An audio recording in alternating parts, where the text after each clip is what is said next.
Alright, so I've hit the start streaming button, but I don't actually see any evidence that I'm live. Alright, no, it looks like it's back here, my source. Now, I'm not gonna lie, I'm not feeling super confident with this fix. I also don't know if the audio differences are there, but let me just...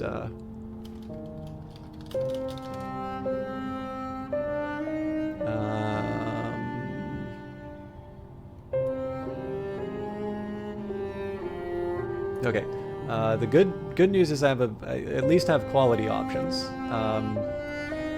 So I'm using a couple. So basically, I've switched from Streamlabs OBS. Thank you, Assistant.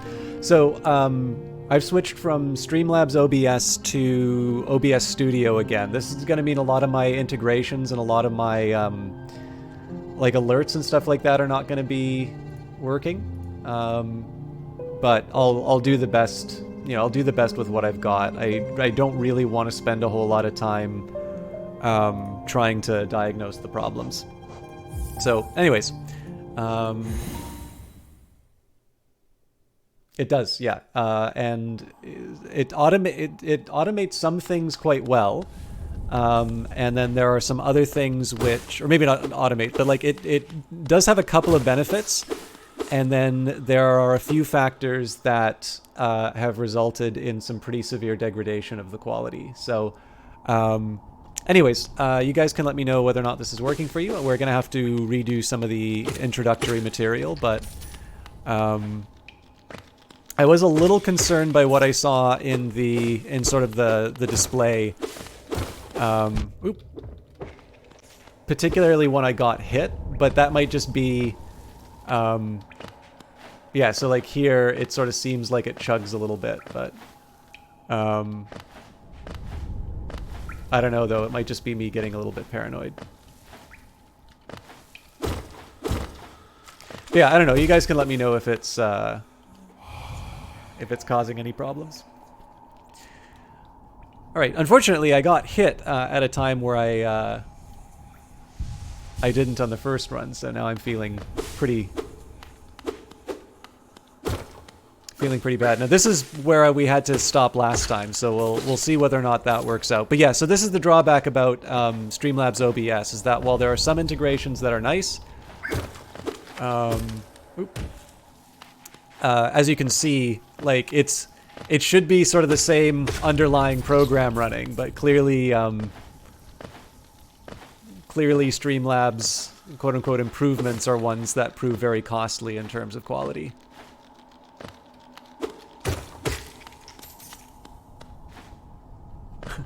Thanks, Mad King Brutus. I'm trying to decide if this is a good thing or a bad thing. One thing that isn't going to be true, that one enemy always gets me, they blend in. Oh, the guy's kind of crawling along the bottom. The one thing that I'll say, I'm not sure is a blessing or a curse. The default setting for OBS Studio is it doesn't show you view count. So I don't know if that's going to be an improvement or a detriment, especially given the fact that I'm not 100% sure if we'll be continuing with Planetfall. I mean, it'll still give me a summary at the end to let me know, you know, how terrible I was. But anyways, yeah, I don't want the talk to be all about the difficulties of broadcasting. So as long as it's working for everybody, we will go back to enjoying Hollow Knight. But yeah, so you've got a perfect example here, right, where I was really hesitant to go over the edge here because you know, it means I'm kind of committed to a particular path, and that path may not necessarily be, you know, like I don't get to explore everything else.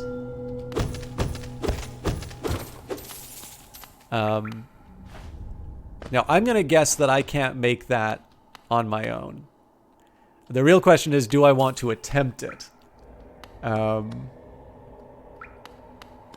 Yeah, that was what I was talking about earlier, Valiant Cheese, which is I completely understand that is what that type of game does, and it's completely counter to what my like the way I prefer to go through games is. So it's basically, this is kind of the biggest point where I'm most worried about disappointing people, because, you know, my own preferences do not necessarily mean that the game is good or bad. Oh, thank you very much for sharing the gift. That was to Uncle Cranky. So now I guess I'm compelled to...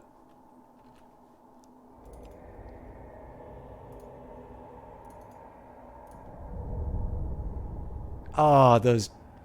You know what? This makes me really mad about Streamlabs. So I had a perfectly functional integration for that gift. And they've disabled it. And they did that specifically so that I would have to use their stupid little version of OBS. Okay, I'm probably going to uninstall Streamlabs OBS and go back to the old one. But let me take a minute here. Thank you very much for sharing the... Thank you very much for sharing the sub with Uncle Cranky, Mad King Brutus. I really appreciate that. I don't want to spend a whole lot of time doing diagnostics, but one of the... I have a pretty minimalist loadout. The one thing that I do is I do put...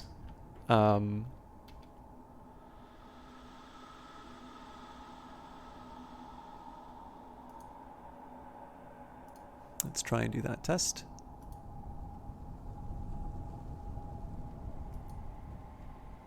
Huh. Okay. I'm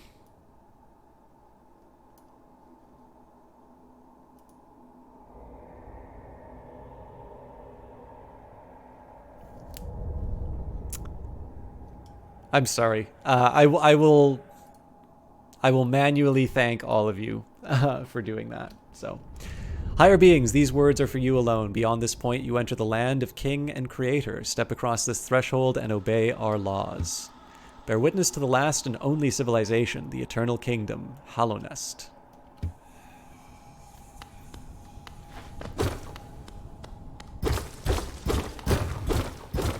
I am showing my reverence by beating the crap out of their door.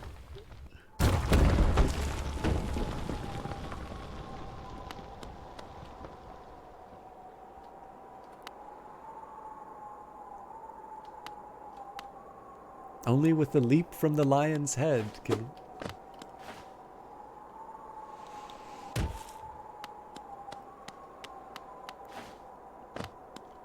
I really do like the environment that they've built. I've always sort of wondered... So I have a little... Hey, thank you very much for the cheer as well. Hey, look, I had some of these stashed away under the couch cushions. I think Bad King Bert, you might have the record for the largest number of bits.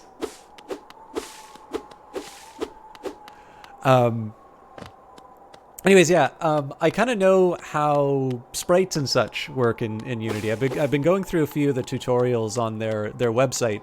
I do like, so, you know, in terms of the background here, these are all techniques. I'm thinking specifically, you know, if you look, oh, I can't bring the mouse up, but, you know, if you take a look, I guess this would be the parallax. You know, this is all stuff that you can see, you know, in lots of old, like there's Popeye animations that have these really interesting sort of 3D worlds in the background, and it was all made out of clay. So it's really coming back to some very old, I also really like the design of these lampposts, just in terms of the spirals. They're really old techniques, but they still work, right? There's a reason why they're popular. But it's always so interesting because I live in this world of like very, you know, there's the one plane and you just keep that. And, you know, frankly, you're lucky if you get a color on your sprites and the stuff that I play around with. It's just so interesting to see, you know, a team that really knows what it's doing, just making, you know, making the environment sing like this.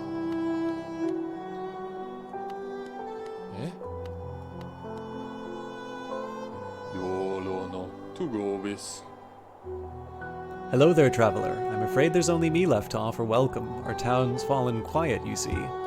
The other residents, they've all disappeared, headed down that well, one by one, into the caverns below. Used to be there was a great kingdom beneath our town. It's long fell to ruin, yet it still draws folks into its depths. Wealth, glory, enlightenment, that darkness seems to promise all things. I'm sure you too seek your dreams down there. Well, watch out. It's a sickly air that fills the place. Creatures turn mad and travelers are robbed of their memories. Hello, EduGamer, 8,912th of your name. How are you doing tonight? Merry Christmas. Merry Christmas to all of you, by the way. Thank you very much for sharing the stream with me. I know it's been a rough start, but I am looking forward, especially given how many of you really enjoy this game. Perhaps streams aren't such great things after all.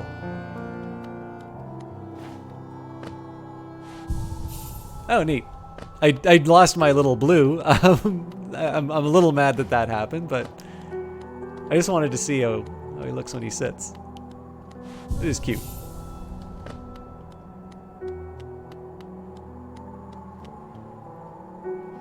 For all your mapping supplies, we will be opening soon. Zelda and Cornifer?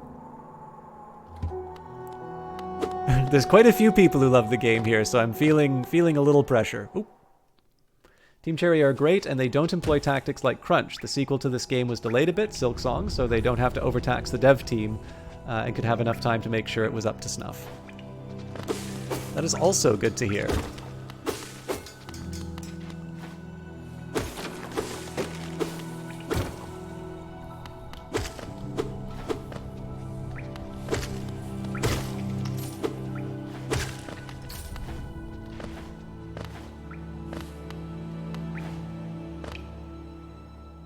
Oh, that's encouraging.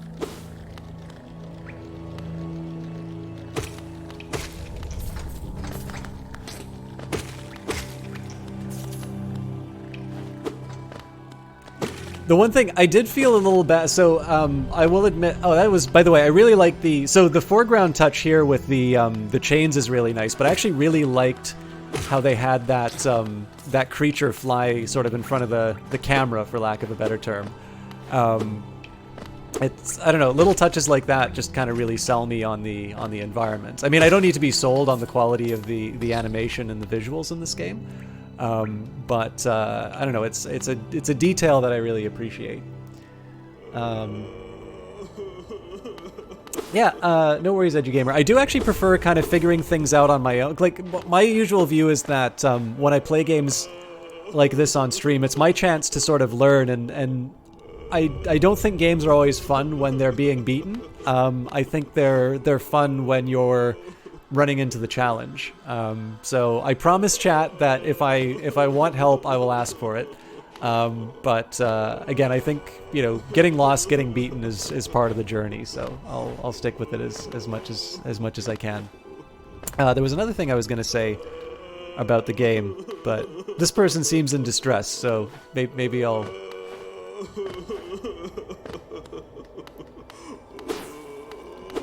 Yeah, well, that's like, I'm not gonna, basically, so here's the thing, I'm not going to be able to appreciate games like this, or, you know, Ori and the Blind Forest and Will-o'-the-Wisps and such, unless I can come to them on my own terms. So, like, if I ultimately, like, I think the biggest thing, the reason why I get a little cranky about backseating stuff is that, or like tip, because I know like some people say, well, it was just a tip, it wasn't backseating.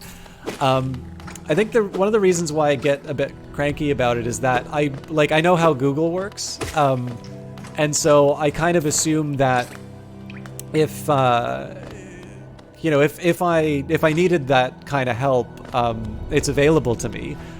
Given the fact that it's a broadcast, I definitely feel like I'm able to, you know, to ask people who love the game. I know people like sharing things that they enjoy, so I definitely appreciate being able to say for those times that I'm not sure about things, hey, could I get a hand on this?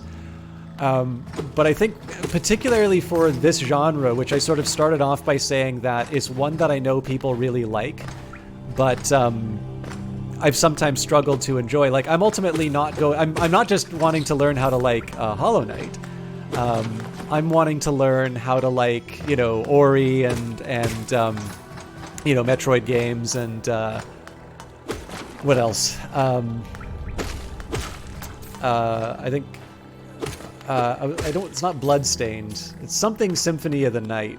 or is that Castlevania? That Symphony of the Night. Anyways, it's on Epic or not Epic, on EA Play Pro.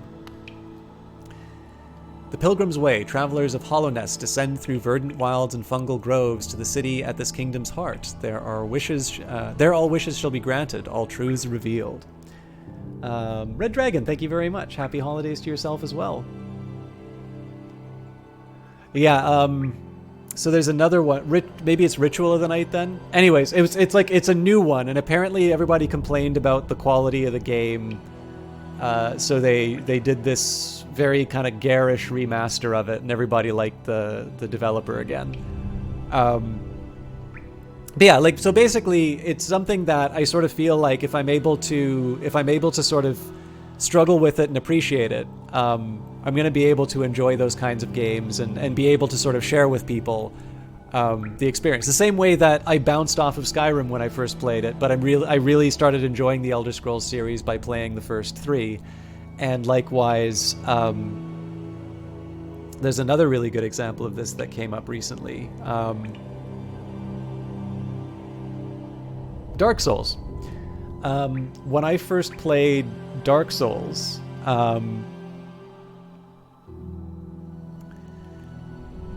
did I say games are fun when you're having fun? Sorry, as I said at the start, today's not been a really great day for me, so I am a little sidetracked. Yeah, no worries, EduGamer. I really appreciate you stopping by, and I know I'm talking a lot instead of playing, so I'll try and get on top of that. But what I mean to say is, when I first played Dark Souls, the boar that's near the start of the game was enough where I was like, this thing is impossible to beat compared to the enemies that I was after before. This seems really unnecessary. Like, when I hit this thing with my weapon, it does just a tiny fragment of damage. I don't get why people tell me that this is like the greatest game ever. But eventually I went back to the game, and I took advantage of the environment, and I sort of poked the thing with a spear, and eventually kind of got my way through it. And then I sort of decided, okay, like I felt the thing that makes people like Dark Souls, which is, oh, this is a challenge that I got through, like, through my own merits. I have overcome something that used to be a problem for me. I'm very, very fond of the Dark Souls series now. So in the end, if I wind up playing somebody else's solution to a game like this, I'm not going to have that experience. But if I sort of come to terms with it, if I start to understand the logic of the game, and basically what the designers are telling me through the experience that I'm having, then it's much more likely that I'm going to be coming to the same place that everybody else is. But yeah, so if I was unclear from what Night Valiant said, what I mean to say is that you're not just going to have... So games are not only fun when you're beating them. Games are fun when... In my view, it is fun to come into a challenge, particularly a challenge that you don't have an immediate answer for. And that has largely been the experience I like sharing on broadcast. So, the Pilgrim's Way, travelers of the Hollowness descend through the verdant wilds and fungal groves to the city at the kingdom's heart. There all wishes shall be granted, all truths revealed. Oh yeah, there was another thing I was going to say about this, which is... Okay. So I'm pretty sure this is something that I'm going to need some kind of a ranged weapon to be able to deal with.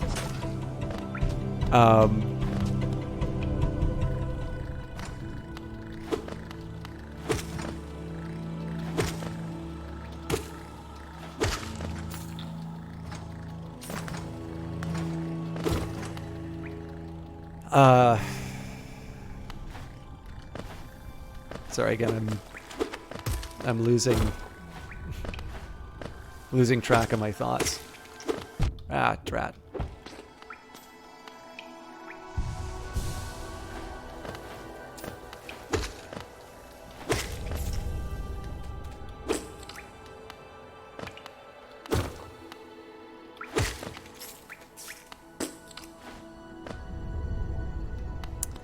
I could be better, Night Valiant, but I wanted to stream to share something that people like, rather than focus on my stuff. So, oh yeah, sorry. Now I remember what I was gonna say.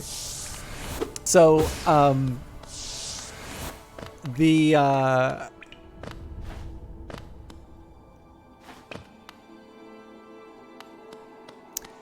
one of the things that interests me about this game, that sort of blue sack that gave me extra health.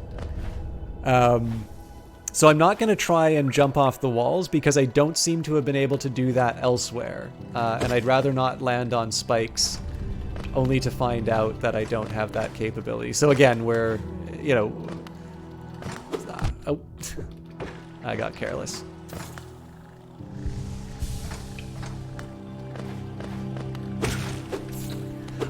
Oops. I didn't even think that was a hole. So I didn't want to hit the blue sack because I don't want my response to this beautiful world to be to automatically destroy it. But the game really seems to be rewarding me for hitting things with my sword, so... and it doesn't... Actually, you know what? There is one thing I'll do quickly. I'll just take a look at the key bindings. Up, down, dash... Dash! Okay. Dream Nail. Okay, so clearly I don't have some of these abilities yet.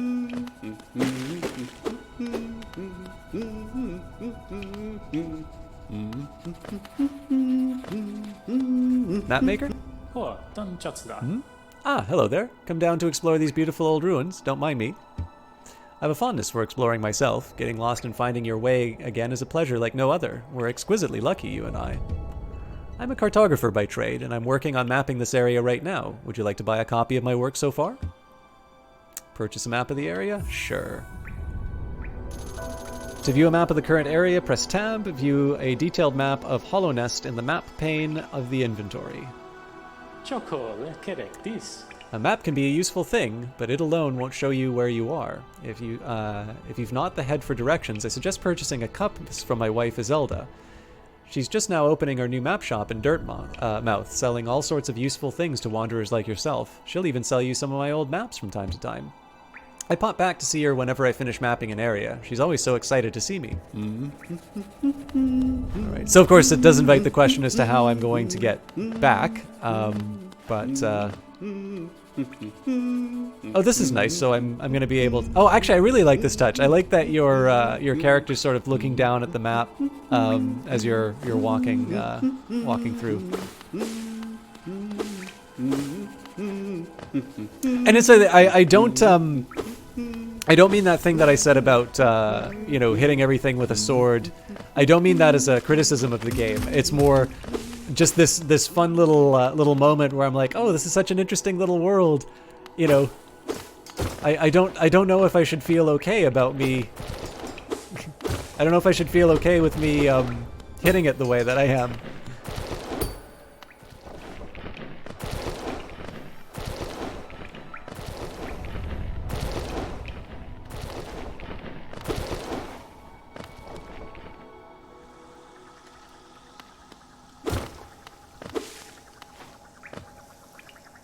Alright, I'm going to assume that the hot springs are not the sort of thing I want to be getting caught in.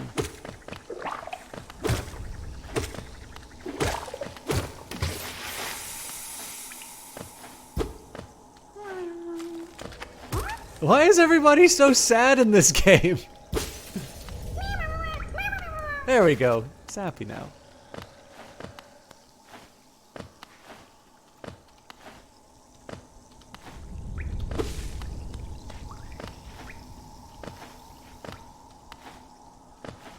I wonder if that, okay. So this is actually an interesting touch. I'm not 100% sure how useful the map's going to be to me because of my terrible sense of direction.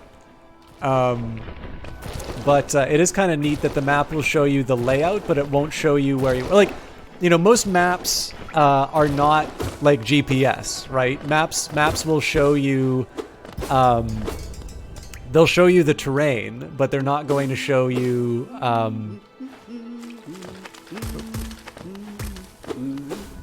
you know, they're not going to give you a little red dot showing you here you are. And there's this, like, there's a whole bunch of really neat little techniques you can use to sort of triangulate your position. So I'm going to guess that, you know, in order to get the most from this map, I'll say, all right, well, you know, I just take a look here. Well, it's got, you know, the fellow with the long snoot. So I'm feeling pretty okay that this is, you know, this is the room that I know that I'm in the room kind of on the far left, almost the leftmost part, except for that little, I guess, frying pan looking thing at the bottom there. I don't know, I like that touch in terms of the map. It's the sort of thing that you would look at and you'd say, well, you know, this isn't very helpful to the person looking. And I'm like, well, you know, if one of the staples of this kind of game is that you're exploring this environment and there's a lot of, you know, backtracking and sort of going back and forth, then to me it would seem to make sense that you want the maps to maybe be a little bit more like they are in the day-to-day world. But we'll see. I mean, we'll see how happy I am with the touch when I get well and truly lost.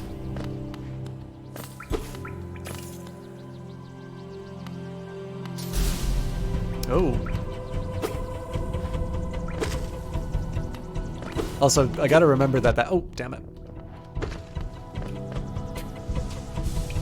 I gotta remember that the sign was pointing to the top right. All right, so these things might be getting generated from something up above. Nope, maybe not.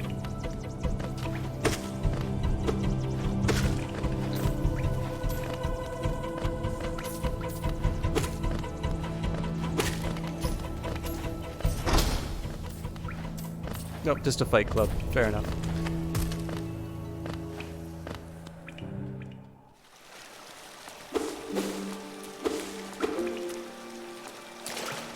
This water's okay to stand in. Now, I don't really see any need to rest right now. I think I'll do it just for the... I'll do it for the benefit of, of seeing if anything special happens, but...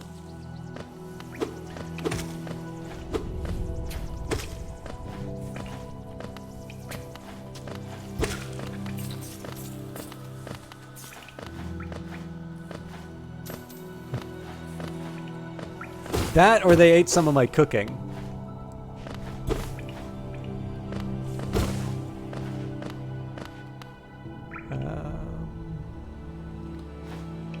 So this looks like a spot that hasn't been mapped yet. Oh, there's quite a bit here.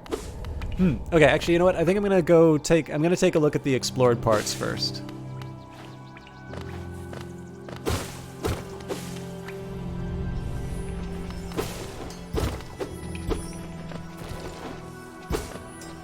Ah! I thought that was a person.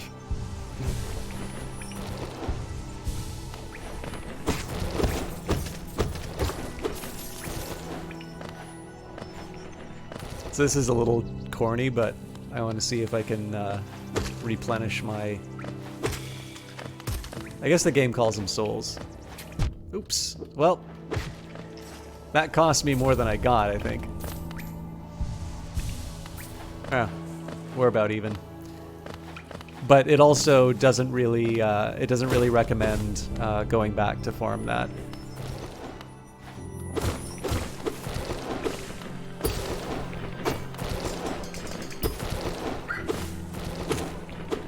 Oh, I hit up in attack.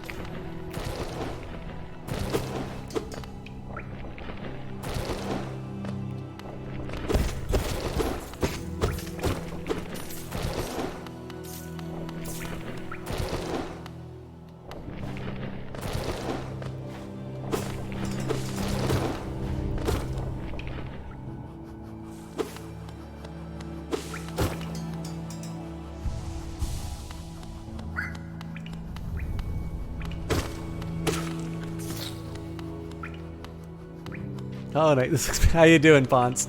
For those of you who don't know him, Ponce is a wonderful streamer who... Actually, let me just take a minute. very Merry Christmas to you, Ponce. So he has been... Actually, have you played Hollow Knight, Ponce? This is my first time, so...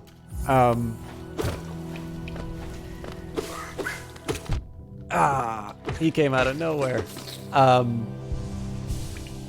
Ponce kind of... His claim to fame is as a League of Legends streamer, but what's really fun about him is that everything he does that isn't League of Legends. So he's actually been doing a lot lately. He's been brewing beer. I think you also did wine on your stream recently. He has still been doing some League for those of you that like that sort of thing. But I've really been enjoying him do a lot of sort of Dark Souls style games. So everything from sort of Remnant to, well, I mean, Bloodborne and the like. Ponce he's actually also very talented at fighting games, which is something that I've never really been able to get a good grip on. Obviously, with the one exception where, of course, I did do that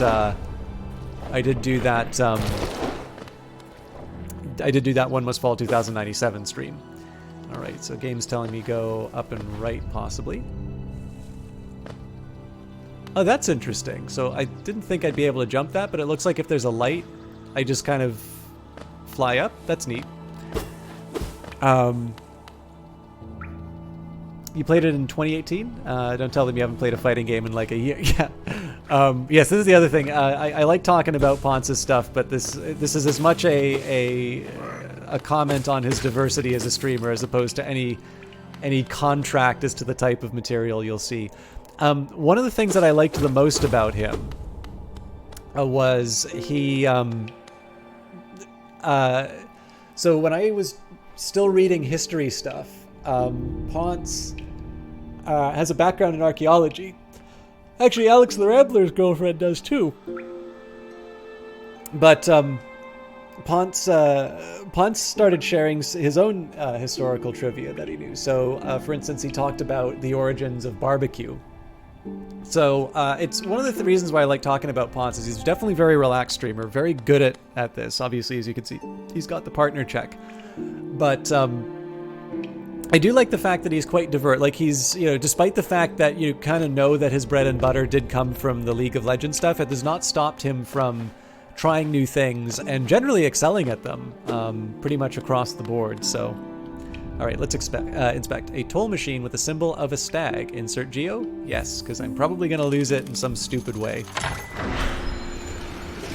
Now, let's see. This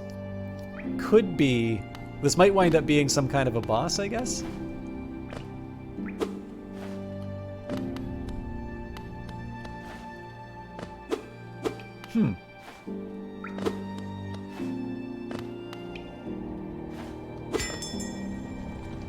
Ah. I like that animation a lot. Greetings, little one. It's been an age since I last heard the ringing of a station bell. It echoed down the stagways and called me to you. I've grown stiff and tired over these many years, and I've forgotten much, but the sound of the bell will always call me back. These stagways stretch the depths of the Hollow Nest. If you want to travel them, hail me from the platform, and I will take you where you need to go. It was a long time ago, but I remember when these highways and crossroads pulsed with life. There are paths I first carried passengers through when I was young. Those travelers are long gone, yet still I remain. Now it seems it's just you and I and the furtive creatures scratching and squirming all around us. Eager to travel the stagways? Just hop on that platform, give me the signal, and we'll soon be on our way. That's kind of what I'm trying to do here. Oh, there we go. Ah, so I can get back to Dirtmouth using the...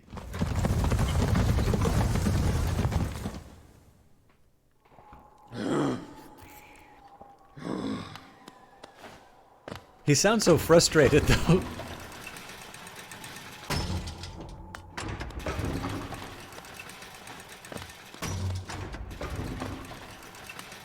Oh, this is probably to summon the elevator, right.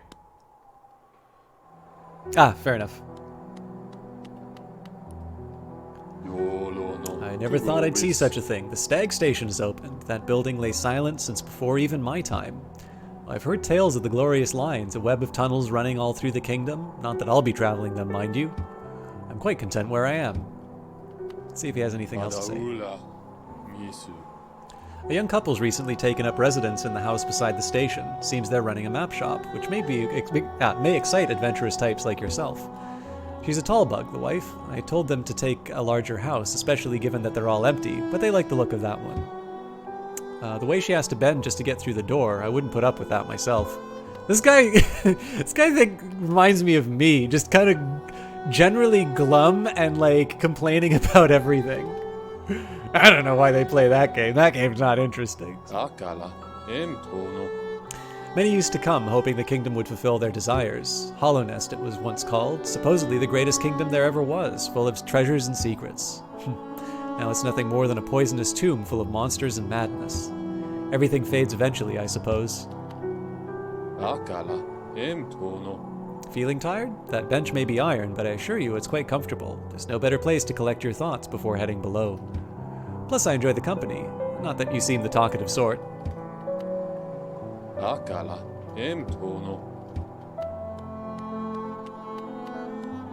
Alright, let's see this tall lady. Also known as Eyes of Sin. Bapanada. Come to buy a map, have you? It's really my husband you should be dealing with, but what a surprise, he's headed down below. He'll pop back occasionally to deliver new maps for the store, but I do wish he'd spend a little more time up here. I've not much interest in retail myself. Now let's see what's here for me to sell. Okay, so I'm gonna have to earn more for the compass. Highly recommended if you're having trouble finding your way in the maze of runes below us. Try this charm. It will pinpoint your location on your map. Incredibly helpful for finding your bearings in unfamiliar locations. So that's probably the thing that gives me the You Are Here button. Quill, you'll need this if you want to update your map with new areas as you explore. It's essential for anyone serious about mapping. I'm probably going to pick this up right away.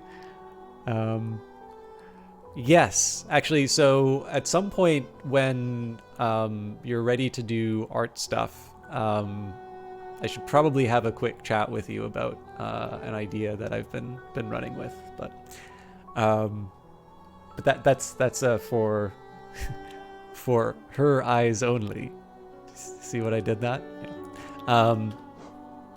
Bench pin. These pins will mark benches and other rest spots on your map. Useful if you're exhausted and just need to find somewhere to sit. Cocoon pin. Have you seen those beautiful blue cocoons? I made these pins so you can keep track of them. The cocoons are pretty, but very delicate. Please be careful around them.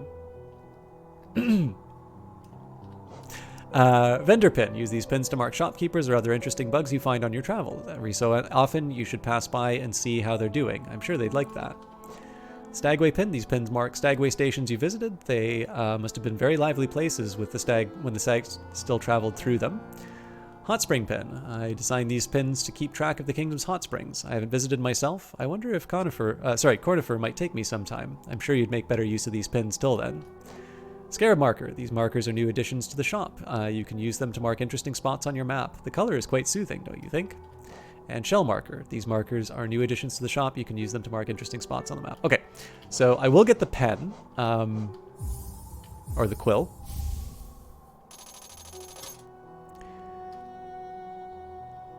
I guess she doesn't have anything else to say except about sales.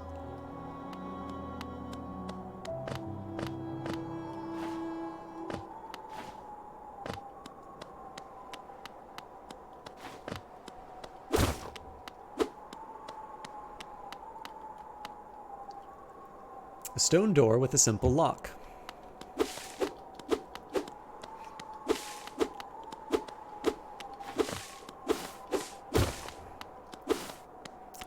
So I don't really see any reason not to just go back to the station.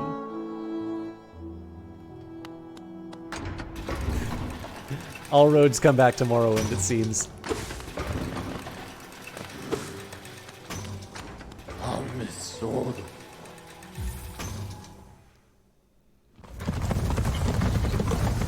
Which reminds me, I do need to record a new episode of that over the weekend, but this is going to be about Hollow Knight. So I don't know if I'm really playing the game the way everybody was hoping I would. I'm intrigued by it. I am a little curious where it's going. So the one thing I will say in terms of the game sort of told me about the map maker who I've now found. And I did wind up finding the sad guy. So I need to figure out what's going on with him. I think I'll head down below, given what that sign says. Wait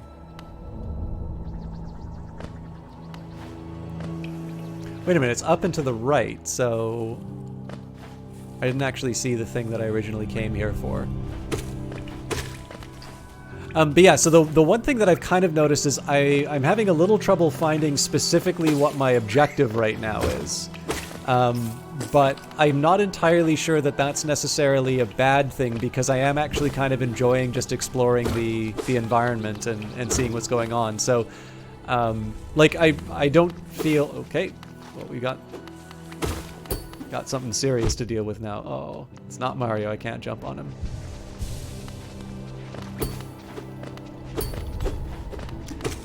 Oh!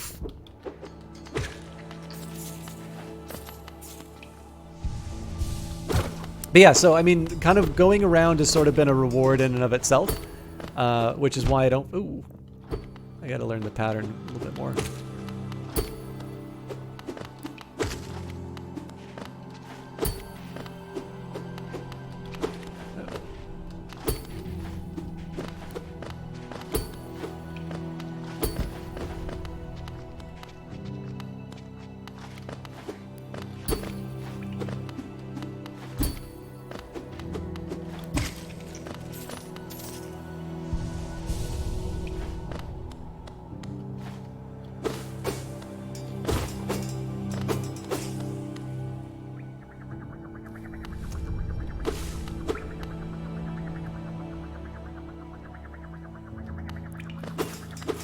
Well, I want to play it like Oh, I didn't even pay attention to that.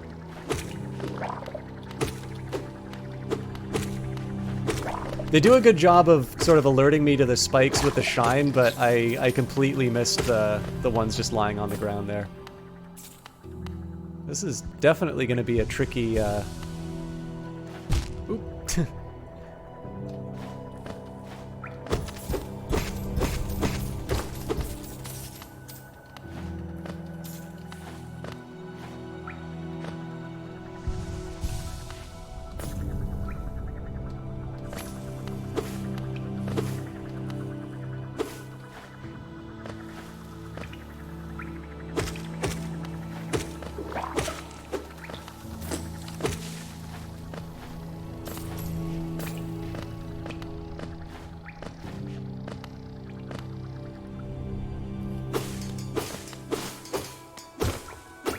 Interesting. So I'm going to guess that whenever I get this dash ability, I'm supposed to basically just jump up and dash over so that I can make it across these things. There's another one. Okay, I think... So the sad guy was sitting on... It kind of looked like there were a bunch of little pots, so I'm going to guess that these are relatives or otherwise people that are important to him. And I'm supposed to rescue all the lost.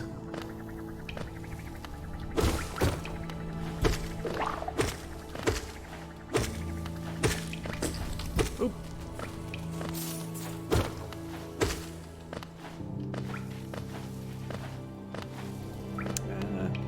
I'll explore a little bit more before I go further. I am a little curious if I'm actually discovering new areas or if I've just been following.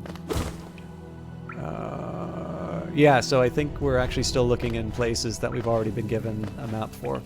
But this has a sign, so... A door with an open slot. Nothing to put it in.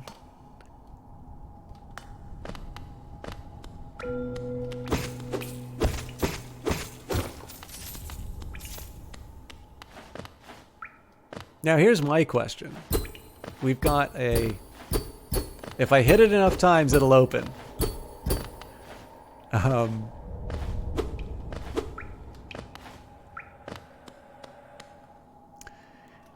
If the only store in town is the map shop,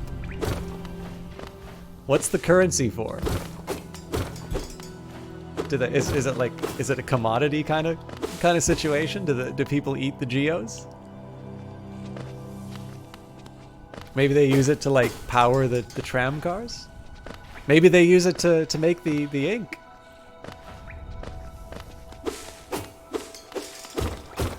It's very important to me for the world building that I be able to understand the economy of this game. Gotta deal with some Christmas things. Good luck in the meantime. Thank you, Ponce. I know I'm probably being a bit boring tonight, so it's great to have you. Great to have you in the chat as always. If I don't get a chance to talk to you before then, I hope you have a great rest of your Christmas, and I also hope the New Year treats you very well.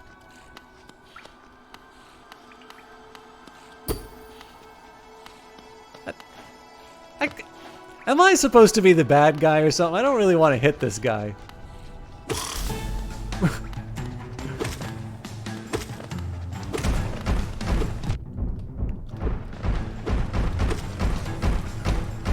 I'm sorry. Stop pummeling me. Good lord. I am just not dexterous enough to be able to... Yeah, I'm gonna need... Unless I can somehow find... Oop. This dash ability, I think this boss is gonna be very difficult to...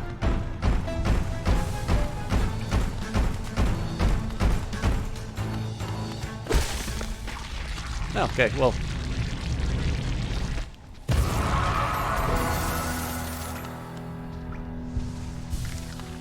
This is the point the game should say, do you feel good about yourself?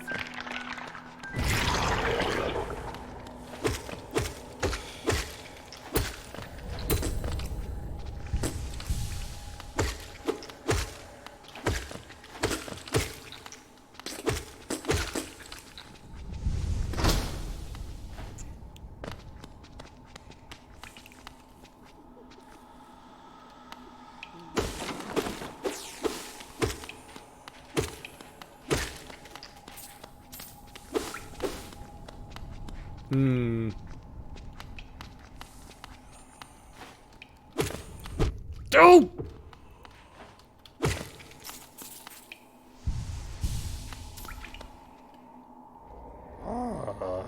I feel like I should be making some more tea right now, but let's, I'm just gonna get a sip.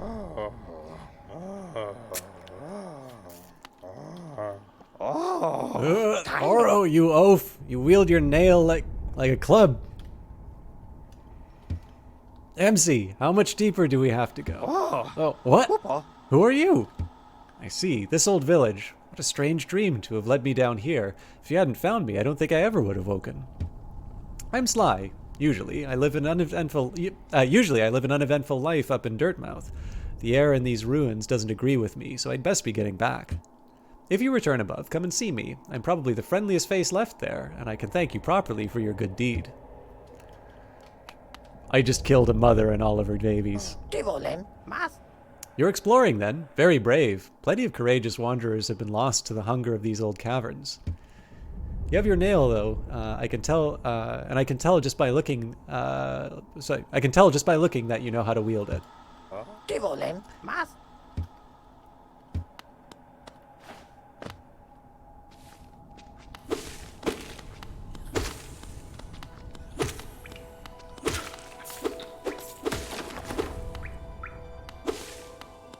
I don't know if that's supposed to open at some point or not, so I guess that's how I go back up. I'm not gonna break into that quite yet.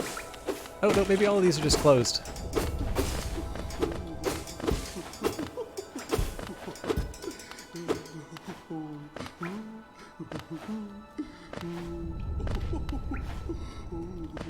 Fine.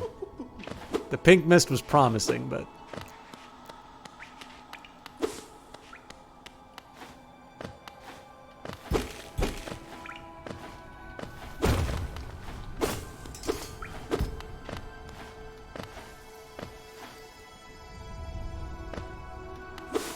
Actually, didn't I say I wanted to explore here first?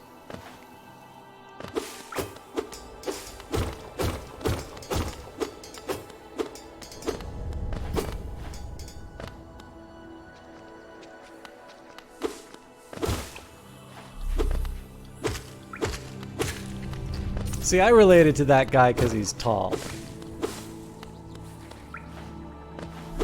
Oops. So, if I'm not mistaken, this seems to be a way that you can kind of replenish your health. Or, well, however, you know, however you want to. Like, if I just keep whacking this thing... Oh, nope, there's a finite amount, so I apparently just wasted a lot.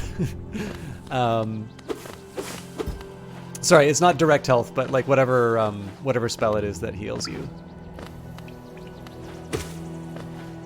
By the way, I was gonna say the other two games I was thinking of tonight were Rebel Galaxy Outlaw and Baldur's Gate 3, but I'm certainly enjoying this, and I have a feeling that if I move away from it, people will feel better if I stay with this game than move into those other ones. I think that's probably the fair assessment. Not that I'm definitely not planning on stopping the game, but just for my own understanding, I'm thinking that probably Hollow Knight is what I should be focusing on tonight and save the others for another day.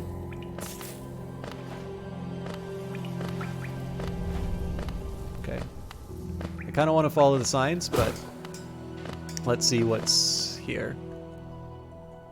I think it was 220 for the compass, though, right?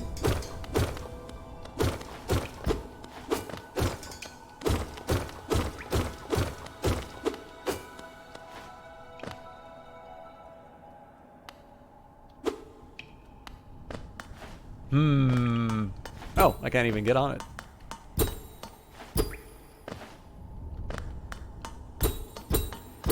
If I hit it enough times, I get on.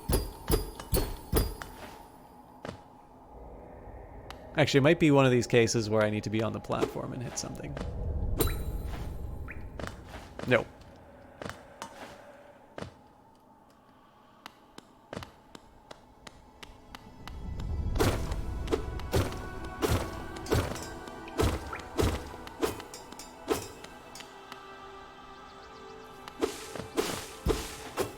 Now, I am a little curious if that... okay, so... I noticed the enemies come back, but this little reservoir is expired. It may come back if I hit the rest button, but oh, I was gonna say, but I won't. I don't think I'll need it, and then I take the juice to the face.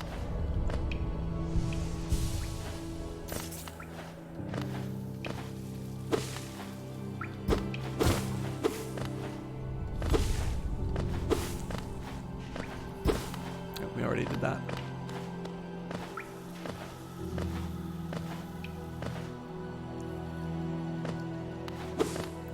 Pretty sure I've been here already.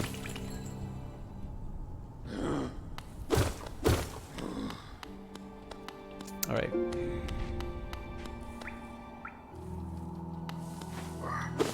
I think I will try and get the compass just to simplify my path finding. Oops.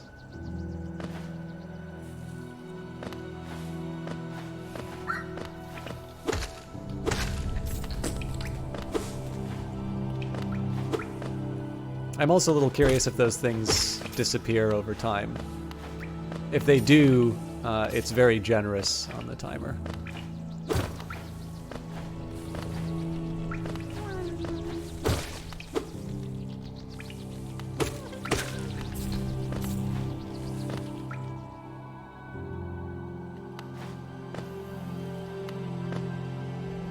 Why do I get the feeling I'm not ready to take this beastie-looking thing?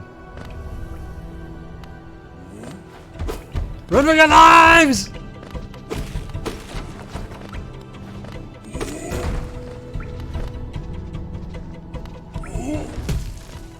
Ooh.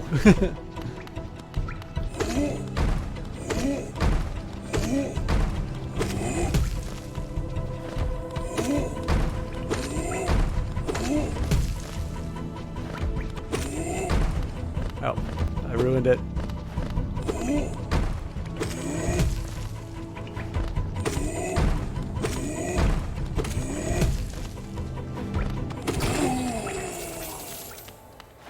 Easy.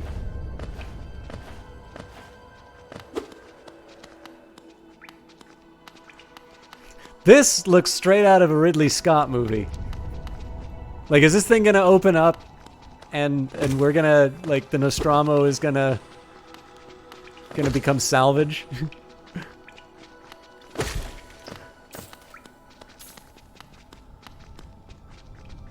Alright, I really want to see what they're gonna give me to fix. Yeah, that's gonna be a character building experience, I think.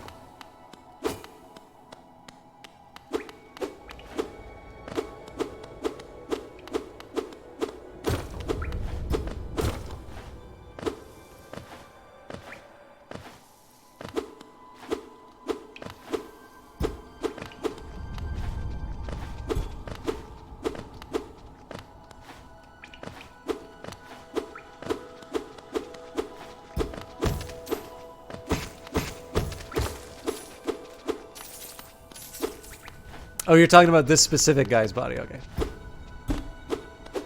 I thought for a second that you could beat the crap out of the alien eggs.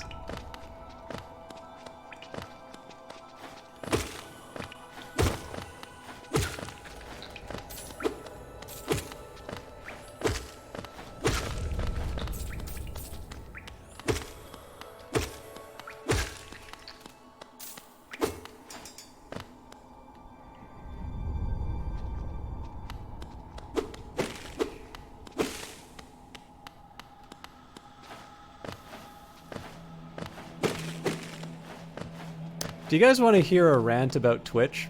Again, I don't want to talk about specific broadcasters, although this is one that goes on, but this is something that's actually been like really bugging me for the last little while. But I don't want to have things be inherently negative. This is just okay. Yeah, so Nave Alien's always here for the rants. I'm really tired of broadcasts that have like very hard or nightmare difficulty or like the highest difficulty in the stream title. Now, the one thing I need to say, and this is true for just about any, any kind of entertainment product or experience, I can't necessarily generalize my personal preferences and experiences. I mean, he looks like a real knight to me. I'm just waiting for him to... Yeah, there we go. Oh! So he wants to be up close and personally.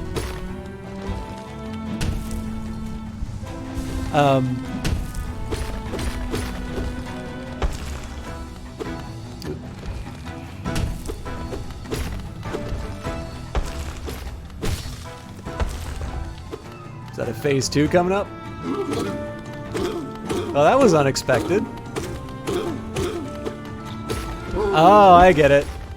So I'm taking out his armor. Oh my god! You know, I don't blame him for being a little angry that I just did that. Damn it.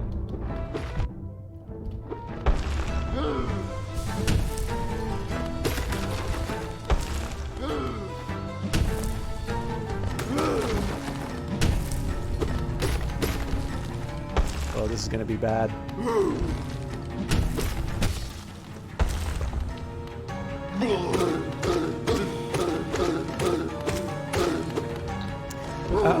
Anyway, I'll probably have to finish the rant after the fight. It looks like I need to concentrate a bit.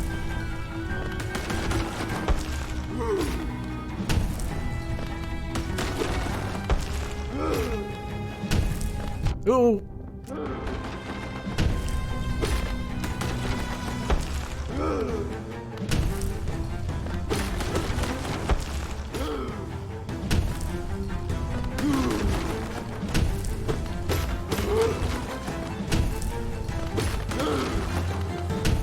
I really like the sound on this.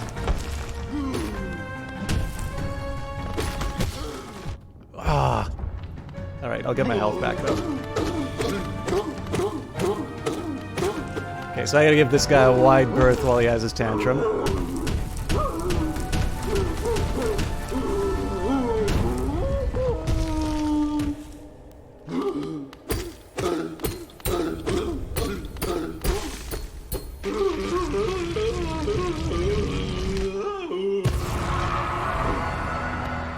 I still feel bad about this. Hello, Zankoshu.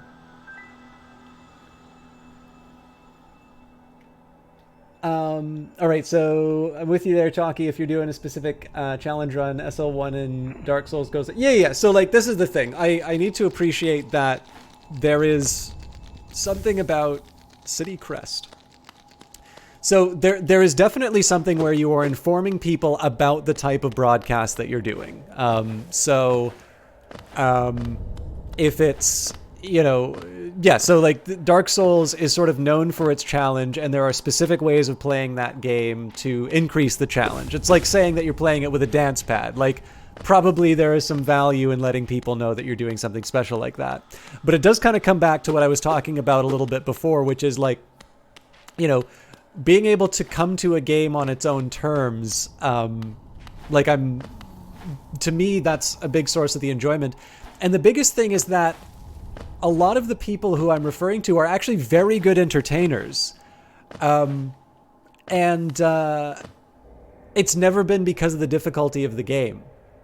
And more importantly, I just tend to think that there is something about, this idea that you can only really enjoy a game, or like you're only really gaming if you're playing it on the hardest difficulty. One of the things I want to maybe start doing to get through my backlog is to actually just start playing some things on normal difficulty. So, for instance, I've been playing Divinity of Original Sin lately, and I'm really liking it.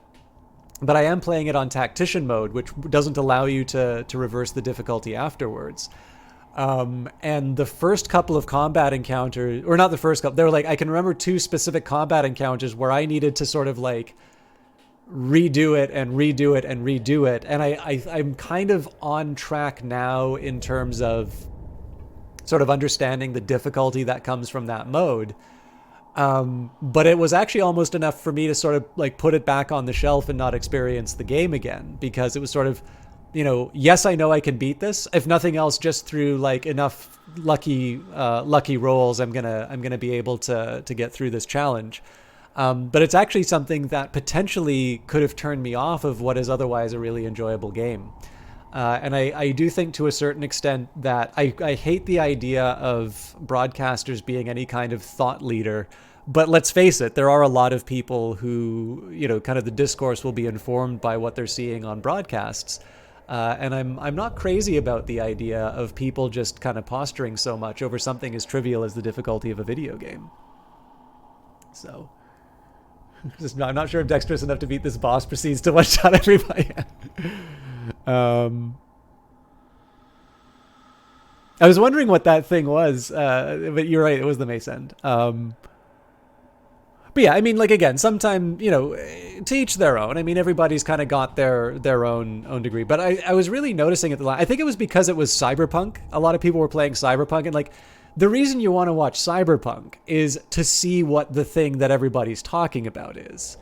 And I'm a hypocrite on this, right? Because you all saw me pick the very hard difficulty on the game.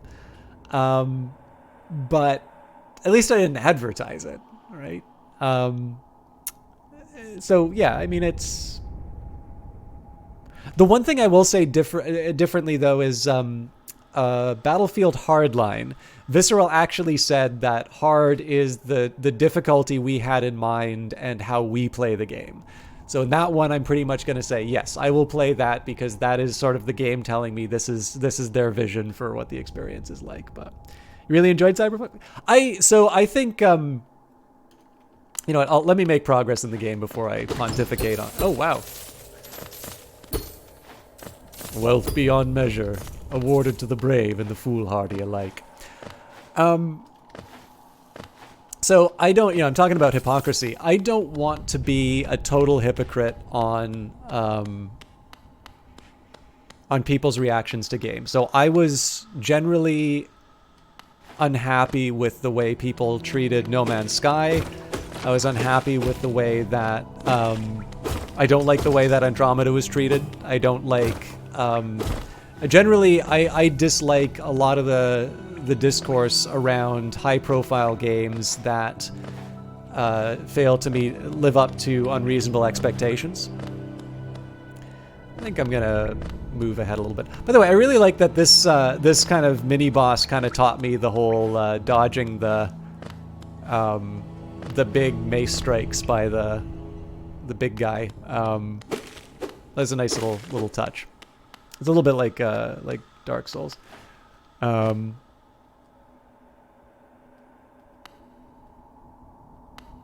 But so like this is the thing, like every like don't get me wrong, I have been enjoying, you know, making cyberpunk jokes as much as the next person, and like to a certain extent, you know, you all know I was quite skeptical about the game, both in terms of just living up to the hype, but also just generally what the sort of style of making games that CD Projekt Red can produce, right? Like my pretty consistent point has been that when it comes down to the reason why everybody's giving CD Projekt Red the benefit of the doubt, it really comes down to... I want to get this thought out before I move on to what's kind of a major thing, but I know you guys are here for Hollow Knight, not for rants about Cyberpunk. Like, people think about The Witcher 3. So obviously The Witcher and The Witcher 2 were successful. You know, they wouldn't have made sequels if they weren't. No, it looks like I'm gonna have to do something one way or the other, so let me Sorry I missed you. If you're feeling lost, why not pop on into our store in Dirtmoth and purchase a map for this area? Available now for an excellent price. Alright, so I should probably head back. I'll deal with this one first. But yeah, so like my feeling on this is that like when people think about CD Projekt Red and all the goodwill that they've gotten, it is because of The Witcher 3. So that's a track record of one game. Oh, was I wasn't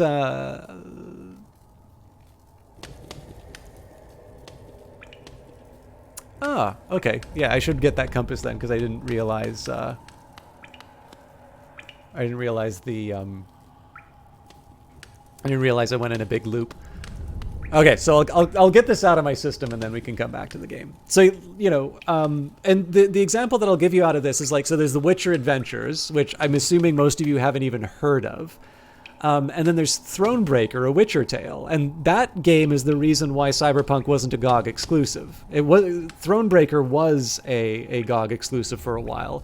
It was the single-player card game of The Witcher. And again, that's another one that I'm going to assume that most people are not familiar with. So, you know, I know, like, I'm going to be the outlier on EA, but the one thing I'll say for EA and the people who work at it is, like, they come up with a bunch of hits on a pretty regular basis. Now, obviously, there's a lot of money that gets thrown into that, but, like, there's a track record, and it's not always necessarily the best. Like, I know NHL and FIFA is not everybody's not everyone's cup of tea, but, like, there is something of a standard that gets met on a fairly regular basis from that company. Whereas something like Cyberpunk, you're sort of relying on this game from 8 years ago, and this is kind of the indicator that Cyberpunk is gonna live up to its incredibly arrogant marketing campaign.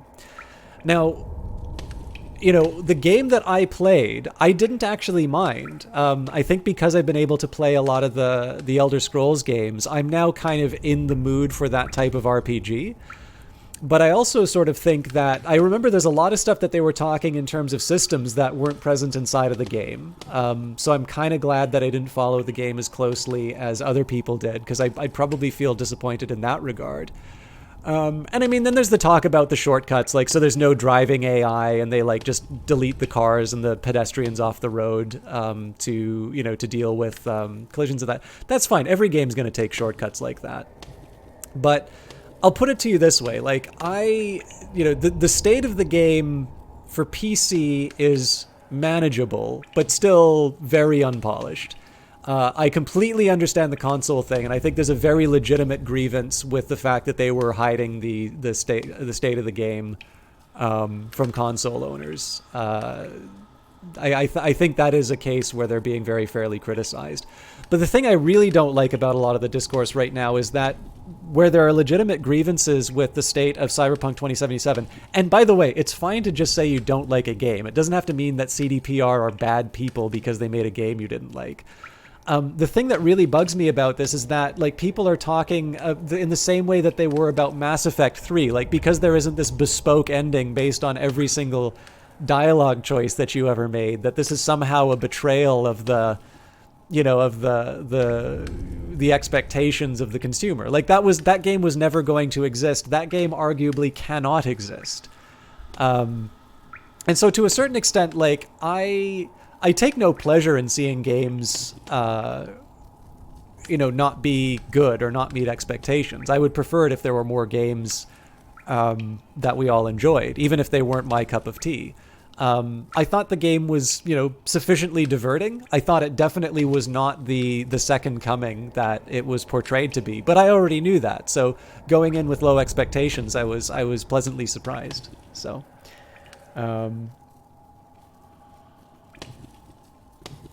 Yeah, and Gwent. Any goodwill that you had for GOG evaporated entirely. Yeah, the Devotion thing. So I remember when Devotion was first canceled. And I mean, you guys also know that there was the whole payment issue with GOG. So yeah, I really like Mass Effect 3's ending.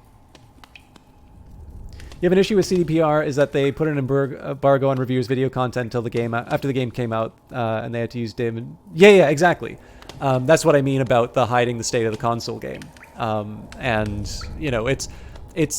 I guess the biggest thing that I need to say is, personally, I don't get where the goodwill comes from. I think a lot of people with $300 million and 8 years can make a good game. And I think they could also make that game without having to grind their developers into powder and pay them, you know, on the low end of the spectrum by Polish standards. The animation in the game is very good. There's some neat ideas inside of that game, and I will enjoy coming back to play it. I'll probably play it after some patches. But you know, the fact of the matter is that this is maybe not the event that... Like, you know, the thing that bothers me the most, I think, are the people who are apologists for it. I think it's totally fine for people to say that the game didn't meet their expectations. If, on the other hand, they're bad people because they made a game that I didn't like, yeah, then I have an issue with it. But that has nothing to do with GOG, or no, sorry, nothing to do with CD Projekt Red. That has everything to do with the person who's criticizing the game. So.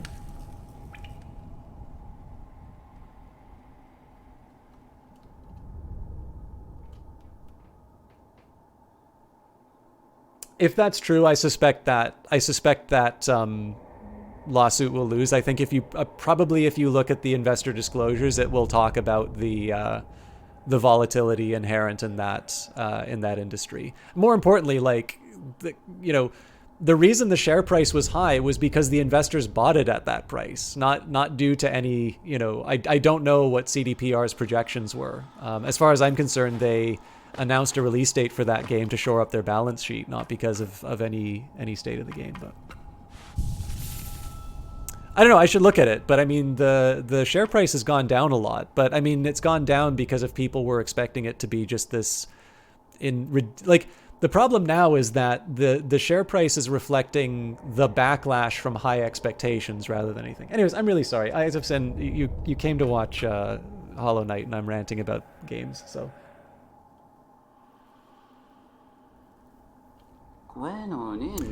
oh, who is that creeping out of the darkness? My, you're looking grim. A strange empty face and a wicked-looking weapon. Something important has drawn you down into the Holonest's corpse, but I won't ask what. Perhaps the reason you found me is because you need my help? Say no more, friend. I'm going to give you a haircut? No, give you a gift. A nasty little spell of my own creation. It's just perfect for a little one like you. Oh, ho, ho.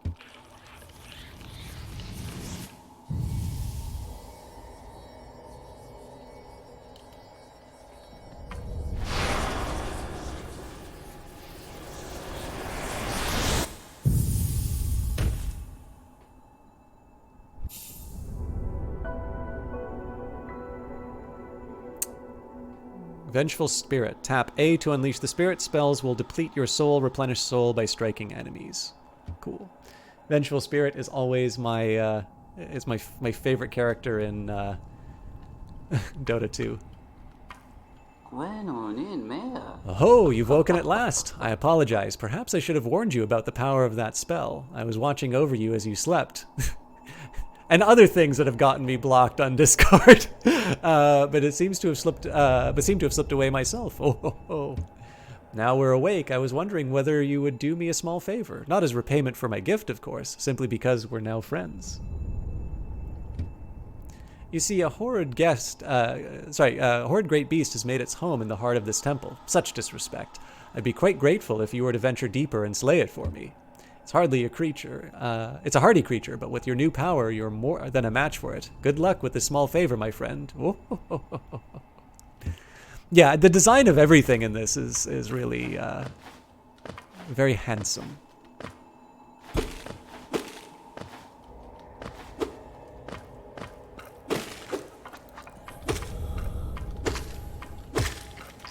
I guess I should do the Vengeful Spirit at least once so that I can, when there's an enemy on the screen, so I can replenish after using it, but... Okay! I got the hollow shotgun.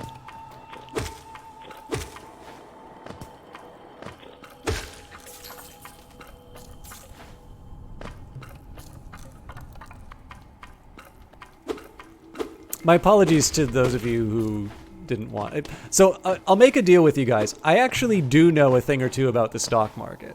And I know I've written articles on that, but they're generally ones about EA, and I know sometimes you just don't want to hear me talk about EA.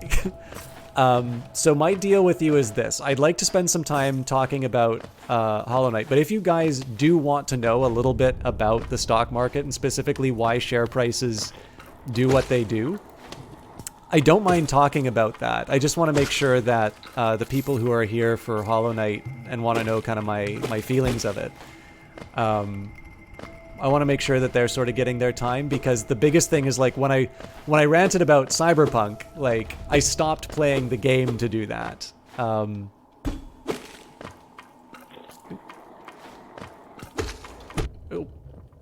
sneaky. I guess I should have healed and then hit him. Alright, so I can't jump. This is a neat little puzzle. I guess this would have been the time that I would use the Vengeful Spirit, but I want to replenish. Oh, I can't believe that was a cell phone. I like so I was talking about the sound, like the masks or possibly skulls.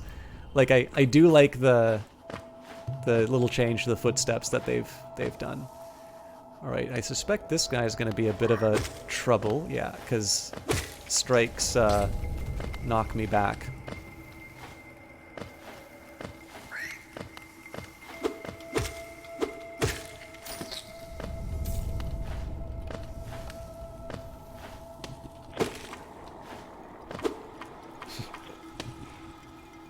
This is my very first time playing the game, Zenkoshu. I'm told I've been really struggling on the bosses, but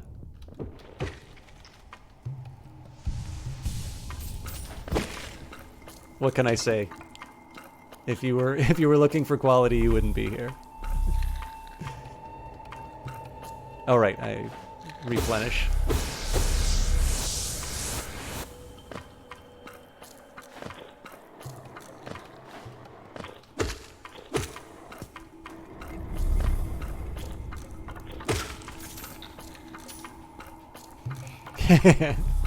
Eyes of Sins being very kind.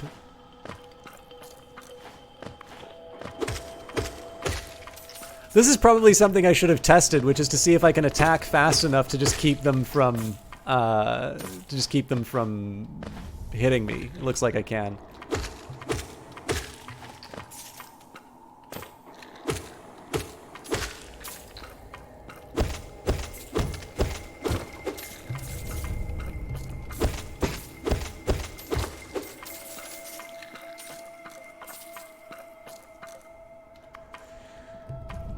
I don't know if I want to take this thing out. Like, I haven't really needed the extra health for a while. Oh, okay, well, decision's been made for me.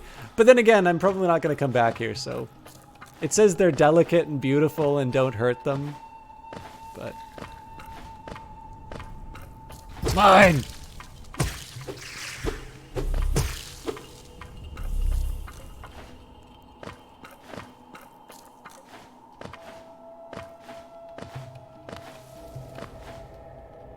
So I kind of thought that I would be able to just jump like up to the next level. It sort of felt like I should be able to do that, but it turns out that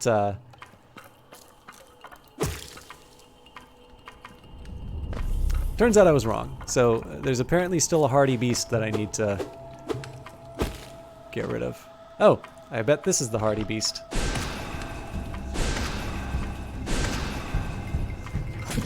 Hmm.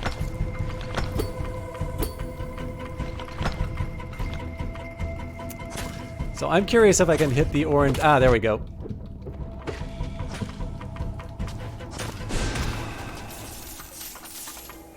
I was thinking I might be able to hit the orange goop, but...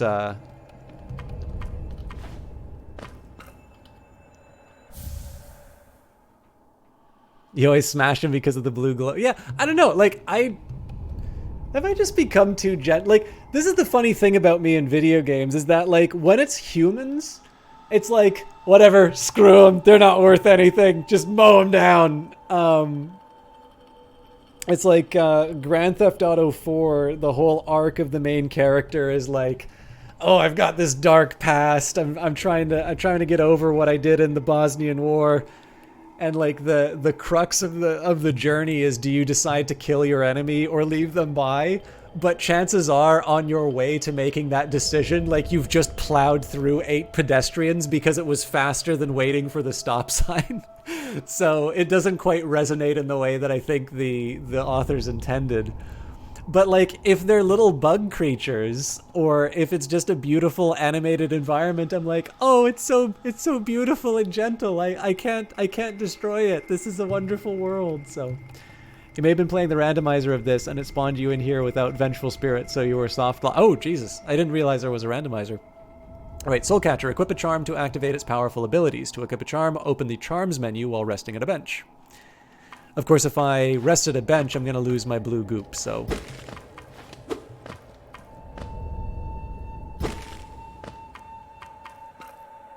No. Yeah, I did your hit job. Oh, so it's done then. You've slain the beast. The poor thing. It must have been terrified of you. It used to be quite docile, but the rancid air in these caverns filled it with some ancient rage. Oh, I feel even worse now. Still, you did what had to be done. You have my gratitude. Of course, we both know you wouldn't have made it through without that spell of mine. Oh, this is like when you're going it, like somebody hosts you and they were like 10 times bigger than you. You're like, oh yeah, you wouldn't have any viewers without me. By the way, is this a snail with, we were talking about the snail headdress.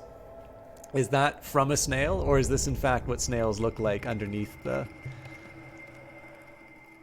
One of the speedrunners made a multiplayer client and server mod, so you can do 4-player Hollow Knight, including PvP. Good lord. And look, the gate between us is opened. Oh god, this is the most sinister character in the game so far. I'm sure you're eager to move on. Farewell and have faith. Whatever you are seeking, it will find you. Oh, don't tell anyone that I told you to do this, or I'll find you. Why do you hesitate? You'll get nothing more from me, I'm afraid. Though I do admire your persistence. Oh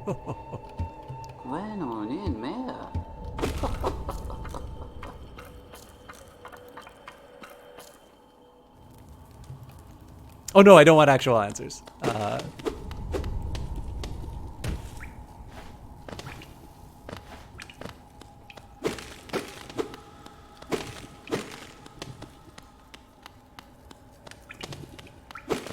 So I'm gonna guess that the Vengeful Spirit is how I get that elevator to operate, but it seems to me like I don't have the power. So you do get picked up.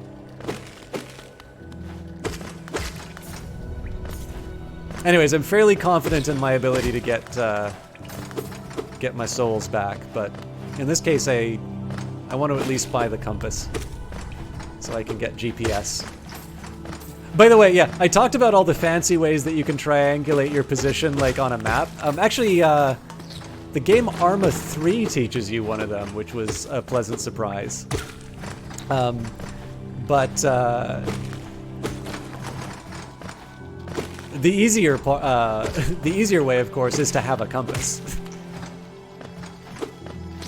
Well, I mean, a compass on its own is a compass and some, some thought.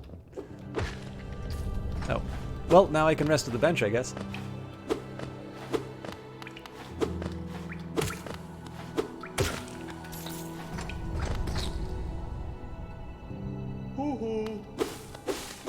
Hey, there we go.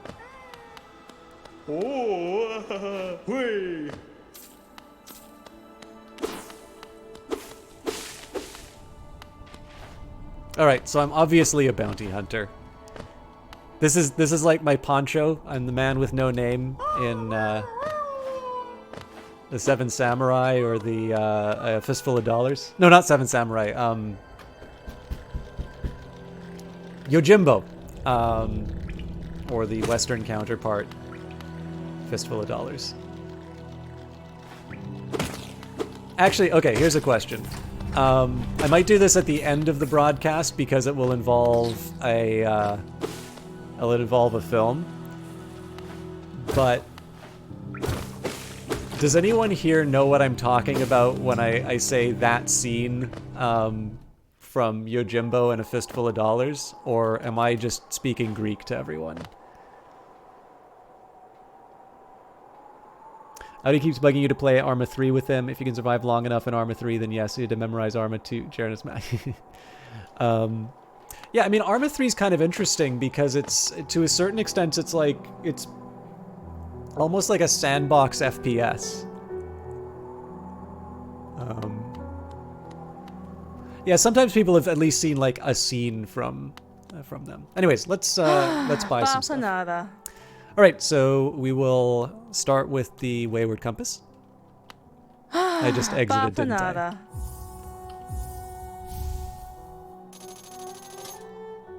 Okay.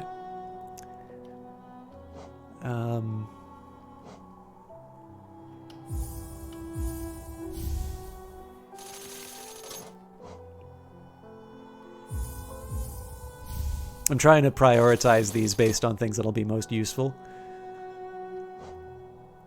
I do feel a little bit bad about this one that, the wife wants to go to the hot springs, but Cornifer hasn't.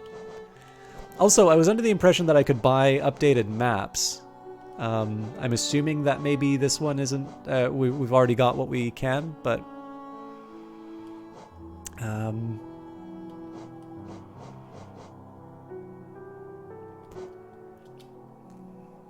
yep. Actually, before I do that, let's jump back in. Right, that's the Stagway. For some reason, I thought there would be another home opened.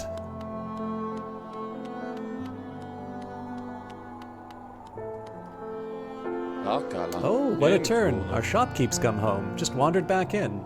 I'd hoped for grand tales of his time below, but he seems to remember almost nothing. Maybe it was all too much for him. If you're interested in his wares, watch out. He drives a hard bargain, that one. No competition, that's the problem. It's bad for the market. Not that he's complaining. Everybody's an economist now.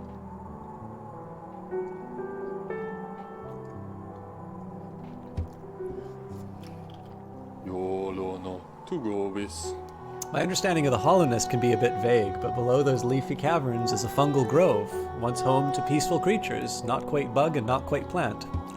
Sounds almost worth the visit, no? Well, there's a downside. A dreadful stench. A noxious odor fills the place.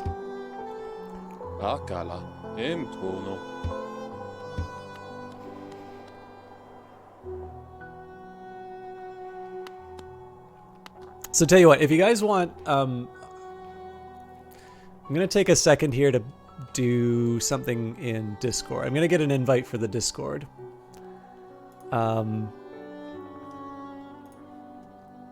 Actually, tell you what, I'll get the Discord link at the end. There's no point in doing that now. Ah, hello. I knew we'd meet again. How do you like my cozy little store? I've made myself pretty comfortable here, selling old trinkets to travelers like yourself. If you're planning a trip below, I've several items that may improve your chance of survival.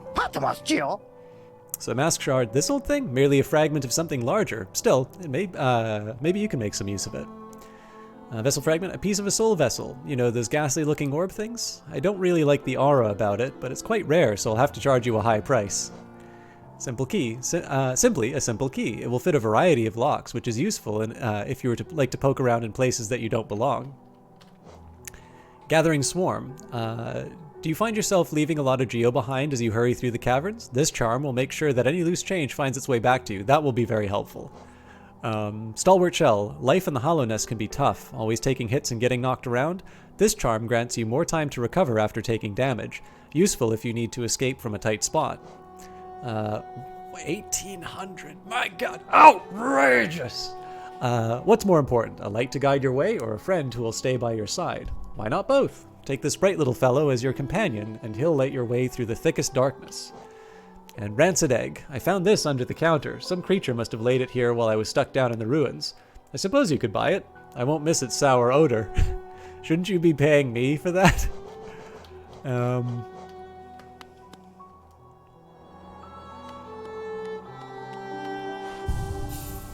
To equip charms, open the charms menu while resting at a bench. Maybe I just wanted to talk with the old guy that I relate to. Oh, we have to equip the compass.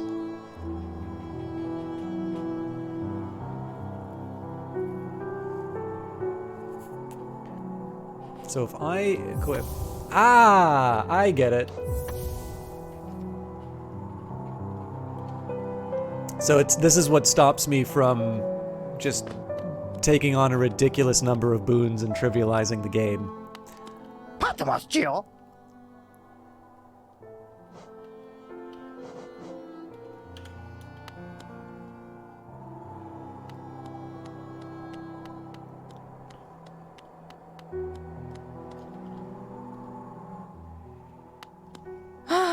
Bapanada.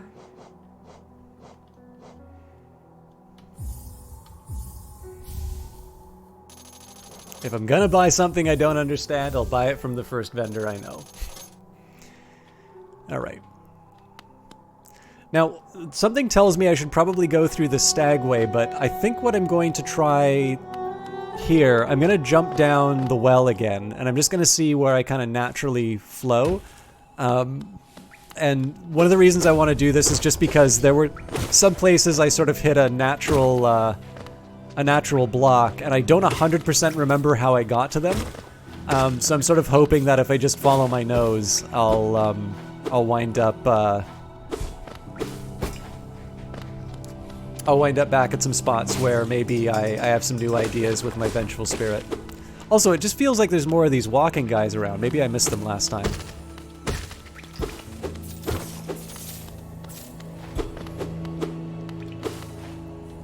Hello, Prometheus. Yeah, apparently everybody has played and loves this game but me. Everybody has played this game but me.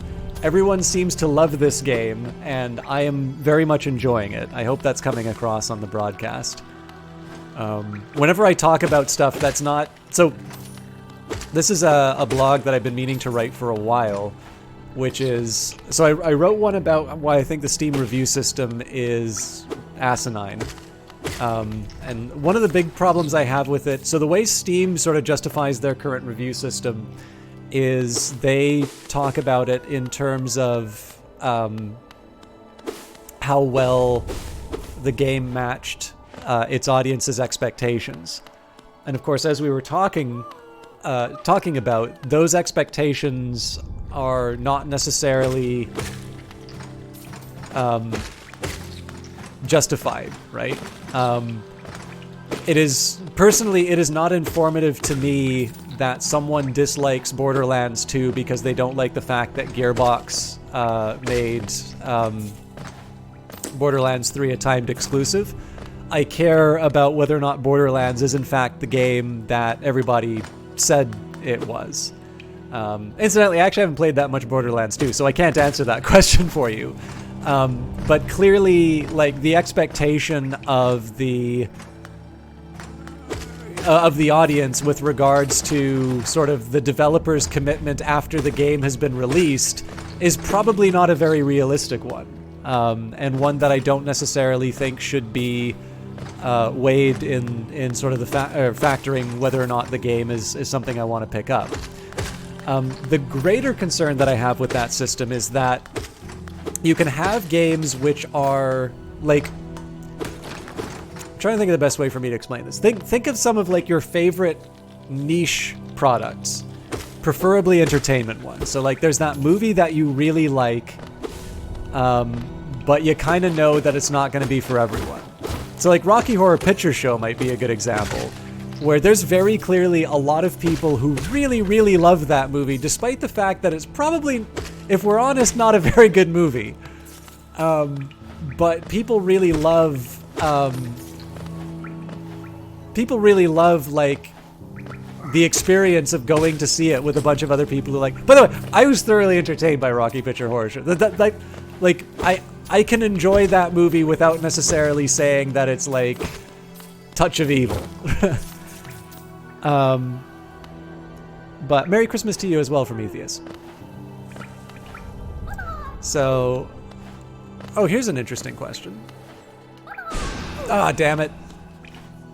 Let's try that again. All right, so it looks like it's not gonna. Yeah.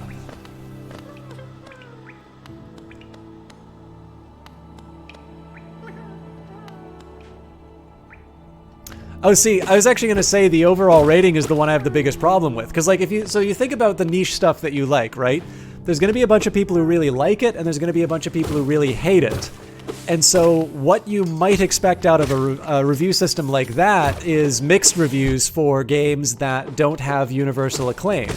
So I actually think it's fine for people to say the game wasn't for me. I actually think more people should be willing to say that, because some of the best feedback is not always positive feedback. But the review system really does seem to encourage, like, what it's doing is it's encouraging developers to specifically, like, basically it's putting even more of a marketing burden on developers to be able to cater to an audience that is likely to review their game positively. This means that if you have sort of a polarizing game, if you're trying to do something maybe different or something that's not going to beat everyone's taste, which again I think is where you get interesting game ideas from. You better not do a free weekend, because there's going to be a bunch of people who quite legitimately do not like your game, and that's why you did the free weekend, because you want to give people the chance to try it out. But now all of a sudden people are going to be hesitant to buy your game because now it's got a mixed review.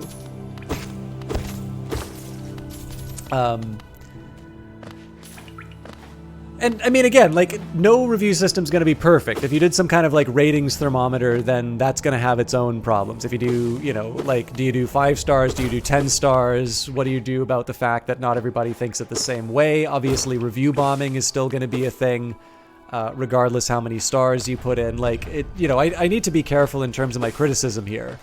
But I do think the current form of the review system does penalize games that I think are trying to do something interesting, but also recognize, embrace their nicheness. There was somewhere I was going with this, but you can definitely share some cool trivia about the spoken language that they use. Bloodstained was the game that I was taught. Thank you for that, Uncle Cranky. Bloodstained was the game that I was trying to remember but couldn't. Why the hell was I talking about Steam reviews? Oh, right. Okay. So there's the idea of sort of a game being reduced down to sort of a simple average based on a yes or no. And that, I think part of that comes down from when I saw Lucifer Within Us, which I think is an excellent game. But people were like, oh, it's an excellent game, but not worth it for the money. And I'm like, well, I bet you're not going to come back and change that review when the game goes on sale. So maybe you tell me if it's a good game, and I'll decide whether or not it's worth the money. But there's a second issue I was going to deal with, but I'll get past. Let's see what the Temple of the Black Egg shows me first. Nothing. But I'm assuming this is the same thing from the opening cutscene. There is a deeper issue that I have with a lot of reviews, and this is actually something that will also go down to publications, which is the way that we...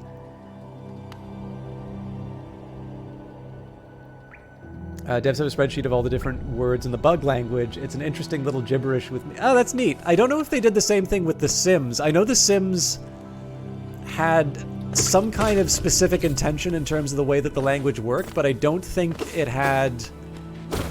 I don't think they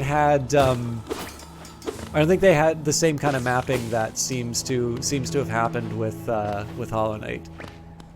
By the way, I'm completely ignoring my my new compass. I should probably be messing around with that.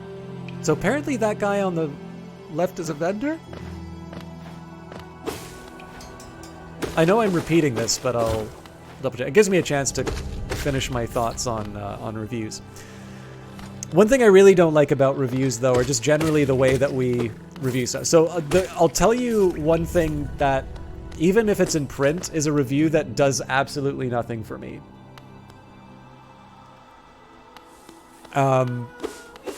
I liked the game. I didn't like the game. That, to me, fails the Big Lebowski test, which is... well, that's just, like, your opinion, man.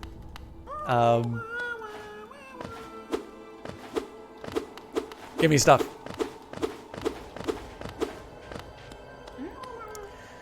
The fact that reviewer X, even if I really like that reviewer, even if that reviewer likes a lot of games that I like, that doesn't really tell me a whole lot. You have an urge to pour a White Russian in a comfy bathroom. Yeah. By the way, that is a great test to apply. Like, if you're ever reading, like, a paper with some kind of statistical analysis, like, do apply that test. It's actually a really good one.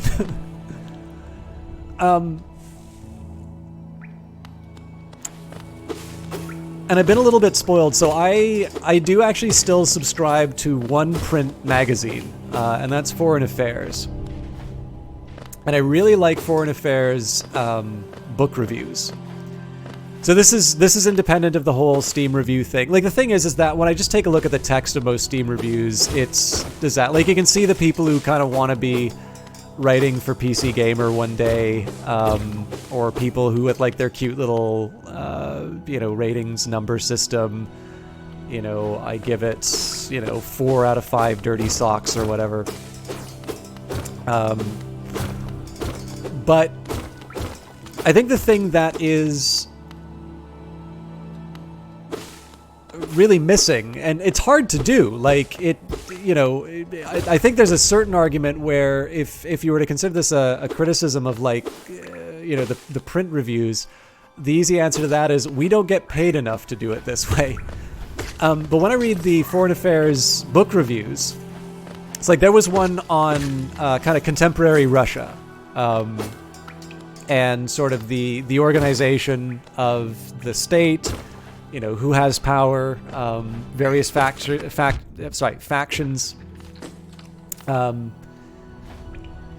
What was really interesting is it was reviewing a book, and it did a summary of the book, and it said, whether or not the book sort of lived up to expectations. But I walked away from that review with a much better understanding, not just of contemporary Russian politics, but also the context. Why those systems may be the ones that are in place and how they are a reflection of things that happened a few decades ago. And they're not particularly long reviews. Like, some of them will be maybe a page. Some of them are just kind of 2 columns. They're really well crafted well-crafted reviews, and what they are is they're basically, they take the author seriously. It's like, okay, you're gonna write you're gonna write a book on a subject that I am informed about, or could be informed about.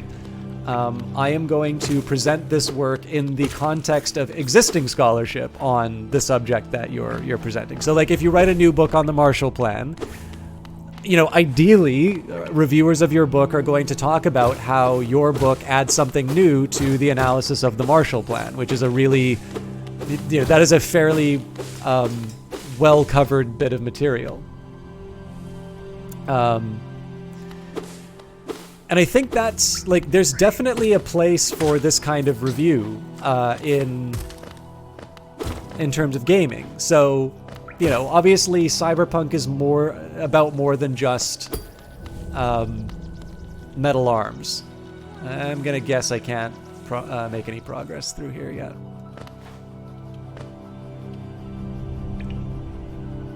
I thought I got the pen that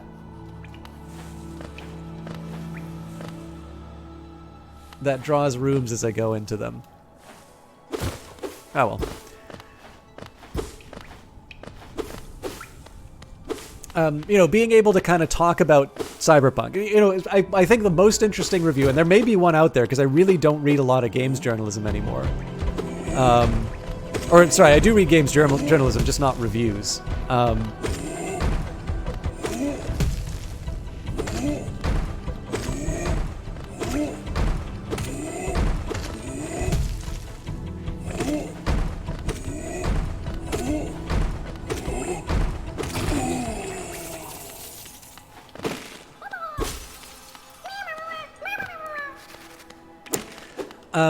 But I really don't...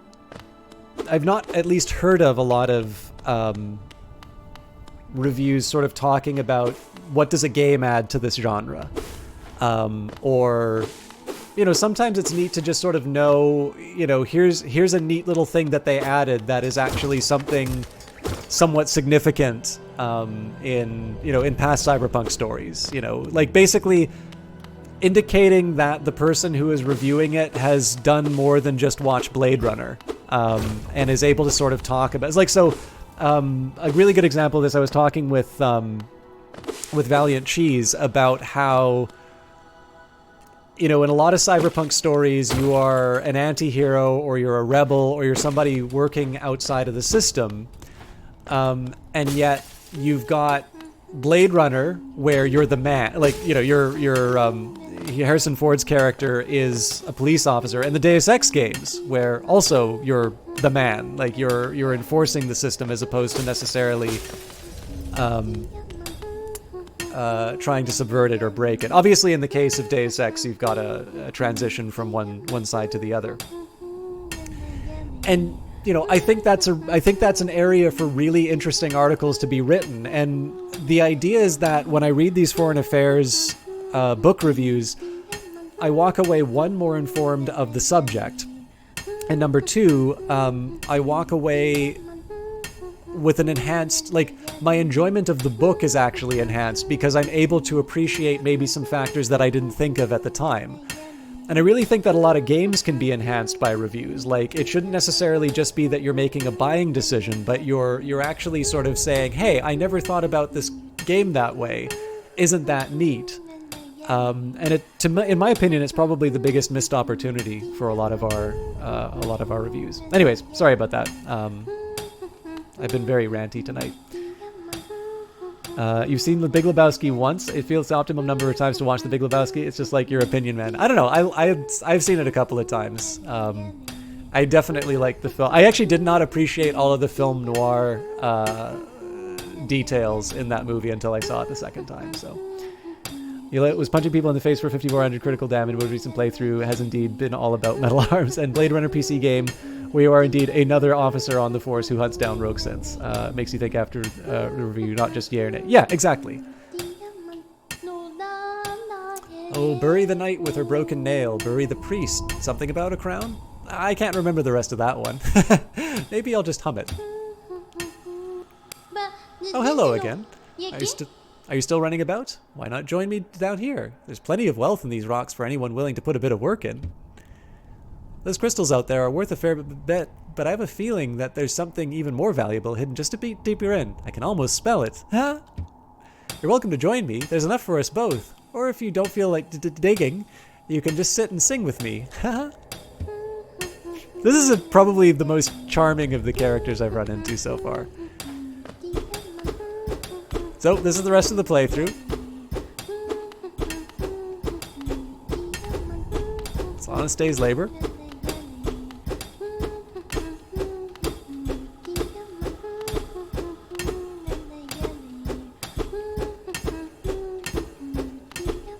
I actually just like the song. Oh, bury the knight with her broken nail, bury the lady lovely and pale, bury the priest in his tattered gown, then bury the beggar with his shining crown. Are you surprised? I remember the second verse. Lots of time to think while I work down here. Maybe I can even come up with some songs of my own.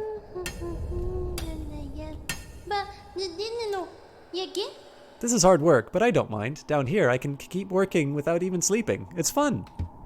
And every once in a while you can come to visit me. I'm glad. I'm glad you like the sound of my voice.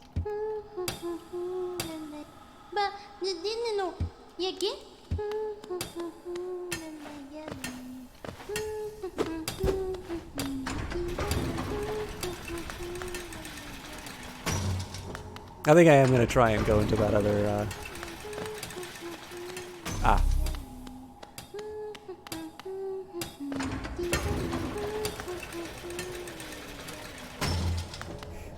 Oh, I don't. It's actually, I like that approach. It's led to me running a pretty efficient operation in Industries of Titan. Whoop. All right, looks like I gotta...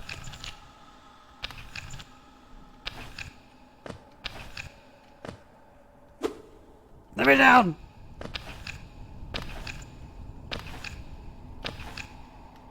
Alright, so here's what I gotta do. I gotta find a Cinnabon, and I gotta, like, order 6 of those, like, boxes. I gotta eat them all, and then I should be able to...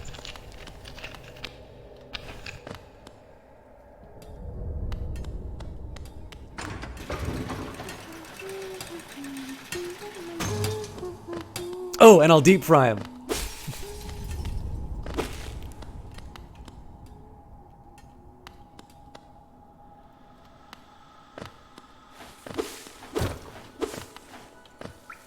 I'm trying to remember... No, let's go left.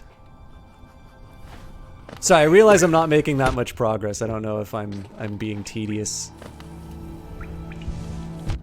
Oh, good God.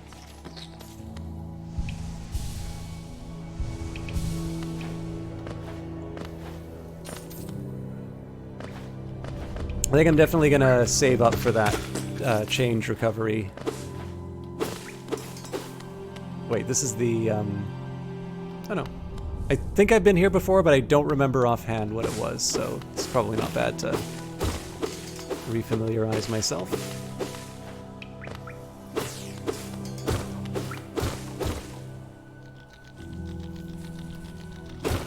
Right, it's,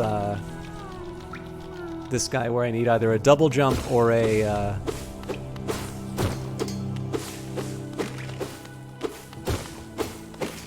The one thing I do feel a little bad about is when obviously I talk about other stuff on other games as well, but especially when I'm sort of exploring areas I've already been in, I don't always necessarily talk about the game just because I don't know if there's a lot of added value in me saying, oh yes, and I am walking in this area again because I want to see what is to the screen to the right when you can see that I'm going right. I trust, I trust your intelligence enough to understand that if I am walking right, I in fact want to get to the right side of the screen. But I guess I could do the... Okay, does it anybody... While I'm... Well, basically, I'm working on my way to get to the left so that I can go down again. But while I'm retreading material that I've gone over, we were talking about the stock market before. Did anybody have any questions or things that they didn't understand? I will do my best to try and give like a general answer that is not like doesn't have too much editorial, but I did get the impression that there were a couple people who were like, I'm not quite sure why this stuff happens. I can actually try and answer some of that. How do you turn a stock market number into a bank number? How do you cash in your shares is what you're asking? How do you make money in it?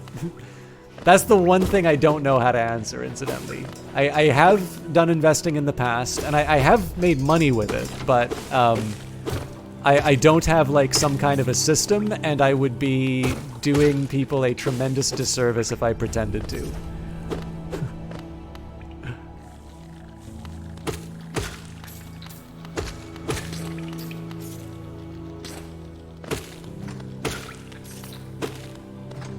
Don't hold on to stake, lying to yourself that it will rise back up.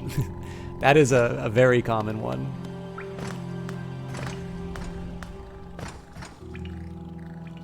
I mean, the answer to that one, actually, so Zen Koshu's got a worthwhile perspective on this. The thing that probably helps people... So, like, the next problem is that... people can turn that into a justification for maybe becoming impatient with a holding that's, that's currently going through some bad times. Like, in the end, what you kind of want to do with situations like that is to evaluate it as if you were making the sort of the investment again at the time. So if with that money that you would have for cashing it out, if you feel you have better opportunities for that money, then it would make sense to sell it off rather than just try and wait for the thing to recover. I can't believe I wound up back here yet again. So I could have saved a lot of time running through that. But yeah, like on the other hand, if it was like, so Amazon stock did go back to its old value. Pets.com did not. So, even if you did have a system, the likelihood of that being sustainable and broadly applicable in any reliable sense would be very, very low. Absolutely. It's like, I wish I invested in textiles companies and their stocks before the pandemic. All the materials for masks would have helped them tremendously. The most fascinating stock market take you heard is that playing the stock market is anti-inductive, because if a thing always went a certain way in the past, then the rest of the market would be factoring that in. Yeah, I mean, I think to a certain extent that's kind of efficient markets hypothesis again. So it sounds like it's more there are views on the stock market rather than questions. Oh yes, I can get rid of this guy now.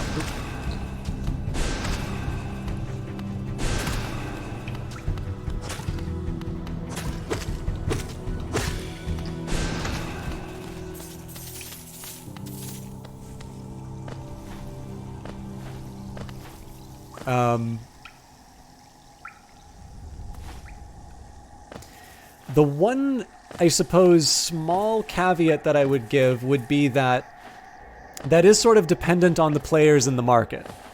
So if you... Now, again, I don't think... So the correction that I would have on here would be, I don't think this actually leads you to an interesting place where you would necessarily want to change your behavior. But let's say you have something that works very, very well for small... very small companies or ones that are not heavily traded. So, like, if you are an investor of a certain size, in order to get the return you're looking for, you're looking at, like, I need to buy this entire thing. Obviously, not every company is Microsoft. There's going to be a bunch of very small, small entities. And so it is possible that there are some of, I don't know, like reliable or consistent methods that escape the attention of the kinds of players that would sort of trade away the opportunity, because in the end the trade is small enough that they're not able to, like, it's just not worth it for them to work on it. But again, like, how do you identify when you found... that's what I get for talking about stocks instead of paying attention to the game. How you identify one of those as opposed to it just being, I think I found, it is obviously an interesting correlation, but not necessarily one that I think I can turn into a viable trading strategy. I I don't know. But yeah, I mean, the one thing I can say, like, clearly there are people who have fairly consistent track records in terms of succeeding in capital markets. And so, to a certain extent, like, I'm not going to go so far as to say that it's impossible to... Again, I need to be paying attention to... Curious is the trap maker's art. His efficacy...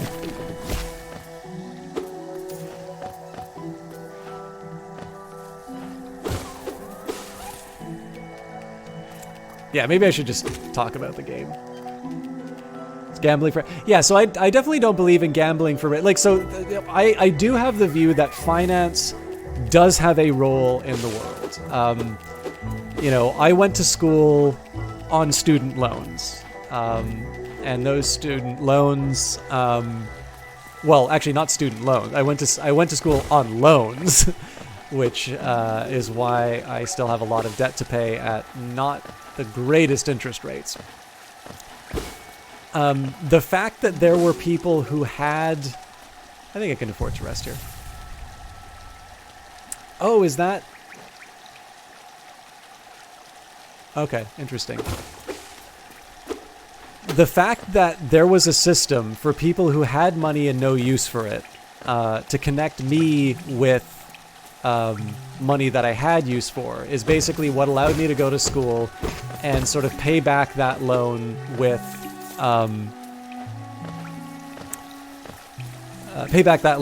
more or you know, with at a higher wage, right? I don't need to work at a minimum wage job to gain the skills that allow me to become an economist.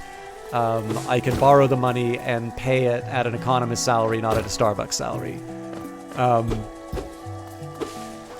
Now, the same deal with businesses. Oh, this is Silk Song, right?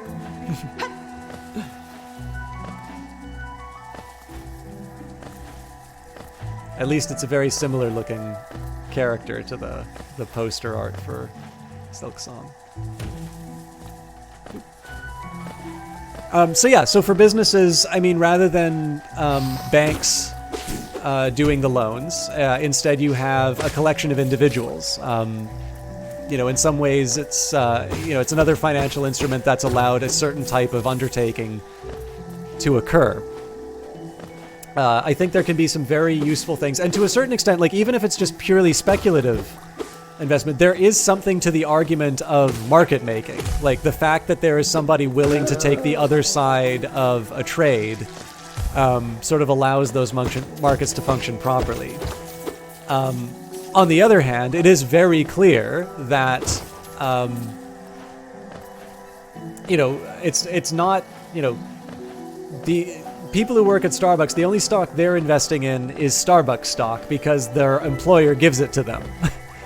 As part of their payment, not because of any, you know, sort of thorough investment strategy or anything like that. But yeah, I mean, like, so the idea of gambling for rich people, I know it's a really common take, and I mean, to a certain extent, like, I do think that these things, you know, you're buying a claim on the future earnings of a business. If, you know, it's run by people who, you know, have a good character. Like, I'm talking of an ideal, of course. But if, you know, these are people of good character who are running the business, they're good at what they do. Ultimately, they are looking for money in order to, you know, to do some kind of undertaking. Maybe it's an undertaking you'd like to see happen. I think those are all very good reasons to go into the stock market. It's actually also, you know, an equity form of financing is one way, you know, you can avoid bankruptcy, right? If there's no profits, then the no profits are shared amongst everyone. There isn't the idea of a debt that needs to be paid back with money that isn't there. So you avoid insolvency in that case. But of course, that's not always what happens. You know, in some cases you have, you know, a lot of algorithmic trading, which will hold on to a position for a few seconds, and you wind up with stuff like the flash crash. So it's definitely not intended to be sort of the last word in terms of whether or not none of this should be perceived as like this is the answer to anybody who wants to criticize the idea of owning stocks. But I think to a certain extent, sometimes some of the issues that we have about investing are more about questions of how the wealth has been distributed, as opposed to any inherent problem with the with the existence of these markets in the first place. Like, in the end, I think it's good that we're able to get money to people who would, do something again, ideally do something worthwhile. Not every business is necessarily a good one. But the fact that we have something in place to be able to allow that to happen, I think ultimately results in more prosperity.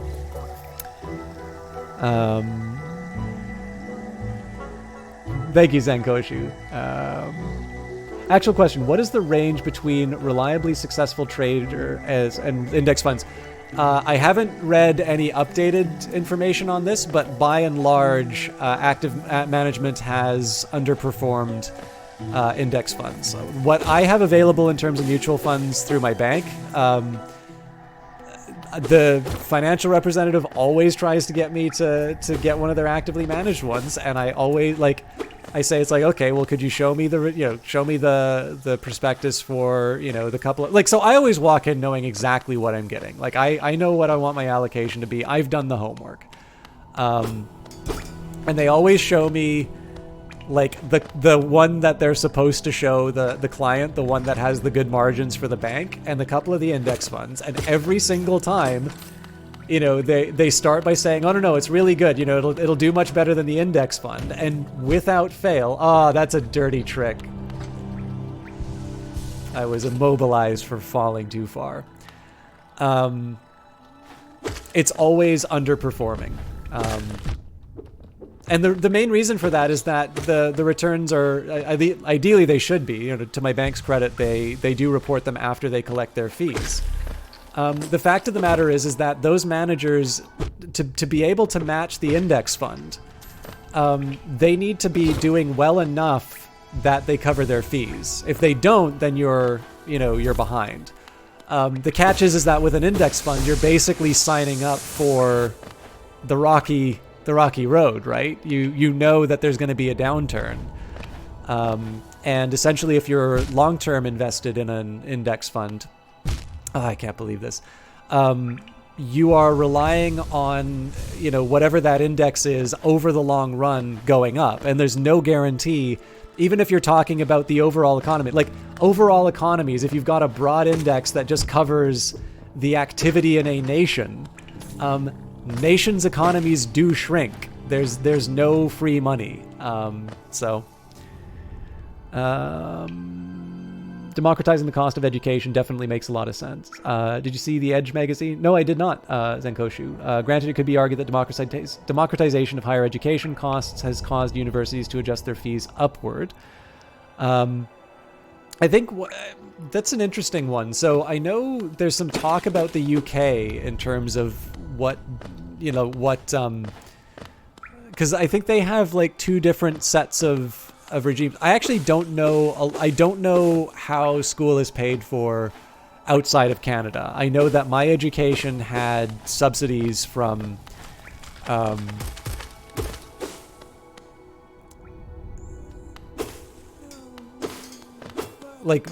had provincial subsidies and federal subsidies, if I recall, that made sure that I did not pay all of the money that was going to the university. So I probably can't say anything too intelligent about the overall expense of university relative to what the citizen is paying. But I mean, again, that's the position I was putting forward was just, it's kind of this first argument. Oops. Oh, that was not a good combo. I suppose the argument that I'm sort of making here is that it's an argument for sort of the existence of some kind of financial system. Clearly, there's not an argument for the current one that we have. you could presumably achieve some kind of a transfer over time. Like you could just tax everyone, and the government would be the one who puts the money in. The catch is, of course, is that the tax, was like, okay, well, only the wealthy should pay for it. It's like, okay, well, let's assume that we figured that out, in the end, that money is still going to be coming from somewhere. Like, if it's a bank that does it, if it's the government that does it. I know there's kind of an inherent appeal for when the government does it, but it's not... Oh, I get it. I got to go down and then to the right. The idea here is that I'm more talking about wanting to make sure that you do that transfer of money that you need today from, people who will need that money in the future, let's say. So, somebody doing savings. If the government does it, if the bank does it, I'm maybe a little bit more agnostic, although I think there's something of an argument that, like, Canada's banking system's not too bad. I don't know what's going on in the States. Like, when I look at some of the stuff going on in the States, I'm kind of like, oh, Jesus, I'm glad I'm Canadian. But yeah, I mean, again, the argument that I'm just making here is that the fact that we tend to have cases where the people who should have the money, in the sense of it is socially desirable that they should have the money, the fact that transfer exists and is socially beneficial kind of gives us sort of a first argument for the existence of some kind of financial system, whoever runs it.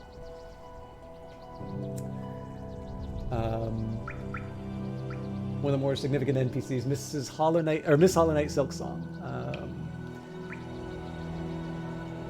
Yeah, and I should definitely say on this case, like, all of I'm talking specifically to Canada, so everybody, I should definitely be learning more from the conversation in terms of everybody else's experiences. I also know there's a very broad range of political opinion in chat here, so I'm going to be very intrigued to see who hates each other by the end. In the UK, you can get grants and stuff, but say you have student debt more than 10 years, you can't pretty much pay any of it. It gets wiped. That's what happened with your cousin, but if you're a Scottish citizen, it's just free for the most part. I wanted to say it was free in Scotland, but I was scared that I was misquoting, so thanks for the heads up.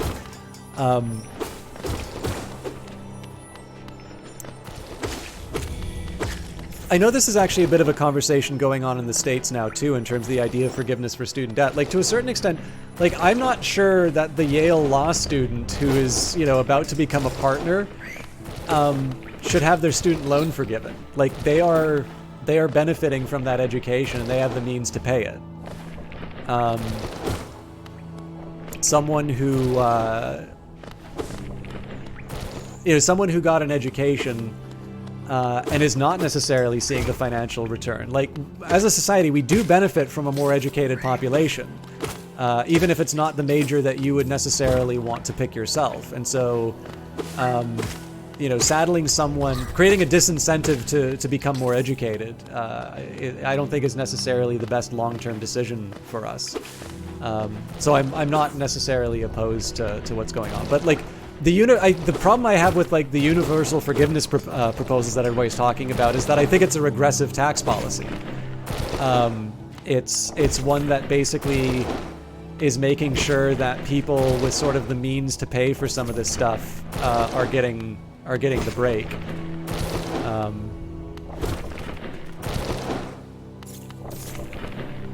Australian student loans don't have interest per se. They're indexed through... Oh, neat. And they're paid back on a sliding scale out of your taxable income. Yeah, I think that system actually makes quite a bit of sense. I mean, some people might make the argument about, it's like, well, maybe, it'll incentivize people to get the wrong majors. And I'm like, well, like, I don't know. I suppose the question is whether or not you feel that an education should be some kind of vocational training. Like, do we necessarily want everyone to become a programmer? Or some, should it be that, like, med school is the only thing that people, get student loans for, because otherwise it's not financially worth it.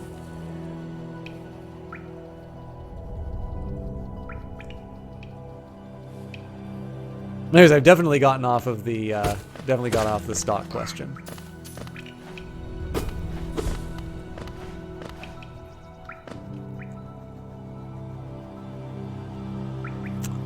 I think I'm gonna head down because I think there was that elevator that I couldn't pull the trigger for, and I'm wondering if my fancy new Vengeful Spirit will help it out. Also, I don't know if you're still watching Eyes of Sin. I know whenever I talk about this stuff, I express opinions that you don't necessarily share, and I know that you have a lot of people that like to tell you what you should think if only you were smart enough to think the way that they do. So I should say this for everyone, but I know particularly in the case of Sin, she actually has a very good view on a lot of things. And a strong tendency for conversations like this to be one where she just kind of gets browbeat by someone onto a particular position. So please do feel free that you're able to express dissent, let's say. Okay, so Vengeful Spirit doesn't help me there. Interesting. Of course, if you're just enjoying the lurk, that's fine too. But I know when there's disagreement inside of the channel, one of the really common... I mean, it's not the worst rhetorical move. But it's usually to say something to the effect of, you know, you're the streamer, you know, you're always going to be right. And I'm like, I don't necessarily think it's a question of disagreement, which is why I will have a problem with some people in the channel. I do think being able to express different ideas, like, so, you know, I've got my particular set of views. They're going to be informed from a particular educational background, as well as a particular perspective. One thing that I will say is because in Canada, I rely quite a bit on sort of Canada's social programs. Like, I don't have to live in a world, in a country where I have to worry about where my healthcare is coming from. And more importantly, I also work at a job that presumably, if I didn't already have,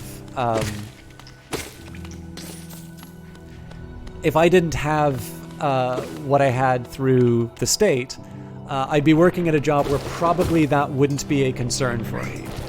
And so ultimately, I'm not going to have the same kind of appreciation for the situations people find themselves out in, you know, in the case of United States healthcare. Now, obviously, we haven't been talking about healthcare, but in the end, my views are sometimes going to be reflected by the circumstances I find myself in, which will probably mean that the more dire circumstances are ones that get underappreciated in my own case. And obviously, it doesn't mean that I shouldn't say anything on these topics. I think being able to say, you know, here's what I think. So again, being able to say, like, nobody's going to come to the defense of the bankers, right? Nobody likes bankers. And they've kind of earned their reputation. I could have sworn that I was able to...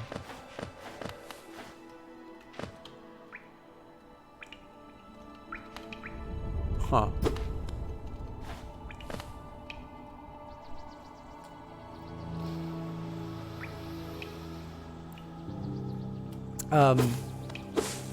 You know, like, so I'm never going to be an apologist for like Goldman Sachs or Wells Fargo. But on the other hand, you know, to be able to say what role, so like basically being able to answer the question, what role does finance play in a just, properly functioning, you know, however you want to term it, society, I think is useful. And that sometimes means trying to gain the perspective of, you know, what does the banker think they're doing? Again, sometimes in idealized circumstances, but it's still helpful for gaining an understanding about how these things work. But you know, there's a limit to that view, right? Like, there is the other one that says, like, okay, you know, I hear what you're saying, but here's this family that's not able to eat. You know, what went wrong there? And, you know, people should be able to answer that. I think I'm just going to head back up to the city. I think I've got enough cash now that I should turn it into boons, and I'll admit my exploration hasn't quite been showing me the things that I thought it would. Maybe because I'm just ranting too much about things that I don't know what I'm talking about. You managed to get both your diplomas without incurring any hex help, so you don't have the first experience of that stuff, but you think the payback threshold is 40k a year or something, and it starts something like $1 a year.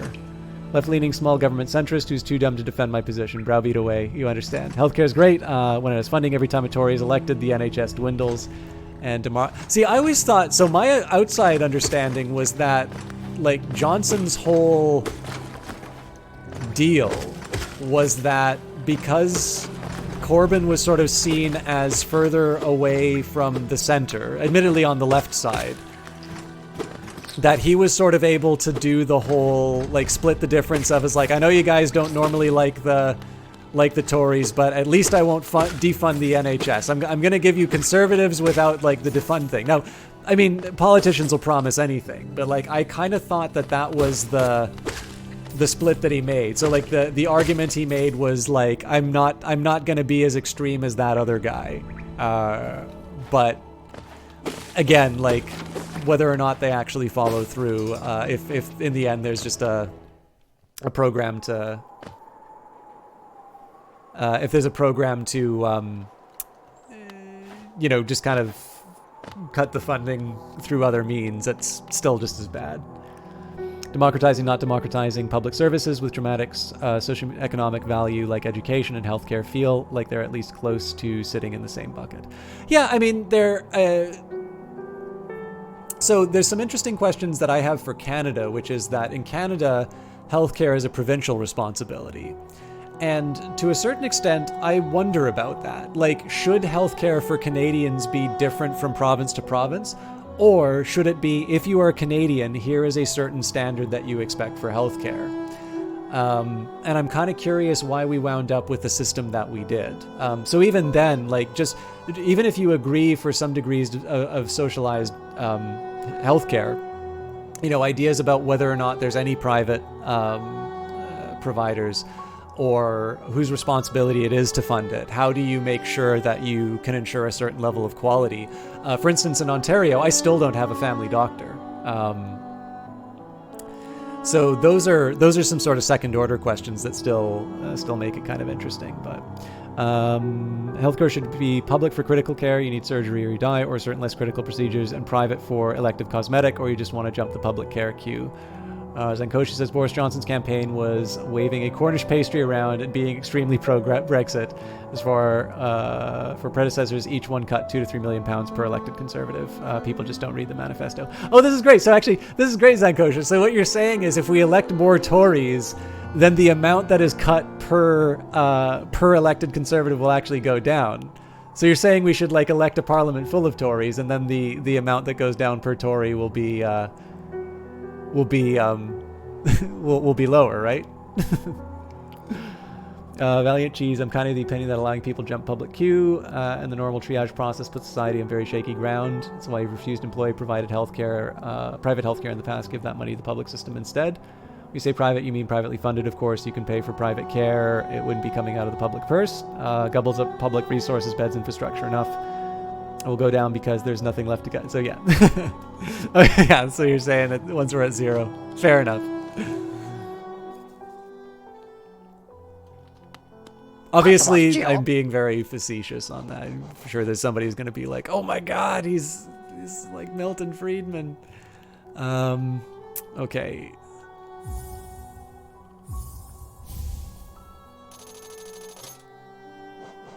Now I got to decide what I want to spend the rest. I maybe should have gotten a key.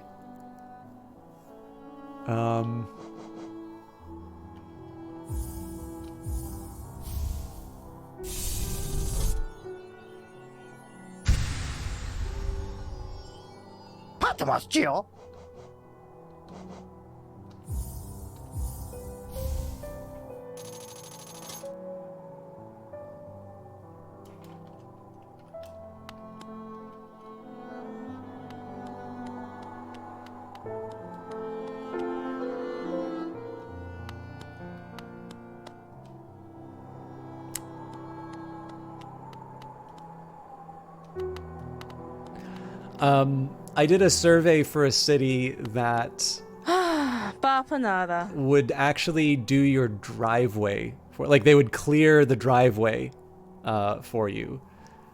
I love that they make sure the word geo shows up in the voice acting. Oh, that's right. I didn't quite pick it up until you pointed it out, Paper Duplicate. Also, thank you for getting me out of showing my ass more on the questions of what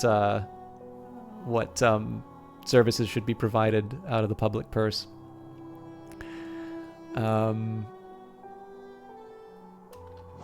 Let's do the hot spring pin. So, the big question here is going to be, which charms do I want to switch out?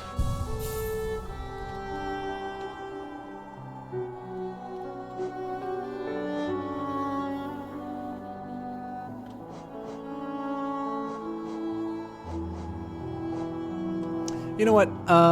Let's try... I'm going to try taking out the Soul Catcher. Yeah. So I'm going to try the... What I'll probably wind up doing is losing the Compass and getting the Soul Catcher. I do like the idea of carrying on with the Soul Catcher because the ability to kind of cast spells is really helpful. Did you visit that temple? A strange building, I've heard, though I'd never dare the journey myself. The braver among us once went there to pray, said they felt at peace within the walls. After a while, they stopped going. I wonder what changed. My understanding of the hollowness can be a little vague, but below those leaf-deep caverns is a fungal grove, once home to peaceful creatures not quite bug and not quite plant. Sounds almost worth a visit, no? Well, there's downside. The dreadful stench, the noxious odor fills the place. Okay, so it does look like I'm supposed to be going there.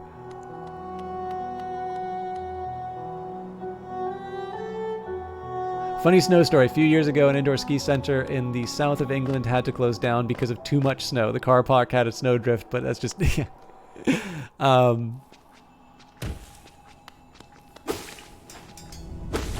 I'm trying to think. I have been through some pretty tough... I've definitely been through some, like, really brutal snow. I don't think...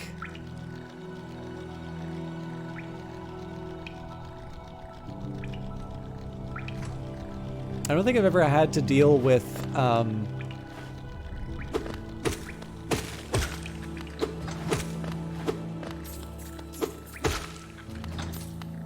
I don't think I've ever had to deal with, like, you can't do anything levels of snow.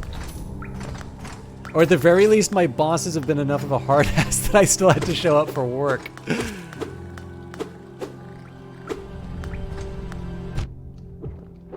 My backseating tolerance is 0, Paper Duplis.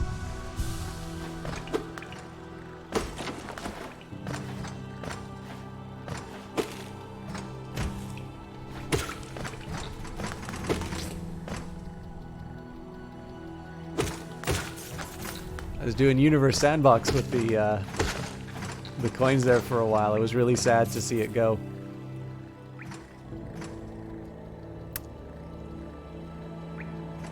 So Kitch was saying the other night that apparently going to KFC is is like a Christmas tradition in Japan. It may not just be Japan, but.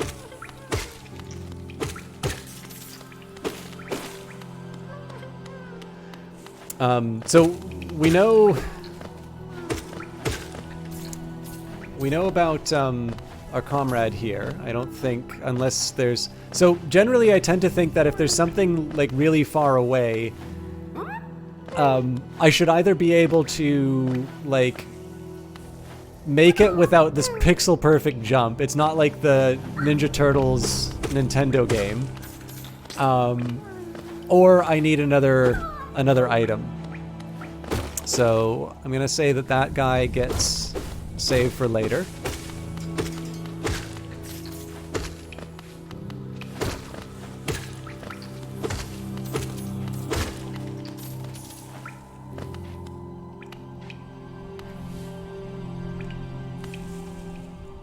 Oh, so that's like the reason why like Coca-Cola like went all in on the Santa thing, is that they'd be selling so much more in the summer, and like December was always a really bad time, so they rebranded Santa Claus. I was surprised to find out, I shared this with a couple of people recently. I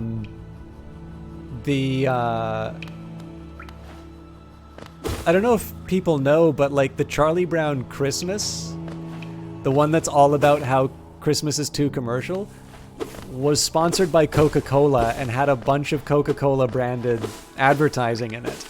And the reason you don't recognize it as a Coca-Cola production is that in order to be compliant with the FCC, subsequent broadcast actually had to remove it.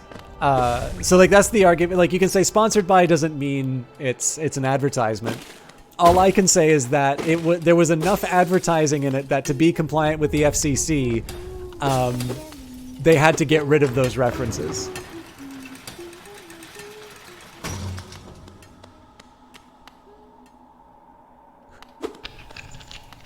Oh, that's right. So we have been here before.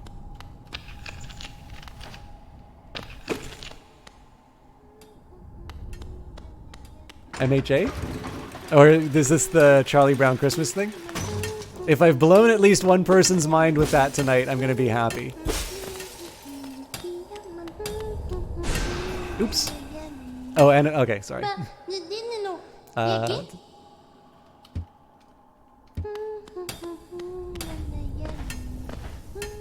Okay, here's a better question. Did anybody know that about the Charlie Brown Christmas? Surprising how many people don't realize how contemporary Christmas iconography is. So many people talking about history and tradition and culture, but Big Fat Red Santa was more or less created within living memory. Yeah, I don't remember. Does anybody know what year Santa went full Coke?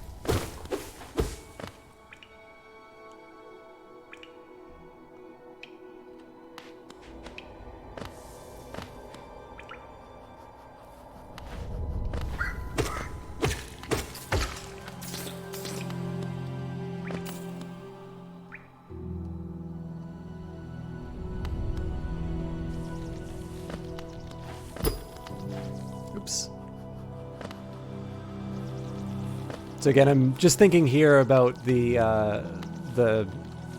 Switch. If I don't have my view on this is that if I don't have an obvious way to do it, then chances are it's not time for me to do that part.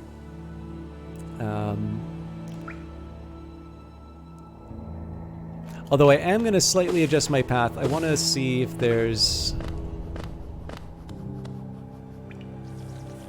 Oh.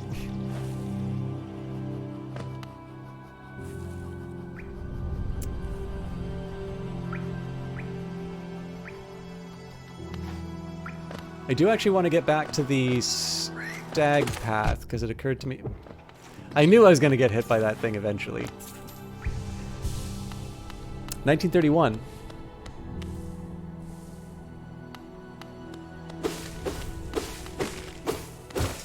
Now I have a confession to make. Before the stream, I actually changed the Wikipedia to say that it was in fact 1962. Don Draper made it. Mwah!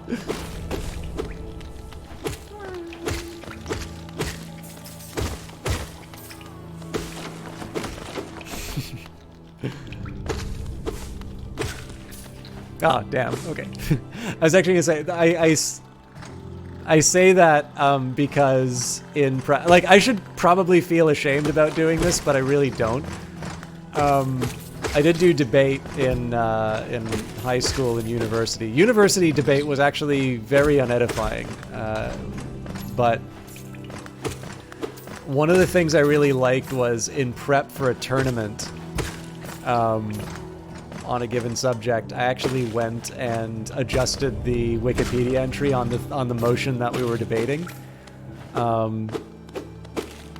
because you have it's not a bad assumption that, and more importantly, I was a guest at another school, so it wouldn't be an IP that I was connected to that that the change was being made to, or made at.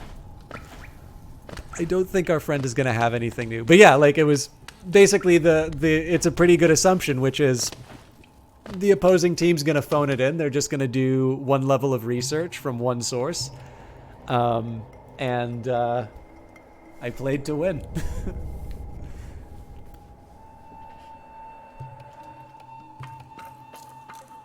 But yeah, so now... Oh, what brings you back here? Through here, little shadow. Are you lost? Don't worry about me. I don't need anything more from you. Oh.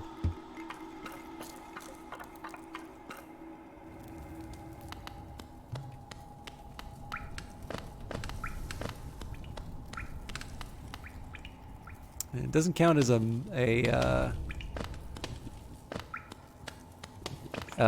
merchant.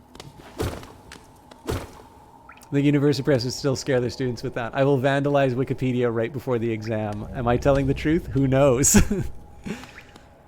Yeah, I'll be honest with you. Like, I don't know how universities get past the problem. Like, if you allow someone to go to the washroom during the exam, and every exam I've ever taken, I have gone to the washroom in an exam. Like, I drink a lot of coffee the night before. I drink a lot of coffee in general. It's not great, you know, and I definitely wasted time on my exam taking time. But like, I have needed to pee with violent force during exams, and I'm happy that they let me do that. But I'm not gonna lie, like, nobody can come into the stall with you. I genuinely do not know how they enforce people not consulting online resources during an exam.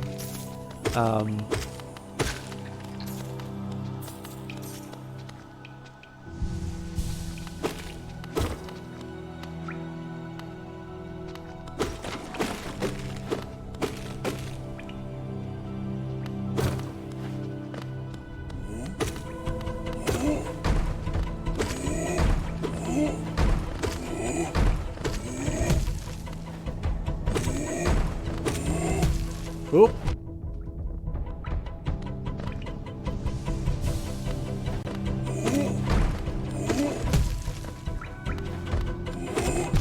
Ah, first time I got hit by... Oh my god!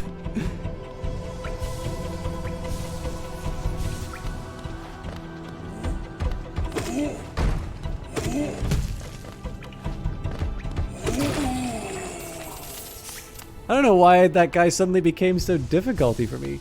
No bag should be taken out of the room. Yeah, so we sometimes did that, but I mean, it's not that hard. Like, phones aren't that expensive, right? Like, if you, so my personal view would be that one of the better ways is to do what you said, which is that, you know, you put your phone up at the start. But then, like, if somebody says, I didn't bring my phone, or, you know, I don't have a phone, obviously it's nonsense, but you can't, like, obviously you can't do that. Like, you know, you can't say that on the one chance that you do in fact have someone who does not have a phone.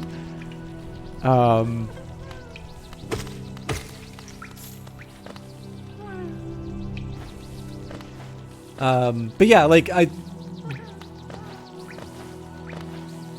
the way I, like, so I've had to escort someone to the restroom while I was invigilating, and what I would do was, I would say to each student that asked to go out, I would just outright ask them, even, like, unless I'd personally see them put their phone away, because there was one where we got them to put them inside their bags. I just asked them, there we go. I should probably be embarrassed about how long that took, but... Oh, hello. A new area. I was actually originally trying to get to the station. This is also what I'm talking about when I say I sometimes go a little stir crazy when it comes to the locations, because I turned down the opportunity to go up there a couple of times. I gotta rely on the sound.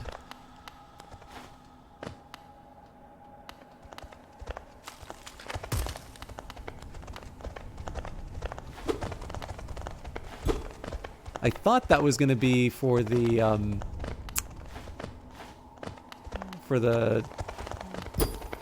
whatchamacallit, the stagecoach, the stag.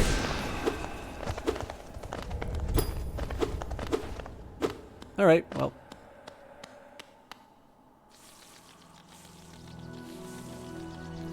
During LSATs and bar exams, they made you leave your electronics at the door, but what are they going to do? Yeah, exactly. That's Paper Dupless kind of explain. So yeah, it was actually fairly reliable that I would just say, I need your phone before I can do that. And sure enough, like, the majority of students did not in fact turn in their phone.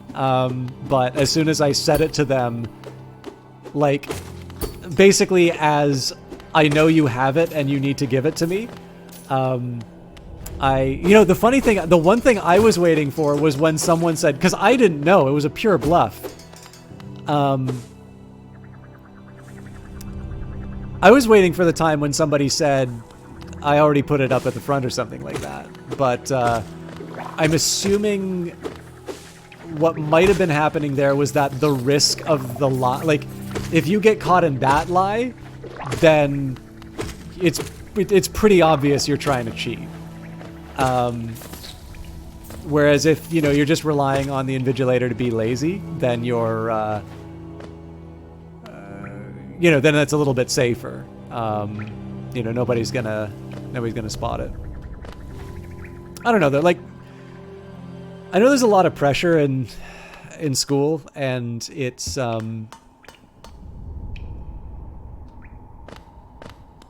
I know, like, the at the time it feels like there's every incentive to cheat, but again, maybe this is, I'm kind of more talking my book here, but didn't even think that there would be follow-up. Like, I didn't go to university just so I could get a piece of paper. I actually legitimately went there to learn. Like, there's a reason why I didn't stop at undergrad. And so in the end, like, cheating on a test would get me a very narrow set of, like, it would achieve a very narrow set of objectives. But in the end, like, it is also kind of just, like, kicking the can down the road. Like, at some point I am going to need to show that I know this stuff. I think to the right is the last spot that I've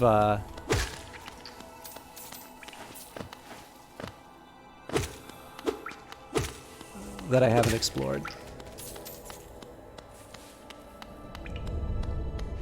Basically, the TA that's assigned to watch over the students. I never got a prof who would sign on to it, but I always wanted, like, 5 minutes when the exam started to be... Oh, that's right, because I couldn't get up to the higher level.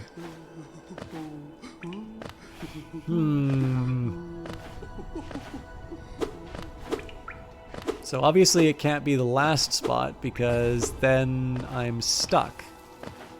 And I can't be stuck.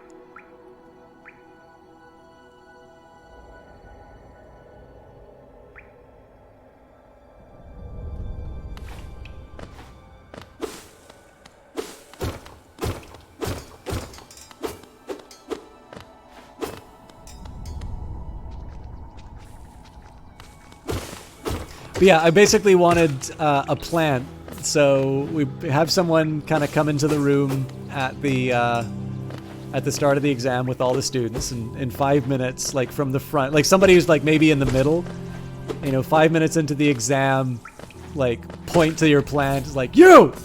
Get over here! And, make it seem like you just saw someone cheating from, like, halfway across the room. And, then you don't need to worry as much. When you did statistics and other stuff about precise information, they generally allowed a sufficient cheat sheet or were straight up open book. I actually do quite like open book exams because there are very few problems that I've needed to solve that that haven't involved some kind of access to the information in play. Right, hot springs. I want to try, before I go back to the platform, I actually want to try going to the far left and then down. I feel like we've already done it, but I don't remember what it was, so...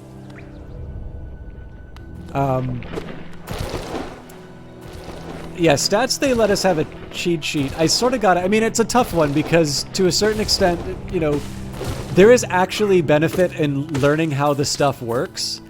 But I do also think that the way that a lot of people react to exams, it tends to be just memorization of a formula as opposed to understanding why that formula works.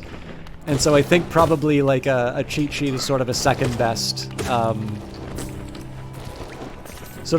second best solution, because in the end, the type of learning that's promoted by not having a cheat sheet is people aren't necessarily learning anything better. Open book is actually quite admirable because that's a little bit closer to solving the kinds of problems that you will in the real world. I mean, like, I guess, like, in my opinion, knowing what part of a textbook to go to solve a problem is actually a really helpful one to have. Or like a computer programming exam, like being able to access an API. Like, what are you really gaining by memorizing, you know,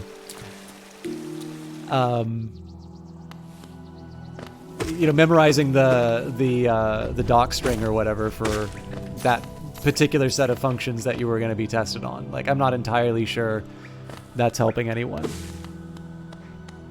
Sorry, son. I should have stayed. Thank you for sticking around, by the way. I'll stay in the hot springs as long as you want. I do like the faces in the... This is probably my favorite background out of them so far.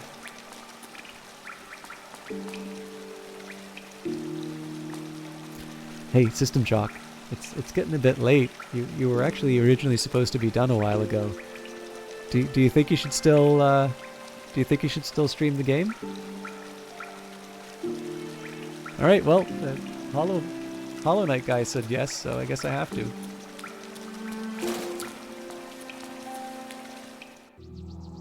Good lord, I had to do that in data structures and algorithms. And I think that is the one course you can maybe justify a pen and paper exam, because obviously that's more conceptual. But that is so insane that they made you write out your... Like, what are they trying to teach you doing that? Sorry, Sin brought me back to the topic at hand, and then I started talking about programming stuff. I don't know if this is what you were hoping for, Sin, when you first suggested this game to me, but I hope I haven't done the game an injustice. So whenever I run into this stuff, I always take it as you need something else to keep going here.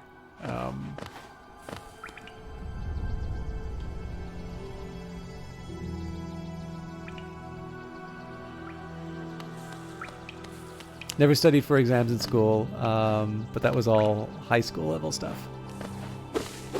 I probably shouldn't admit to how many tests in university I just... Okay, so I am somewhat of a do as I say, not as I do person. Undergrad, I did not find that difficult.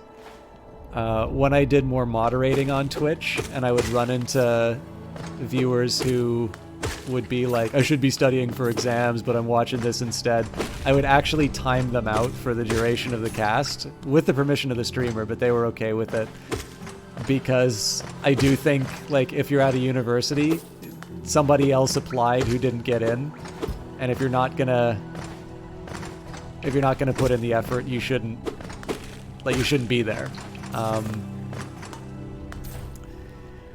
I'm not entirely sure I would have been able to get through grad school if I didn't study for stuff, but and the thing is, like, for the ones that I didn't study, like, I did okay, but your goal shouldn't be to do okay. You should go for mastery of your subject. Ah, yes. Another spot that I don't have an easy answer to. And then I think Green Path, we've got that. So the one thing, at least in the favor of Green Path, is that... Oh. Is at least there's a character kind of telling us that we should go there. You did do so well on your SATs and CATs that they thought you cheated because you were in special ed math. Top 3%. Very well done, Isofson. I know you say you're not a math person, but I think the biggest thing is that a lot of people are taught to dislike math. So it actually kind of comes back to some of that memorization stuff that we were talking about. Actually, you know, maybe here's a good example. I'll try and make the mapping from math to Metroid-style games.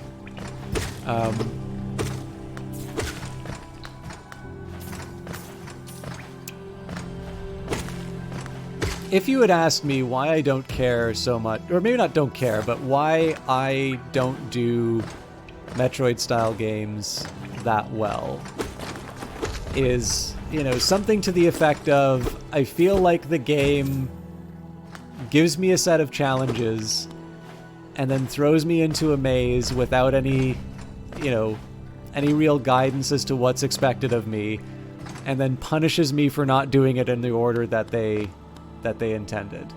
Which is obviously kind of unfair, and I think that description can also describe the exact reason why people like Metroid-style games. And I think you can sort of say that math is like that, right? You know, when I was learning, I've told this story a couple of times, but when I was learning math, my sophistication with the subject was so poor that I sort of did not appreciate that the square and the square root were sort of inverses. That basically, to me, the square root was you memorize, like, if you saw a number on the inside and you memorized what the result was. So if it was like a 9 or like a 16, then like you were in good shape, you know. That's an easy one to remember. Like you put the little house around the 9, and if they ask you what that means, you can tell them 3. It's a nice round number. But like, God help you if there's like a 2 in there. Like impossible. Unless you have a calculator, there's no way to solve that. You're screwed. Now, of course, I eventually learned the difference, but because so much of my math education, it's sort of been about sort of memorizing these really arcane rules, and I maybe didn't appreciate the operations. You know, I didn't really kind of see how it all hung together as this logical construct. It was very difficult. Like, it was like the things that I didn't necessarily like about some of the... I keep getting hit by that.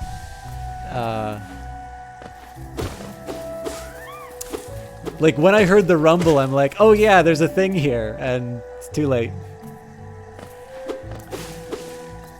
And I tend to think that style of math... So again, it's like me playing, you know, Metroid. So Metroid's a really well-regarded game.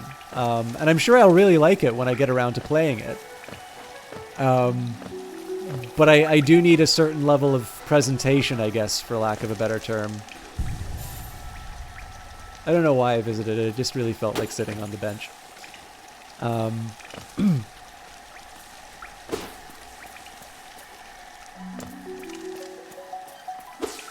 But obviously there's people who really get into math and see a great beauty in the subject and find it fascinating.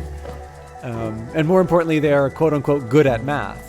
And part of it's just a question of presentation. Like if somebody can show you, sort of unlock what's interesting about the subject, why it's worth studying, then you'll probably find out that pretty much anyone can be a math person. If you can cook, you can do math. But then, you know, the question is, how much effort do you really want to put into learning that? You might also be mildly dyslexic. You realize that you use synesthesia to tell letters like D and B apart because they're different colors, but you have trouble with your lefts and rights. Still don't know left to right. I have a scar on my left hand they were able to use as reference from an early age, so I guess I never needed to learn. A mild form of dyscalculia. Your brain sees 24-hour clock, knows off the one at the start that you're late to work 9 times in a month, till the manager changed the color of the paper that your shifts were on. Huh.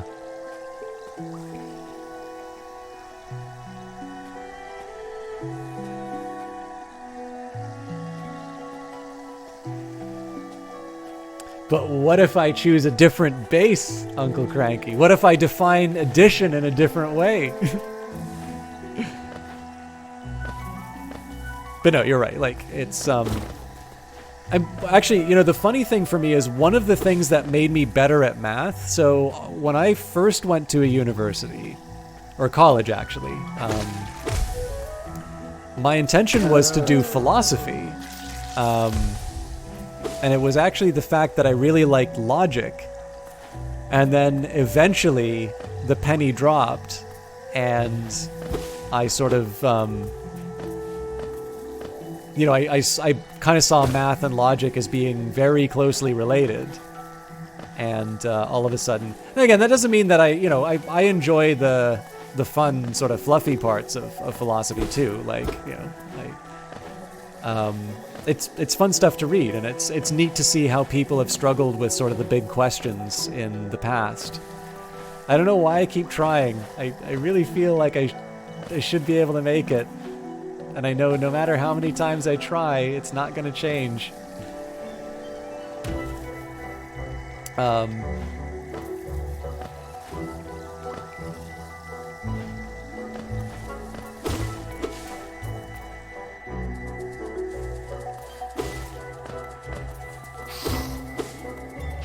But yeah, so like once I kind of had that mapping to make into something that I'd already found interesting. Oh wait, we've been here before. Oh, hello.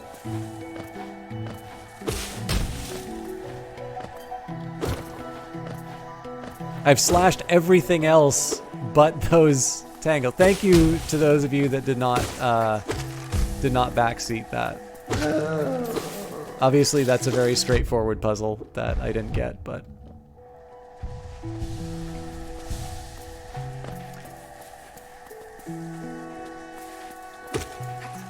I think it's because anything that I pass behind, so like this I can pass in front of, and I can cut it. I think those vines you pass behind, and so I assume that they were part of the scenery. We'll have another one that we can test that on. Oops. You appreciate math immensely. It's how the world works. Baking and drinking mix requires math, but and those are more tangible to me. But those are more tangible to me. You can weigh things out. You can see an amount. Yeah. So I was trying to figure out what was going on with the platforms bouncing. So I thought that it was like a scale. Okay. Well, even then, like that thing I could cut, and I moved behind it. So I think I just made the wrong inference. But yeah, so I was taking the bouncing as being like, okay, so I gotta put something heavier on this so that the scale divides. Oh, yeah. Okay, I can't answer why I didn't try to cut that. I was just really under the impression that I couldn't.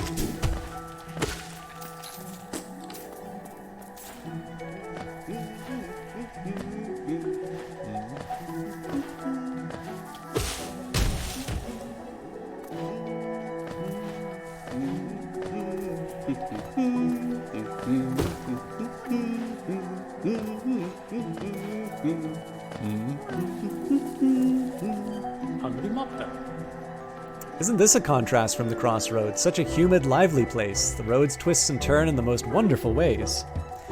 I've done my best to chart the area ahead, though I must admit some of the area's inhabitants proved quite a nuisance.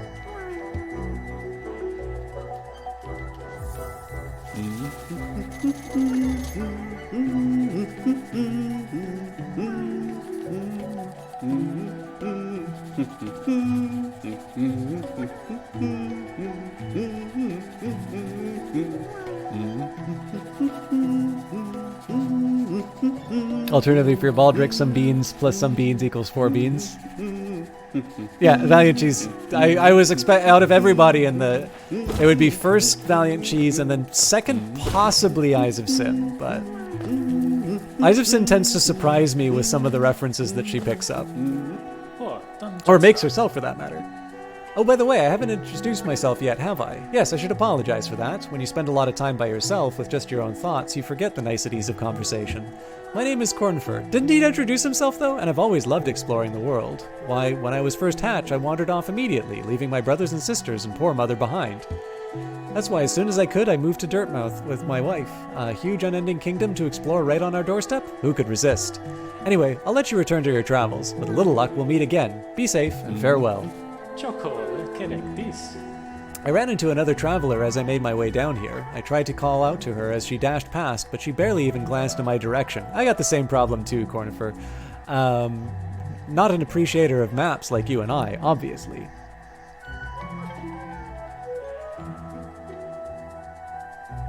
Oh, that's neat. I don't know Ghosts and Goblins, so... You're still blown away that lots of people don't understand why the grow shrink commands in Hive Time are eat me and drink me?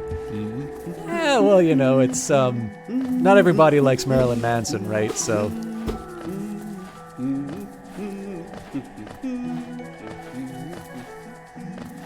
This is usually the point when the person that I was talking to on the phone would say, I can hear you smiling.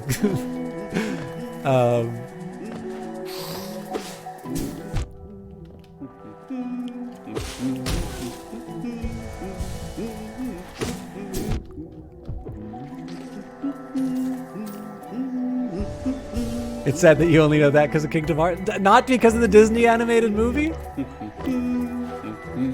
The book adaptation of the movie was pretty good too, but it's definitely kind of arty. Like they, I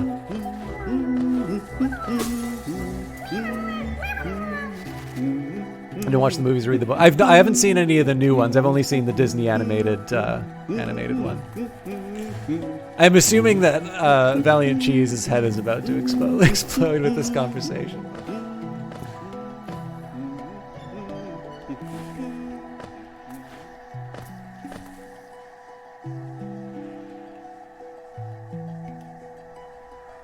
Accidentally reloaded Twitch and played you an ad. If you said anything Alice adjacent after mentioning Marilyn Manson, no, it's just I know a couple of, at least one of his albums apparently had a lot of Alice in Wonderland references because I think he was supposed to do a movie about Lewis Carroll. It was Charles Dodson was his real name, right? So yeah, it was just my chance to. Just my chance to be a little bit of a pest and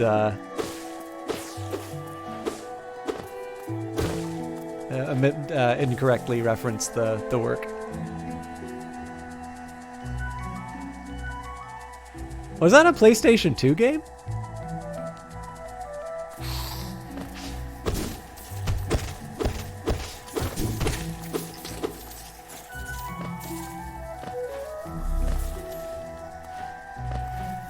Actually, what I really, now that I'm thinking about this Valiant Cheese, like, I like the fact that the embiggen and enshrinken, I guess, I didn't really think those terms through. I love the fact that if that's what if they don't get that if they don't get those references, then it also probably means that they think that you're, it means that they probably think you're, like your, the commands are obscene.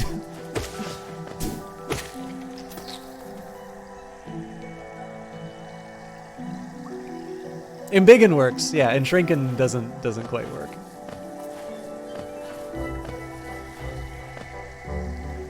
Now I'm trying to think if there's any reason for me to be there. So now that I know how to cut these things, most of the puzzles are pretty trivial, but.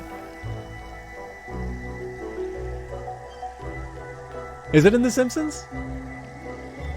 Presumably everything's in the set. Like, I suppose maybe there is a wonderful social science theorem that someone can prove that, like, Simpsons asymptotically approaches the truth. Like basically, do enough episodes of The Simpsons, and it will have an event from history, or event that's about to occur.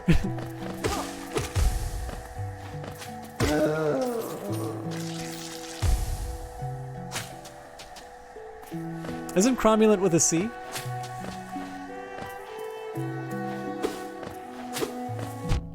I walked right into that. I could be thinking of corpulent. Corpulent's a fun word because I am the absolute last person who I should be using it. Give a room full of monkeys to typewriters, they will eventually have the full works of Shakespeare. But a finite number of monkeys on a finite number of typewriters will give you some decent Hemingway.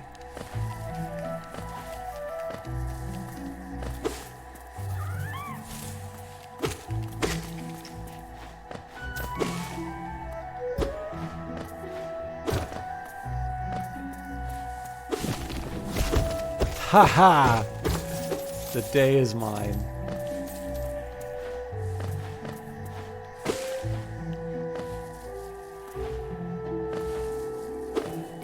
Actually, I do have one hypothesis about TV shows, which is if you let a TV show run long enough,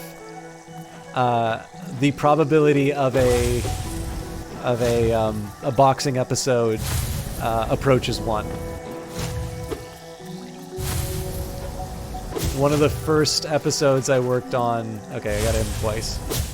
Oh yeah, so you just barrel... Okay. Oh man. He's not an easy guy to... Come back here!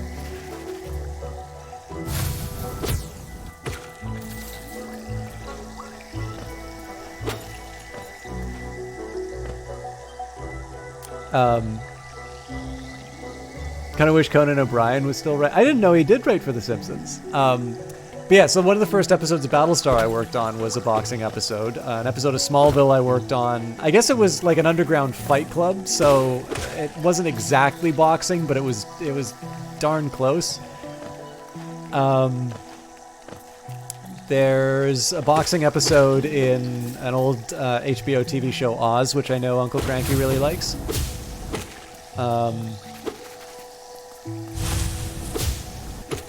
What's another one? Oh, Billions. Billions is a great show, by the way, if you haven't watched it. That's got a boxing episode. Yeah, half of season 3 of Oz. I don't know, maybe we have stumbled on why Cyberpunk 2077 is such a broken mess. Monkeys and typewriters. I mean, so... keeping in mind that I don't want to be too disrespectful of the people who put a lot of hard work into making that game happen with impossible demands being made of them.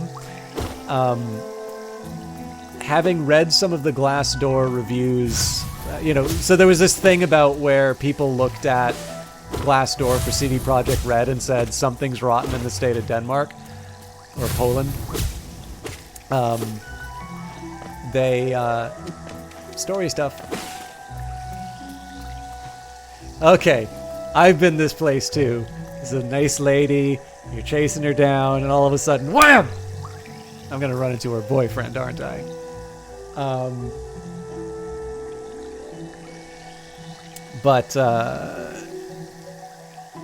Yeah. Wham, she turns into a spider.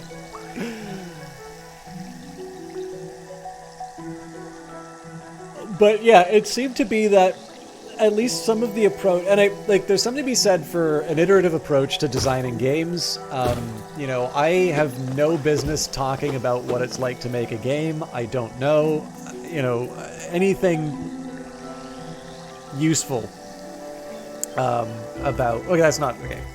That would be disrespecting someone who actually took the time to teach me how some of this stuff works. So, I should not be expressing opinions too definitively. Yeah, there we go, Valiant. I gotta be careful how I say this stuff now, because if I say that, it's like I didn't learn anything from that cheese jackass, and that's definitely not true. So I'm gonna run around. I am gonna follow the lady, but I might as well finish the thought.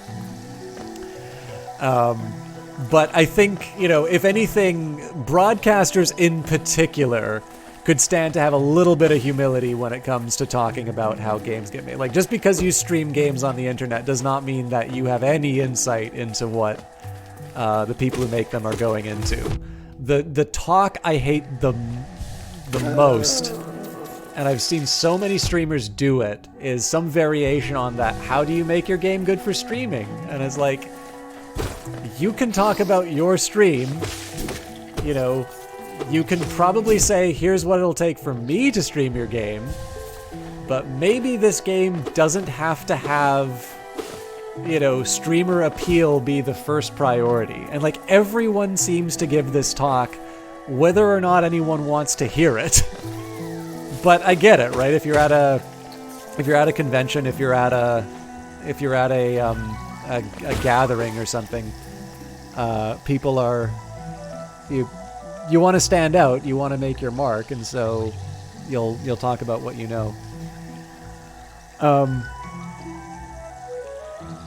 I don't know how many times you've been flirting with a cute lesbian, suddenly wake up in her lair, trapped in silk with half of your blood missing. Oh god, is this where this is going? Eyes of Sin. I didn't know the Hollow Knight was a milady.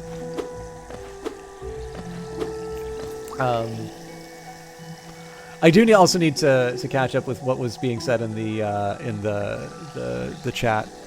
But yeah, so like, one of the things was, while there is benefit to an iterative approach to development, it definitely seemed to be that the focus was very disorganized. And given that so many features that they talked about are not present in the final version of the game, it does sort of feel like, to a certain extent, there was an amount of sort of throwing stuff against the wall, seeing if it worked, and then when you run out of time, you're not able to finally like put all those systems in. But I didn't want to catch up with what Zankoshu was saying. So when he left the writing staff, he left a note, which I think was for David Cohen, which specified a certain corner of the room to go to the toilet in. The window was sticky and bourbon in the desk or something. Okay, I gotta check this out. You want people to watch the live-action Jungle Book just for Christopher Walken as King Louis? I had no idea that Christopher Walken was King Louis. Your favorite is when someone says, this is game development done right, and it turns out that I've been doing unpaid work on a game that's making no money.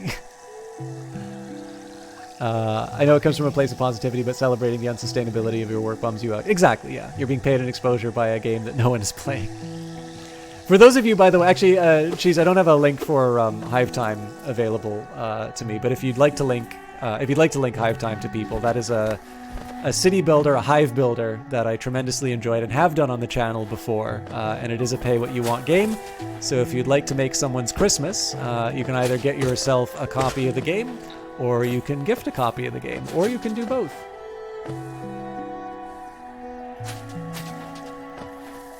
Actually, also, Cheese has done an article on the sort of the finances of a pay-what-you-want game, which was enlightening. So enlightening that somebody said, I think they should have made the game, I don't know, buy to play or whatever it was in the community where I shared it, not realizing that Cheese was in that community.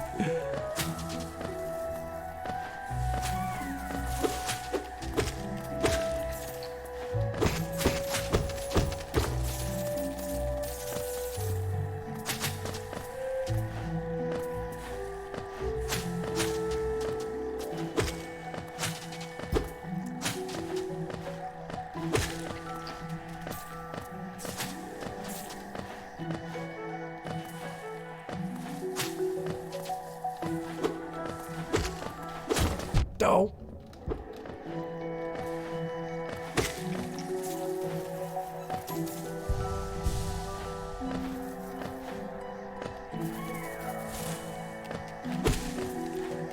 Those little bush guys, I'm not as worried by. It's the ones that suddenly charge you that I think are going to be a problem.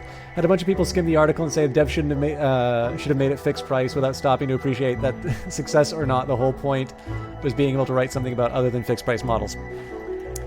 Yeah, it's I mean, I run into this a lot on stuff that I'm trying to do. Like, I'm happy that people, read my stuff at all. It does drive me a little crazy when the engagement that you get with something you've written has kind of failed to demonstrate that it has,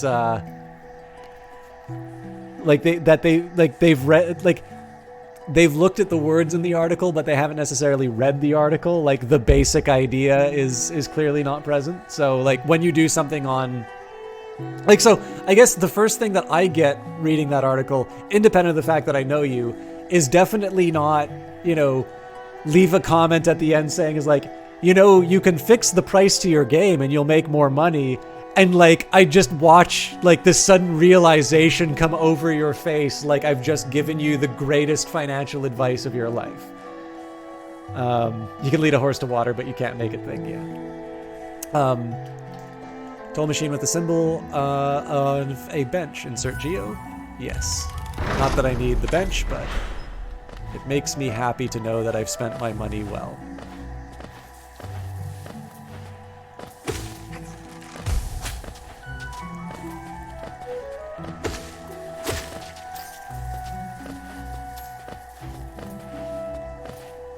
I was actually planning on wrapping up a little while ago, but given the fact that I'm...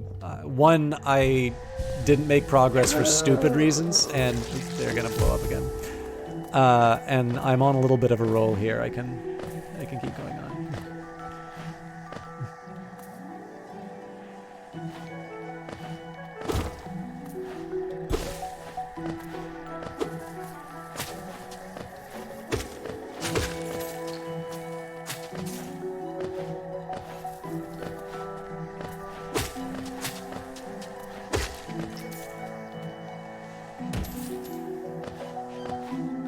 It is kind of neat.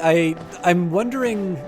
So I've obviously been savaged by the fact that you're immobilized for a little bit when you fall from a great height.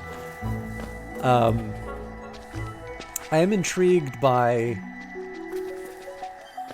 the fact that happened, because I don't feel like that would happen a whole lot, or that would be a strategy for avoiding combat. But it's neat that they do that, and I'm wondering if the intention is as some kind of a combat thing, or if it's more, this gives you sort of a feeling, I feel like I fall. Oh, wow, that really takes a long fall. I sort of wonder if it's because they want to sort of communicate an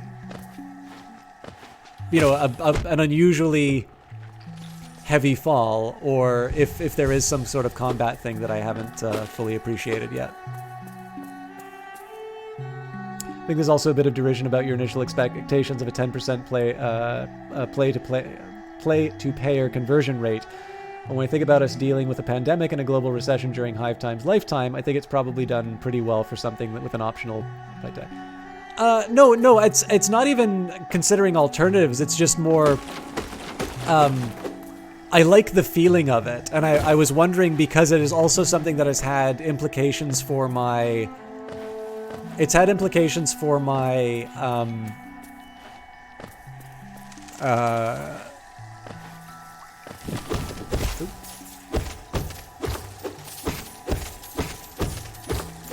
this plant has evolved to detect the geos to snare the greedy.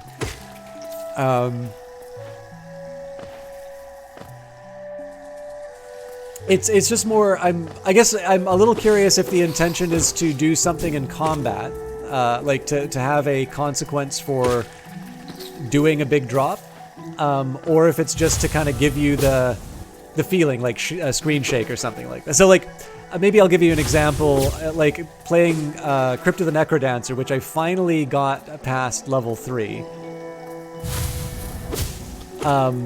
I really like the fact that when you do 3 attacks in a row, you've got like the audio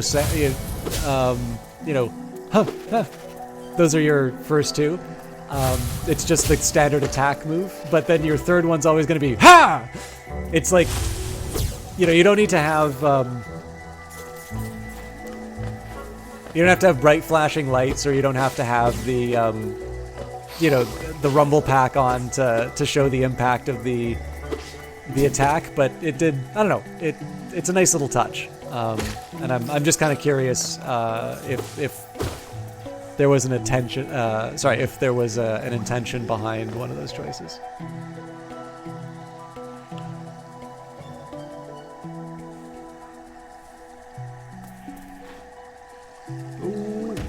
Am I back in... Yeah. Now I wonder if I'll be able to get back there. No! Alright.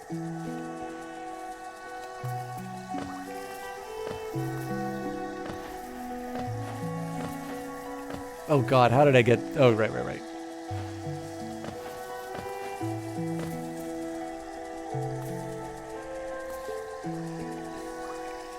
Yeah, that's kind of where I'm leaning on it, because like I just don't see, like, clearly if you've moved that far, it's not like the thing that you're fighting is a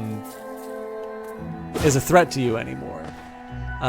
It might be sort of a penalty for going into the unknown, where you might, but like the fact that there are pools of, well, I can't call them a hot spring anymore because the hot springs are really relaxing. Oh, they're gonna make me cut these again? Or is this a new one? Huh, I missed one.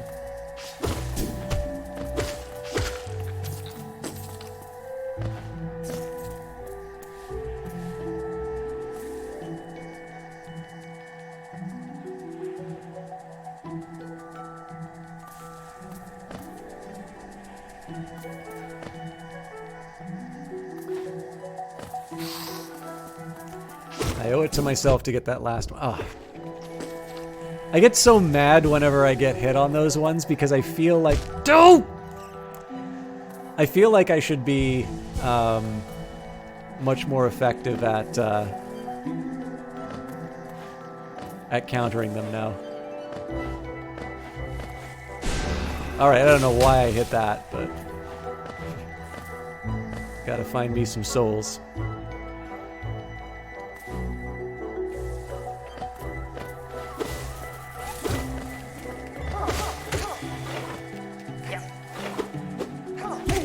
Souls acquired.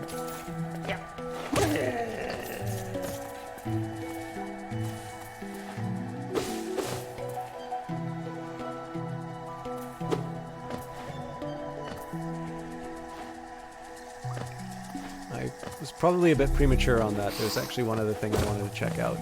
I gotta find that spot where I saw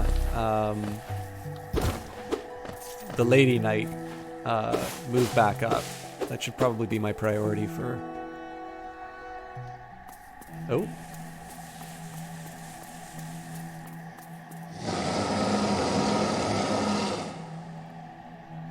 This is gonna be when, like, the heavy metal music starts playing, right?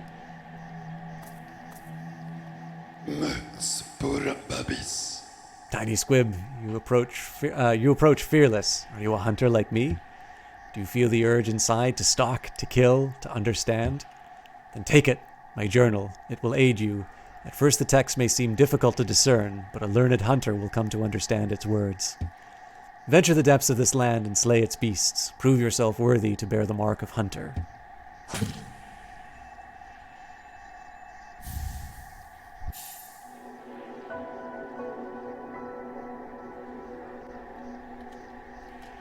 Oh, it's going to tell me the different... Yeah. I will read these, but probably not tonight. Little Squib, you have overcome a few creatures, but you are only just beginning. Don't delay. Descend into the belly of this world and hunt down the life you find.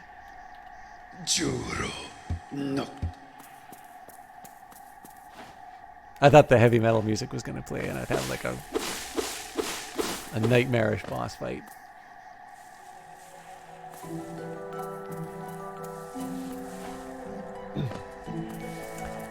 Well, you see, Valiant Cheese, I only really do one voice when it comes to Internal voices, and that's Caius, Spellsword, Dunmer, Eternal Champion, former agent of the Emperor, current head of the Blades in Vardenfell, finest courier in Tamriel.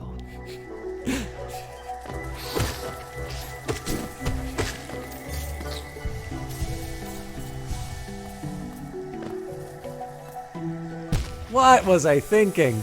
I knew that was boiling.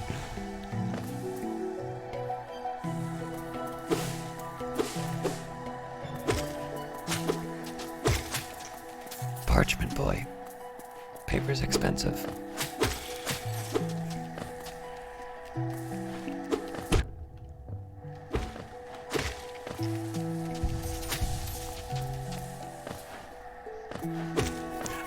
So one thing I'll say about that, I know the Morrowind stuff is not the most popular that I do.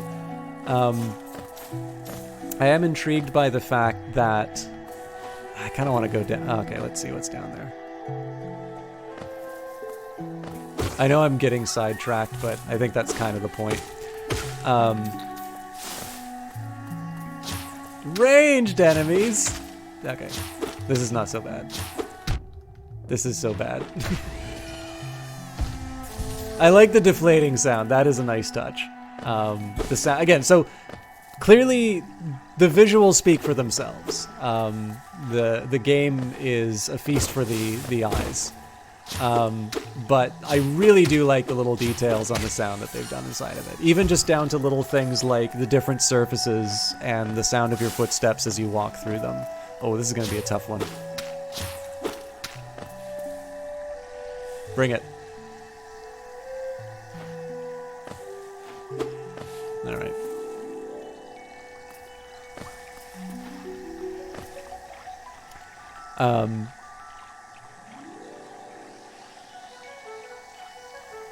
But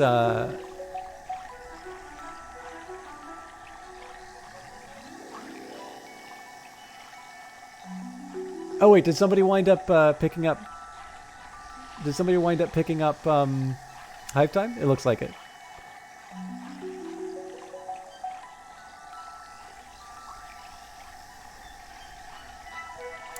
Yeah, that was actually, so the Eyes of Sin kind of was selling me on the game specifically for its soundtrack. So there's lots of things, but yeah, again, the visuals kind of speak for themselves. The little touches on the audio are definitely something that I appreciate the more time I spend in this. Okay, I think I know how I'm supposed to handle this, but this is going to be character building. This is why I don't play platformers. I'm really bad at that stuff.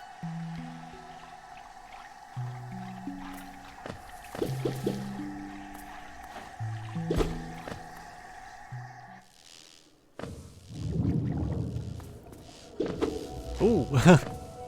Do I really want to try this new zone before I,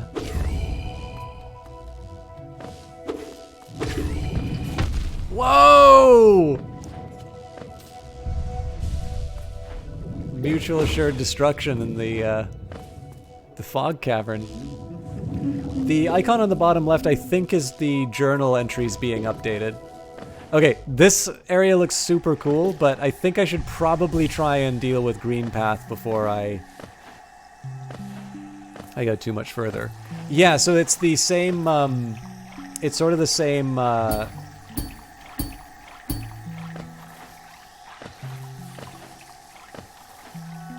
Alright, now I don't think I'm going to be able to just jump straight to the... I don't mind getting lost here, because I've got lots of interesting things to do, but...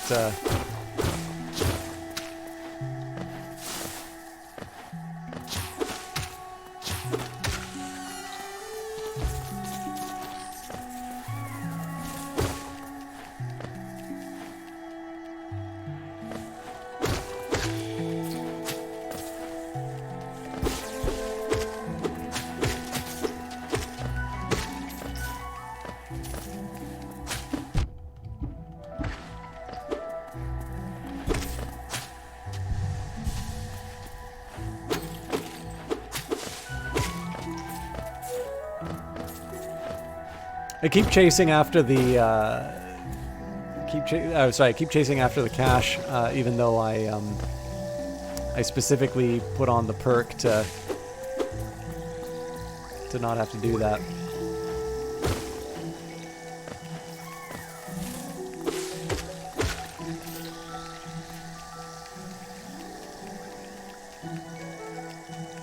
The DLC for this game?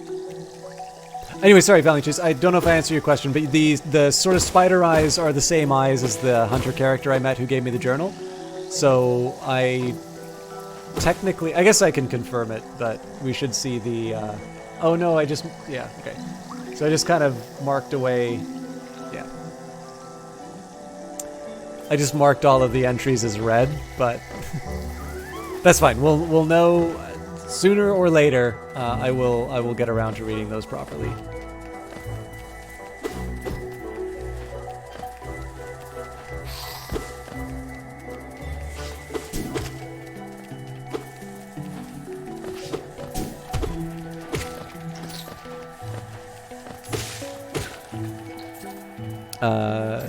They kept being more creative and making more cool stuff. So out of curiosity, is the DLC content, like, is this something that's now sort of integrated into the game and I'm playing it? So like, when I'm playing the Elder Scrolls, which I was gonna say stuff about, but I'll get around to it maybe later.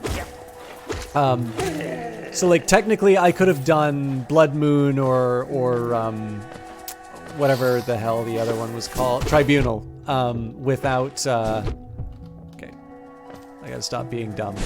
Oops. I technically could have done that any time that I wanted, although clearly the content is designed for higher level characters. So is it something that just kind of, is the DLC something that folds into the sort of the base experience of the game, or is it something that like I'll be selecting later on? Bestiary entries are in character and kind of charming. DLC is all integrated, but it's also pretty self-contained. Okay, cool. Yeah, the funny thing, I know a lot of people really highlight that. The Endless games don't do this anymore. But there is actually an argument for people giving away DLC like this, because, you know, I'm thinking more specifically Steam here. Because obviously Itch and GOG and the Epic Store, they're all going to be their own sort of thing, but being able to like have a meaningful update for a game, sort of showing continued support for a game, does do a certain amount of marketing, and it's one of these things that has kind of allowed these so Paradox's whole thing, right, is about how they sell DLC to sort of make continued development viable. The thing is that for a certain type of game, at least, being able to continually update, first of all, it makes it a better game, but it's actually sort of a source of extra attention for the game on the storefront, either through the updates function or just through the fact that, you know, your player base is still playing your game and so going to be talking about it. There's lots of different mechanisms through which that can work. So incorporating it for free can actually be a good business decision. But of course, the problem is that, you know, were someone to write an article of, we tried free DLC and it didn't, like, the DLC ultimately did not pay for itself in terms of the number of extra sales, well, then you're going to be getting the same reaction that you got to Cheese's article, which is, you know, devs should have made DLC paid. I would have bought it, you know. But I know, like, Amplitude successfully did that. I'm trying to think of another game that did that. Did a free update. Oh yeah, Hand of Fate had a combination of free and paid DLC.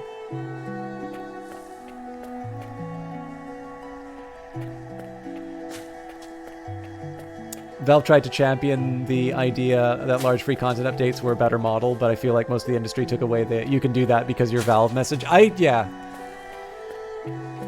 I also think there's a question of scale, like, I mean, to a certain, like, so let me give a perfect example, right?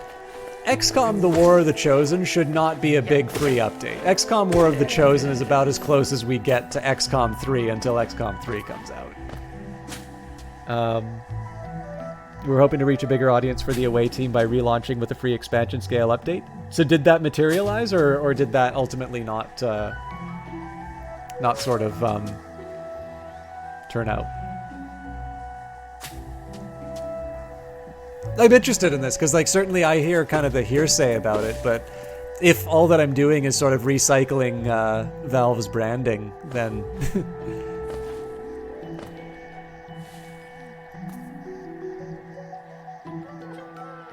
okay, so as much as I'd like to do this, I don't actually see a path. Well, actually, there's no loss to me doing this, though. I don't actually see a path that gets me over here. I'm going to have to jump around.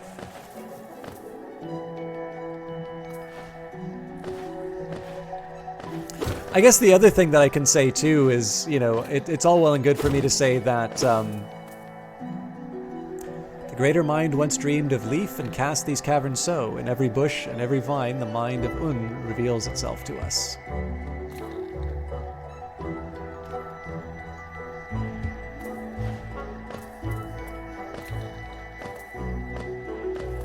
The key term is that they used to do that. I think this is going to be a boss.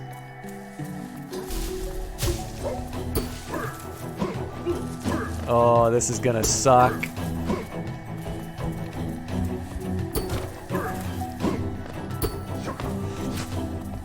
I don't want to have to waste... Oh, I bet I can hit those back. Nope. Oof. I gotta remember, I can't block like him.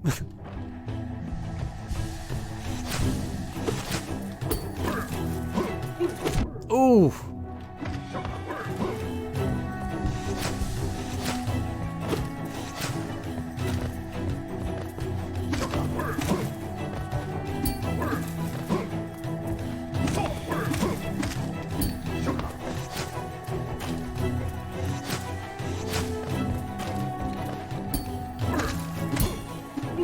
Ah, I was doing so well.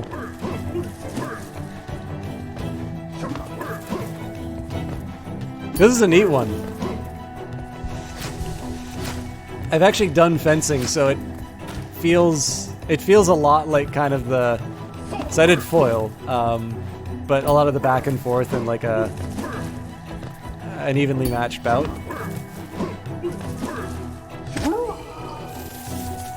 Oh, that's probably a mini-boss then. Ups and downs. Do you think the update allowed a lot of the existing audience to be more positive about the game, let us climb out of the Steam's mixed rating category, and it did provide a little uptick in sales, but broadly speaking, not enough to cover the development overheads?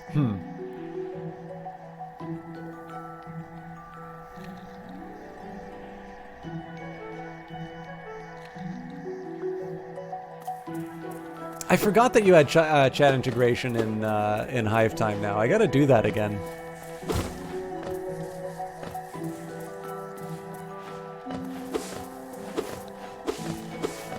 I also had a couple of local Ottawa games I was meaning to do, but Hollow Knight is a really tough act to follow, so I've been really enjoying this and kicking around. I've also so I'm probably making slow progress by most people's standards, but I am making more progress than I thought I was going to playing this. This is also kind of neat to see the this almost feels like the edge of this garden, and has some of the old, yeah. So now we're moving back to the... I really like the way that they deal with the color.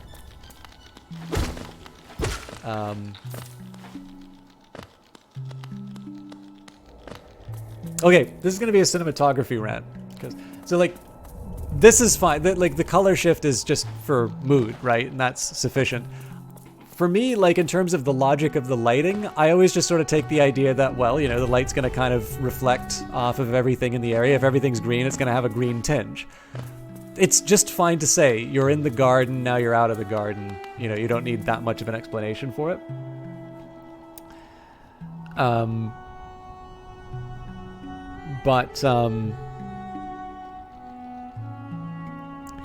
one of the things that I think is kind of neat, I hear a lot of people criticize the decision to film scenes in Mexico with sort of a yellowish tint. And the thing is that I'm pretty sure I know what movie started that trend. That movie was Traffic, which was an adaptation of a BBC miniseries by the director Steven Soderbergh, who also was the cinematographer and editor. And the problem that Traffic was trying to solve with that particular choice was telling 3 different storylines that were all intertwined. So the thing that kind of frustrates me about the discussion around the decision to do the color style for Mexico or anything sort of south of the border with the tobacco. So the specific film is a tobacco filter that they were using. At least in the case of Traffic, the original movie, all 3 stories had a different palette. So in the case of the DC story with Michael Douglas, they basically didn't correct the difference between the color temperature. So if you take... Oh no, this is horrible!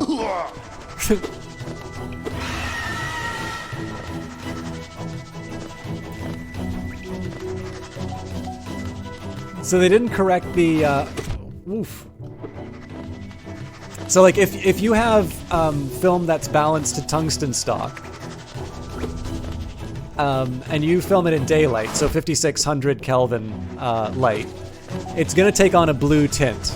And then if you have sort of daylight balanced films, 5600 Kelvin, and you're shooting it with 3200 Kelvin lights, it's going to take on an orange tone.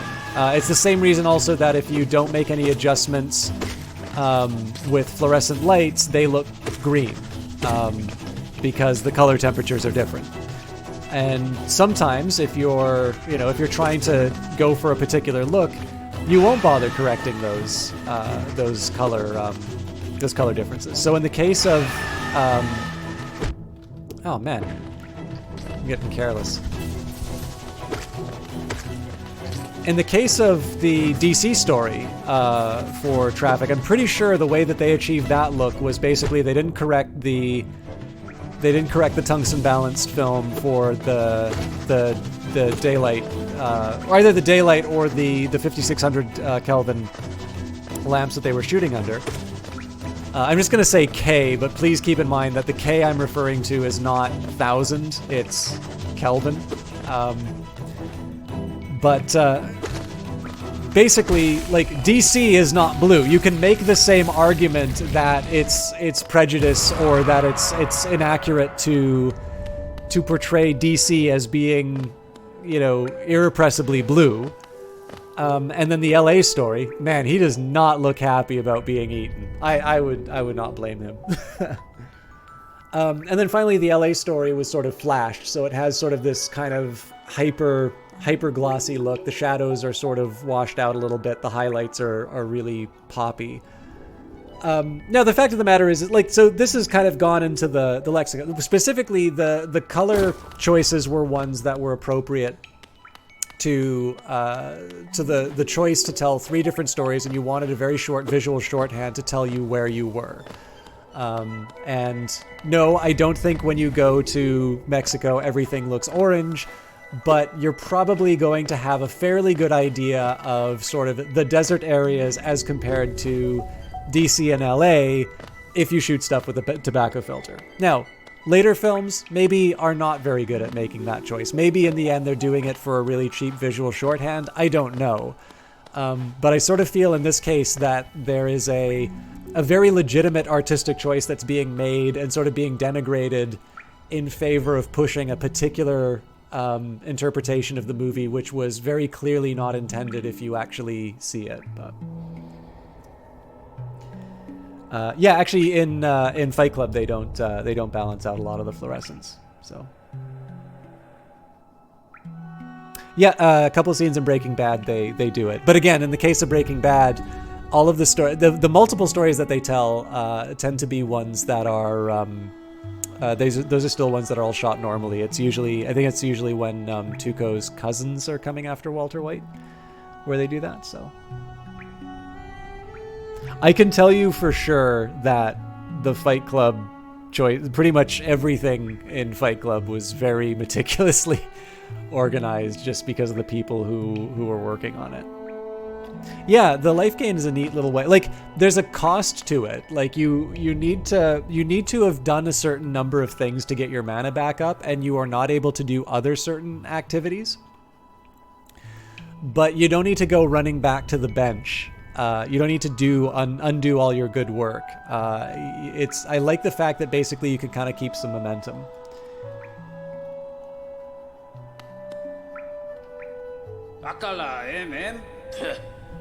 Just what do you think you're doing? You dare come between me and my prey? Is it a habit of yours to scurry about, getting in the way and causing bother? Know this, cur. I am Zote the Mighty, a knight of great renown. Cross me again and you'll find out why they call my weapon Life Ender. What are you still bothering me for? I'm a knight. I'm not interested in your childish games. I need my rest. Begone, lest I draw my nail.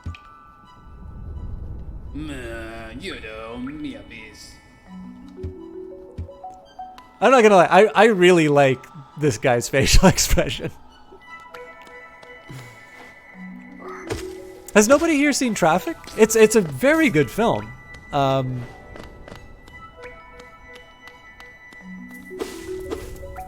Anyways, yeah, sorry, just the choice. Like, so again, the green choice is complete. I definitely don't see the shift to green as being a. I don't see the shift to green as being the same kind of choice as one that was done for Traffic or Breaking Bad. You know, it's here because generally, if you are in an environment like, do this with anything, right? Take a light, preferably one that's like pretty clear in color. So like if you take a tungsten bulb, it's gonna look a bit orange, especially if you've got like a window with daylight streaming in. But take like, or better still, like take a light, shine it on something colored, and then just put a white piece of paper close to it, having it reflecting the light. Even just make sure, like you can even shield the thing from the from your original light source and just have the reflected light. And you'll see just how much it bounces off. Like, you know, there are environments that get that green shift just for having that many plants inside. Because plants are kind of reflective. Another one of these guys? Good lord. Okay.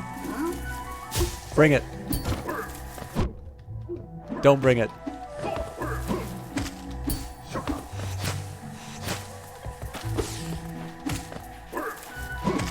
I love the fact that I thought that was like a boss fight, and it's like, nope, this is just a new enemy now.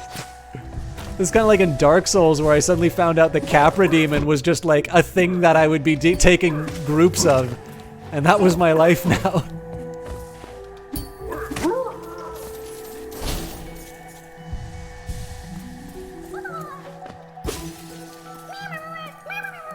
I like how excited those guys get at getting freed. I feel good about freeing them. Oh, come on!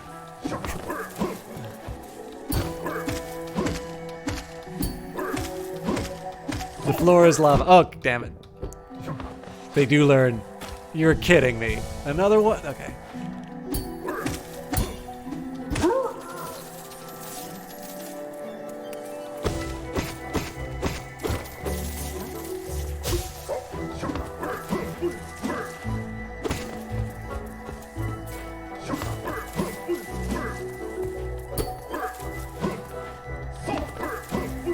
He's good at the dodge. I was really thinking you'd be able to smack those things back at him because of those other plants. Like, I sort of felt like that was the thing that they were trying to teach you with those plants, but I will admit, I could probably stand to get a little more practice. I could probably stand to get a little more practice with the parries anyway, because I tend to run away a little too much, and it misses me opportunities to do. That was totally on me for not healing in a safe place.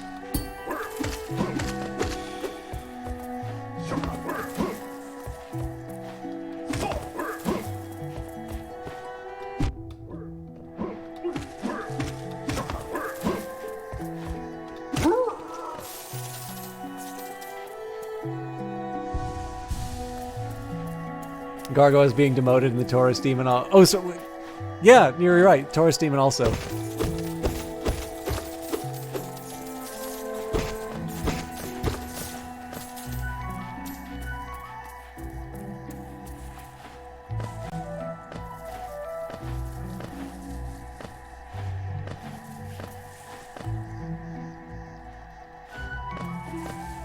Wait a minute. So if I go up...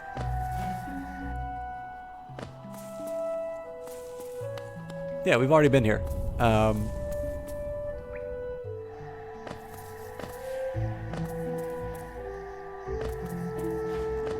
So... Apparently there's a lower level to this. Oh, yeah. I'm just not observant.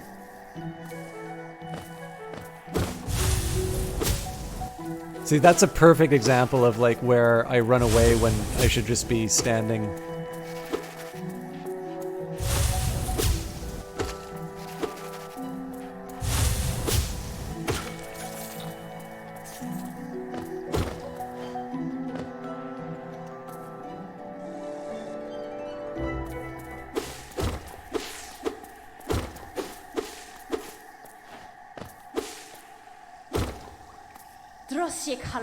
Come no closer, ghost. I've seen you creeping through the undergrowth, stalking me. Man, this thing is like reading my Discord messages all over again. This old kingdom, a terrible thing awakens. I can smell it in the air. I know what you are. I know what you'd try to do. I can't allow it. Ah!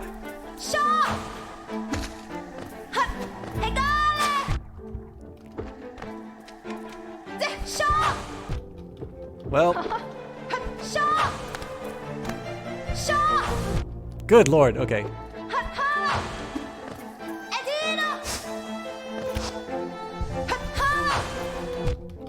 Oh no, I sabotaged myself.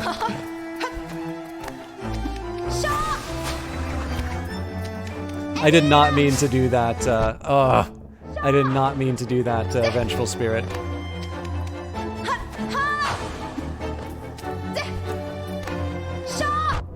I'm just trying to catch her in the middle of a move so I can heal up. Oh, I don't have the souls. Got him.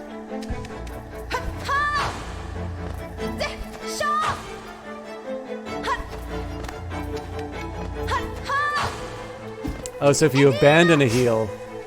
Oof. Oh, that was a double. Okay, well. Yeah, you were rooting for Hornet. All right. It's not bad that you were rooting for Hornet. I kind of figured I would see the end of it. Now, this is kind of interesting that the soul holder is broken. So it's not going to let me heal until I recover myself, is what I think that's saying. I believe that's the first death tonight. Oh wow, they're really going to make me work to get back there. Well, that's what I get for not stopping by the benches more often. That could have gotten bad.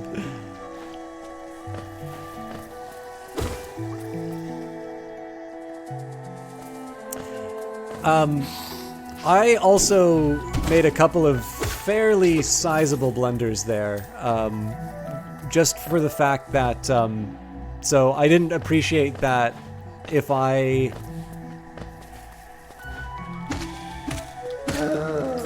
gonna be practicing my bouncing on people's head attacks. Ah! Okay, but it does look like I can heal. So I didn't appreciate that you actually drain your reserves while doing a part-way heal. And I also think I could have stood to be a little more aggressive than I was in that battle. Like, just because I was waiting for a heal does not mean that I... it doesn't mean that I... you know, I couldn't get... oh, come on. Alright, I don't deserve to get my... I don't deserve to get my stuff back if I'm gonna make careless mistakes like that. But yeah, there's one thing that kind of caught me by surprise, but ultimately I failed at that just because I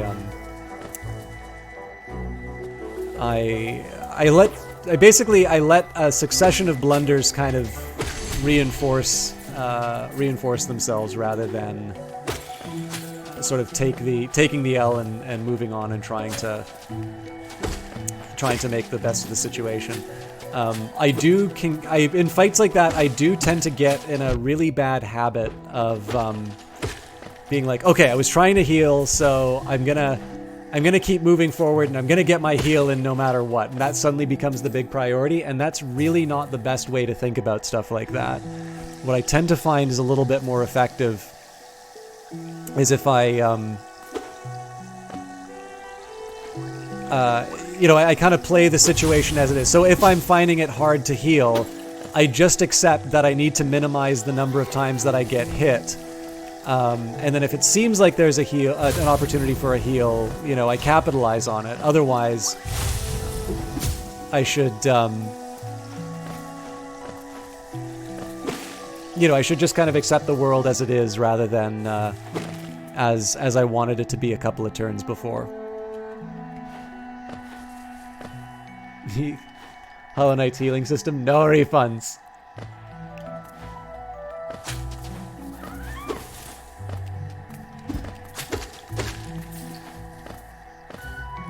We were talking about Simpsons earlier. That's also Mapple's real slogan.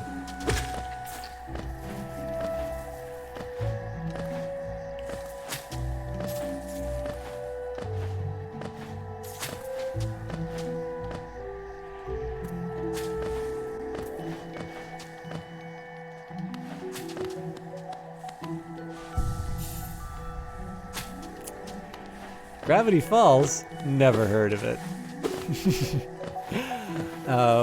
So tonight's been the night of stuff that Eyes of Sin has been getting me into.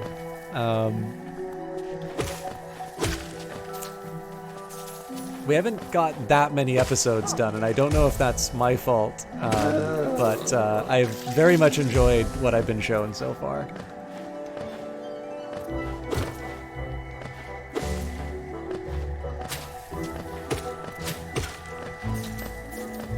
You reminded you of how a slip-up in Necrodancer can cost you rhythm and focus. Yep, absolutely. So the big one that even having beaten many of the subsequent stages,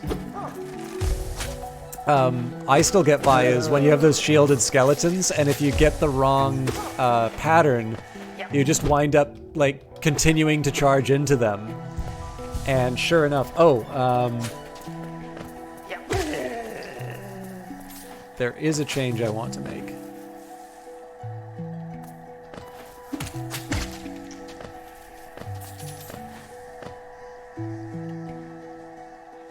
Shouldn't it be marking the benches for me? Oh no, you know what? That's probably one of the ones I didn't do.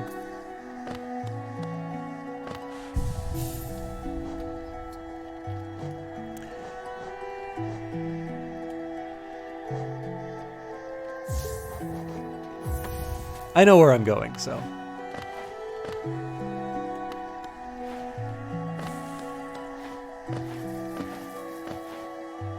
Oops. But yeah, so the skeleton ones with the shield, like, I'll move up to try and get it, and I wind up sort of running into their attacks, and like inevitably I wind up taking 3 hits just because in my mind, I'm still, I'm still executing the strategy that I had to take them out. And clearly, I'm not in that world anymore. Oh man, I think I got lost. Oh no, we just need to go out, up, and around. Oops, that was the had a block. Okay, another chance to learn. Or just take needless damage. One or the other.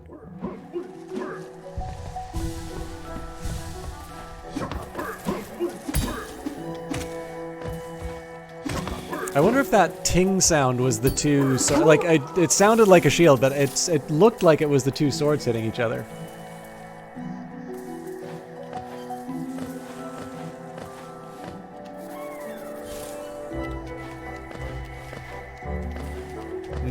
this doesn't seem... No, it does. It is right.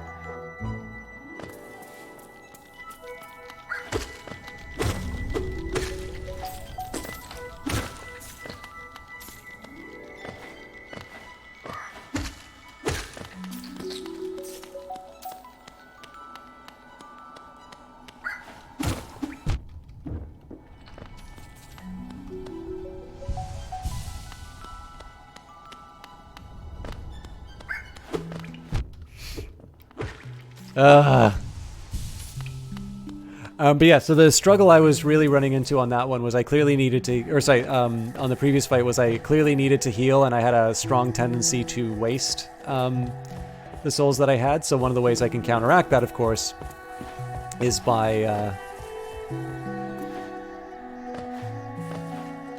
I hope I did this right.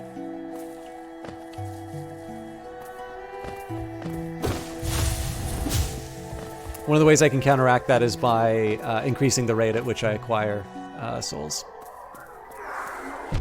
What? You're kidding me. So I have to attack my shade. I should probably try and get some souls back.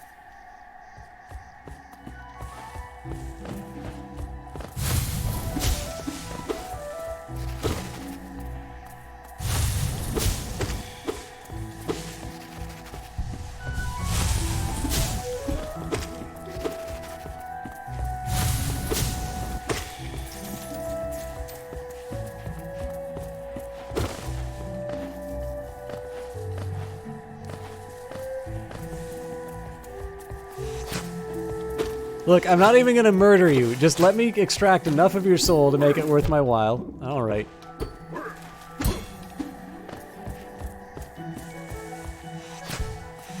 Well, that was wasted.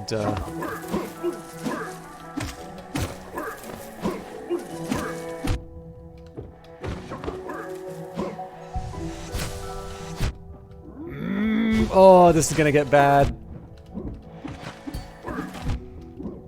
Okay, I gotta stop being careless, otherwise I'm gonna have to make this journey all over again.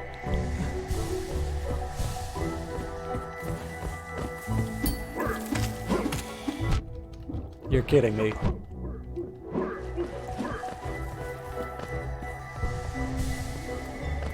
I am going about replenishing my I'm going about replenishing my souls in a very stupid way right now, so... First of all, that's going to save me a world of hurt.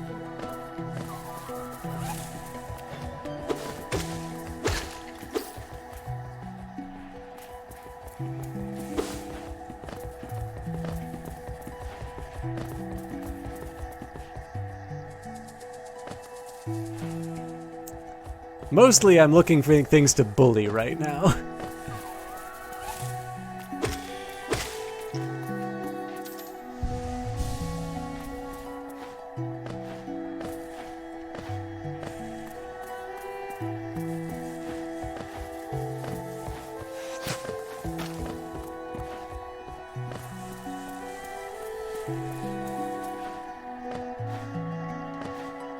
Geocache?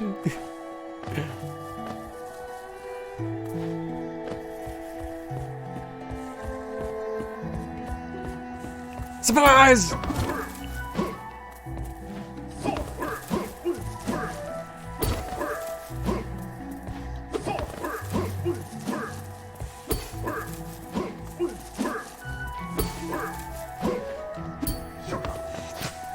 Did these guys just get a whole lot better at parrying? Or did I just start sucking?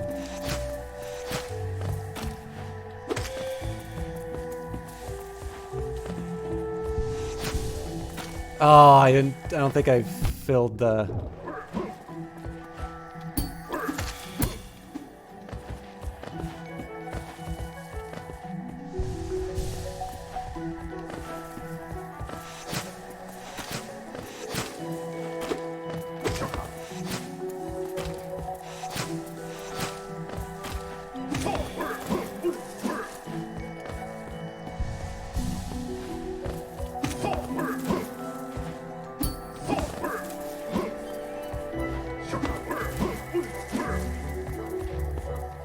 This isn't boding well for the the upcoming fight.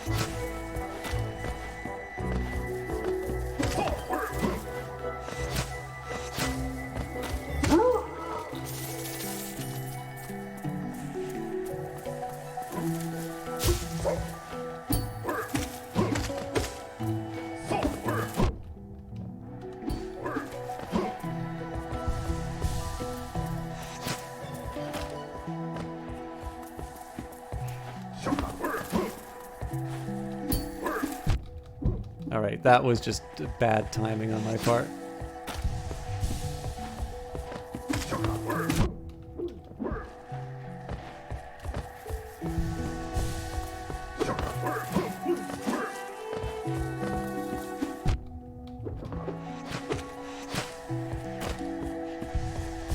See, if I keep making if I keep making like bad attacks like that, yeah, I'm not gonna have enough souls left for the actual fight.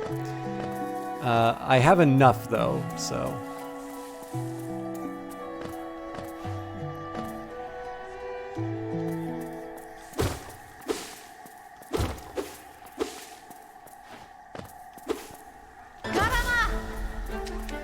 Can't we talk about this?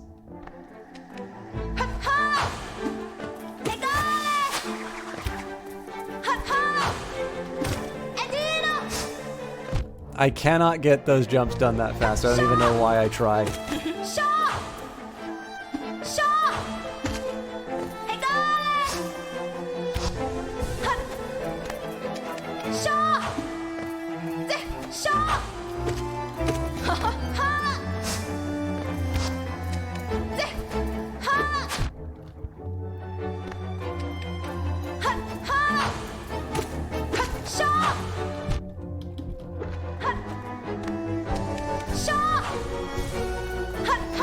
Yes, that was a greedy double heal, but it worked.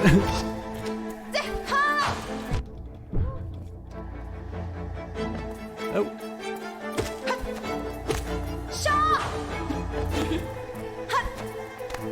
The fact that she took a breather makes me think that we're on another phase, which makes me really worried that there's going to be a new style of attack coming after me.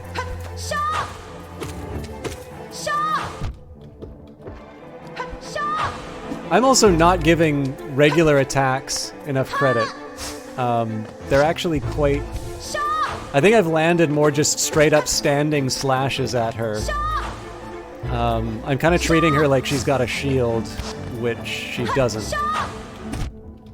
Like, so every time I've done one of those on high attacks, I've wound up taking damage. There we go.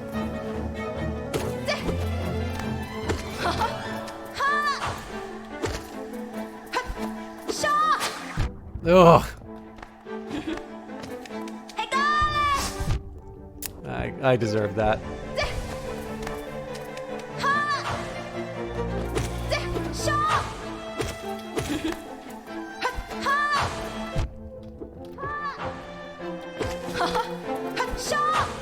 One of the nice things about the extra souls that I get from attacks is it means risky attacks that I do on her have like a bigger reward because I replenish so much more of my ability to... I don't know what I thought I was doing there.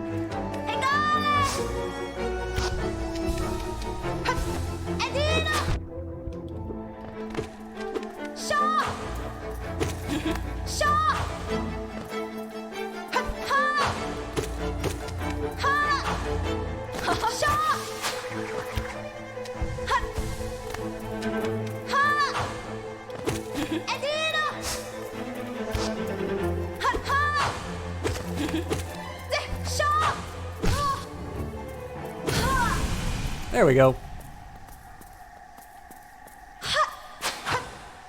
Admittedly, that took more than one try, but...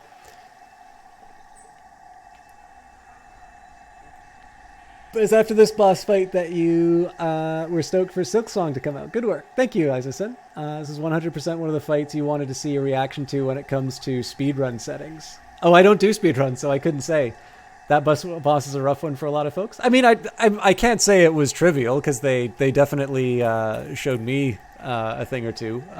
But I think what was interesting about that one was I think I overvalued attacks from on high against that enemy. And that once I started sort of acknowledging that attacking is a way, like, so if I want to heal, I need to get my souls up. There's only one way for me to get my souls up, and that is to do effective attacks on the enemy. So what's the risk for me running in to do an attack on the enemy? I miscalculate and I take damage. Well, that's fine, because if on balance I can judge the attacks correctly, I should be able to generate enough healing to make up for the blunders. Now, if I'm not good at judging, you know, that doesn't work. But then if I'm not good at judging the attacks, I'm probably going to be losing for other reasons anyway. And that was, you know, that was kind of how I made sense of the second time around. I said, you want to see your reaction to someone speedrunning this after you're done with the game? Oh, okay. I know Cranky does more speedruns. Hey, Mothwing Cloak. Okay, so now we can do our dash. Use the cloak to dash quickly along the ground or through the air. So this will unlock a few of the other. Oh Jesus! I'm sorry. I promise. I promise I'll never do it again.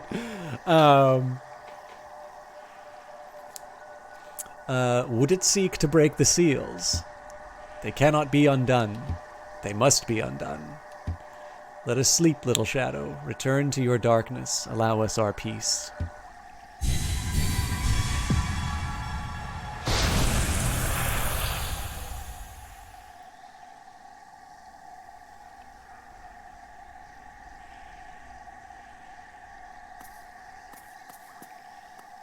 You rest there.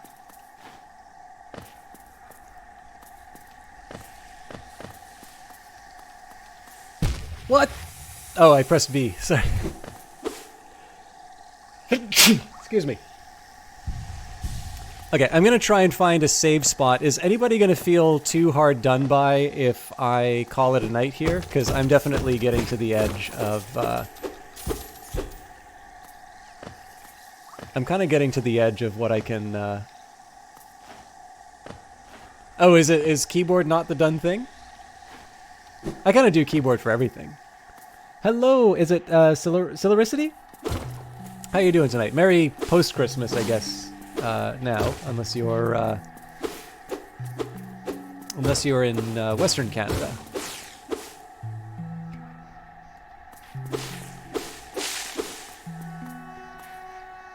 Oh, thanks, Cheese. Yeah, I'll find a spot. I can't use your keyboard for precision jumps and stuff. Okay.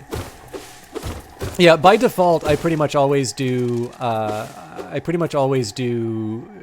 Keyboard, unless the game explicitly tells me that it's best played on with a controller. So, Outer Wilds is one. Dark Souls is pretty much always better with a controller. And Rebel Galaxy Outlaw. Well, and Rebel Galaxy.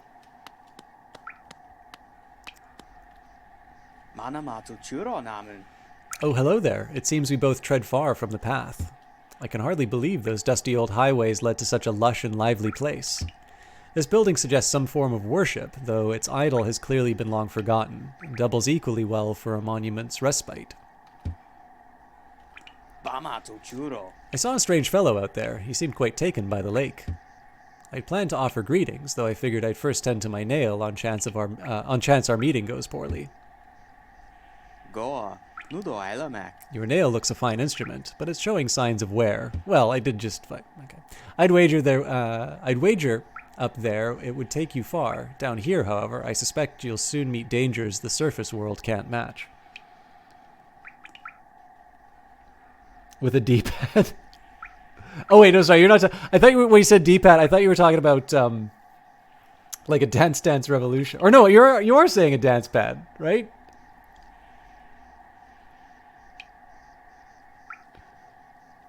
Yeah, and I guess technically you don't use mouse in this game, but...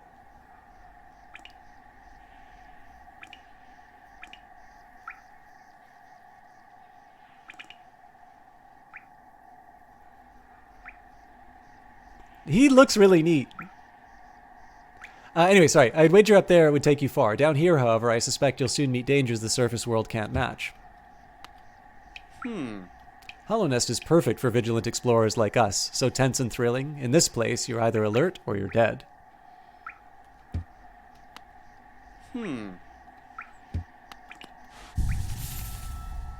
Oh, I was kind of hoping that we'd do... Okay, tell you what, I'll do a little bit more. I didn't think that we were going to get to a save point so soon.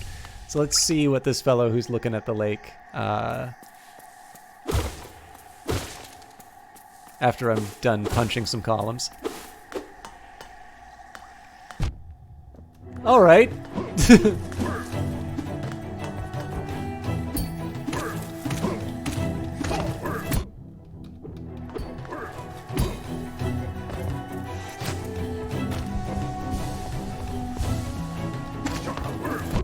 I want to scream into that house. You were right!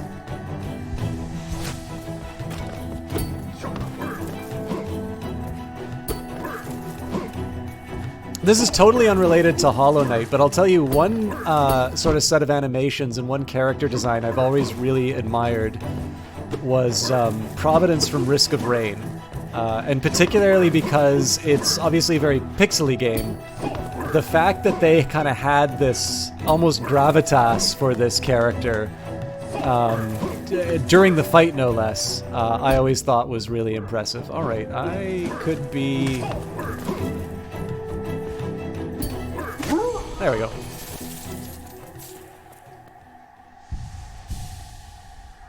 I've seen so many images of Quirrell with mouth that that it don't look... Oh, yeah, sorry, the guy we were just talking to. All right, but it looks like there's nothing for us here. I actually haven't played that much of number 2 yet. I think number 2 does a really great job of sort of capturing what made the first game interesting in a... Oh, am I going to have to... It looked like there was a foreground version of one of those flying creatures, but I could be wrong. Yeah, go ahead, Eyes of Sin. Just regarding lore, yeah? Actually, maybe that's something I can do. We can sit in this hut and talk to the NPCs more. Yeah. So I think I've done that with everyone so far. So he seems to be reporting. I think he seems to be repeating the same line. So usually I've talked to each character until they start repeating the same line. But you do raise a good point on lore, which is we can read the journal entries.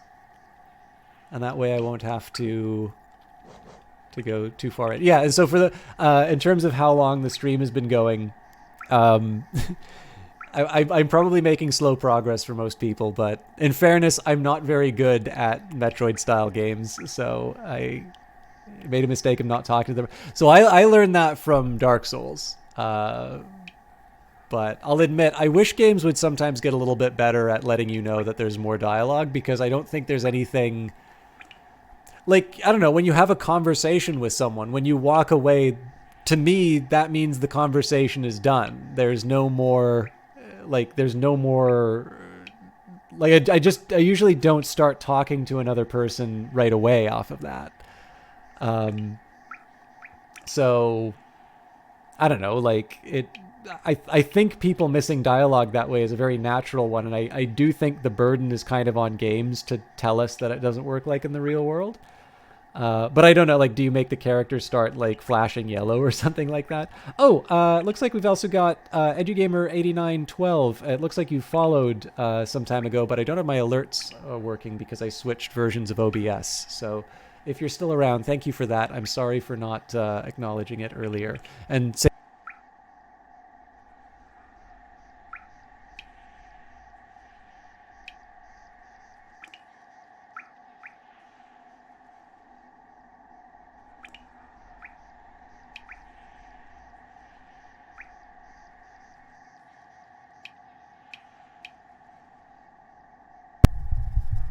looks like there was a mic fail. Sorry. How when did I stop talking? Sorry.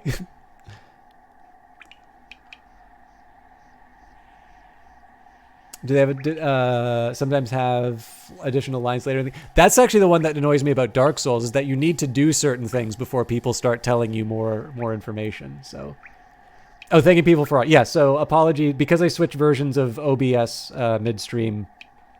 I don't have the alerts coming up, so sorry about that. Anyways, I'll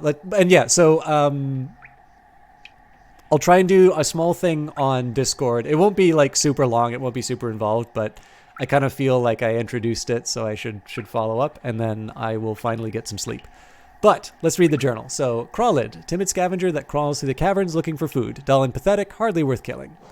Vengefly, flying predator that pursues its prey relentlessly. This fierce little hunter will bravely chase down creatures many times its size. Admirable. It is weak, though, and I have devoured hundreds of them with little effort or care. Vengefly King, patriarch of the Vengefly colony, swoops at intruders and cries out for reinforcements if threatened. Defeat one more to decipher the hunter's notes. Gruzzler, simple-minded creature that haphazardly buzzes around, bumping into things. They only seem dimly aware of their surroundings, making them easy prey to cut your fangs on. What is it that guides them on their paths? It almost seems like they search for ways to die. Gruz Mother, mature Gruzzer that carries its young in its belly, attacks by hurling its huge body around. Well, there's 2 more of those. Tick-Tick uses its small sharp claws to climb along walls and roofs, spends its time tapping its way through the roads and caverns near the surface of this kingdom. If you're patient, you can wait for it to come to you and pick it off. Aspid Hunter bests its prey by spitting corrosive liquid, often hunts in packs. Defeat 3 more to decipher Hunter's notes. I feel like we've taken out a lot of those.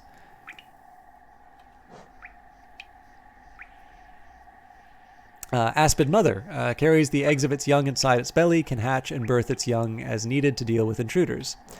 Aspid Hatchling. Okay, we've been taking out a bunch of Aspid Hatchlings, not the hunters. Recently birthed, these young aspid instinctively swarm around intruders. These hatchlings are born with an instinct to kill. They're still only infants though, and you can crush them between your fangs without thinking. Just don't let them overwhelm you with numbers. They're so cute, you sometimes feel bad for Zankuja, this has been a traumatizing few hours for the very reason that there's a lot of very cute things in this game which seem to only exist for me to kill and turn into mana. Wandering Husk, the remains of a bug animated by a strange force, wanders the roads where it once lived. Husk Hornhead, the remains of a bug animated by a strange force, uses its horn to attack any uninfected creature it finds. Leaping Husk, the remains of a bug animated by a strange force. It will instinctively leap at uninfected creatures to attack them. Husk Belly, the remains of a bug animated by a strange force. It aggressively attacks any uninfected creatures it finds. Yeah, so at least, people feel okay with zombies, although definitely earlier zombie movies made a really big deal about the fact that people couldn't bring themselves to attack their loved ones. I'm pretty sure there's like 2 or 3 characters that die in the original Night of the Living Dead specifically because it's a loved one rather than just a generic zombie. I guess by Dawn of the Dead, everybody kind of got over those qualms and didn't mind wiping people out in the mall. But the remains of a bug animated by a strange force wields a nail and shell. Husk Warrior. Husk Guard, the remains of a great hollow-nest crossguard animated by a strange force. Instinct still drives it to guard its post against intruders. Oh, he's just doing his job. False Knight. This was a fun fight. A maggot driven mad by a strange force inhabits a stolen armored shell. Weak creatures love to steal the strength of others. Their lives are brief and fearful, and they yearn to have the power to dominate those who have dominated them. Balder rolls into a ball and propels itself at intruders who wander into its territory, aggressive even when newly born. You've always wondered why Shaun of the Dead glosses over all the deaths being unnecessary in the end since zombies are repurposed as a workforce. I don't know, it's a comedy. I don't think you can go too far into the... But you're right. Elder Balder, bulky and covered in thick plating, retracts into itself when attacked. As they age, these creatures become too heavy and lumpy to roll around freely. Instead, they curl up and hide from the world. What do they think of in there, wrapped up inside themselves? More carefree times, perhaps. Moss Creep, weakling that covers itself in leaves to appear larger, hides amongst the undergrowth. Actually, Tell you what, Valiant Cheese. No, what it's saying is that the workforce is expendable when times are tough. I can get behind that. I didn't pay good money for an education to sit by and let a perfectly expendable workforce go unexpended. Mosskin, plant-like bug that charges at foes when close. Volatile Mosskin, plant-like bug swollen with infection, releases deadly gas when threatened. Squit, charges at prey with its needle-like proboscis. Now these things are devils, but I've managed to get a handle on them. When they lunge at you, don't panic. Stand your ground and strike back as they come close. Ubble, fat, slow, flying bug, frequently discharges the acidic liquid stored in its round body. Does it realize what a nuisance it is? Drifting around, spilling its noxious juices everywhere it goes. If you see any, make sure to kill them. Gulka, aggressive plant life that retracts protectively when danger is near, spits hard spiky balls when foes are at a distance. Moss Charger, timid creature that frightens away intruders by covering itself in huge clumps of moss. Moss Knight, protector of the green path, trained in the ways of the nail and shell. They hide as bush-like mounds and look soft, but beware these warriors.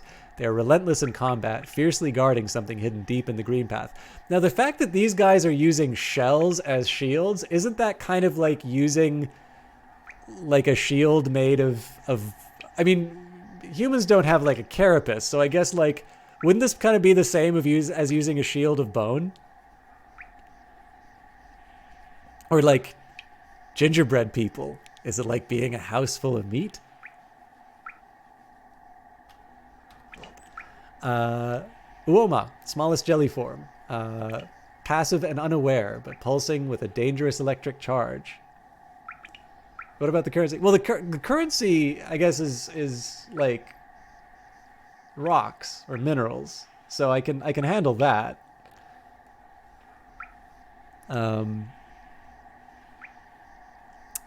Smallest jelly form, passive unaware, but pulsing with dangerous electric charge. Uma, passive outer being, protecting an aggressive explosive core.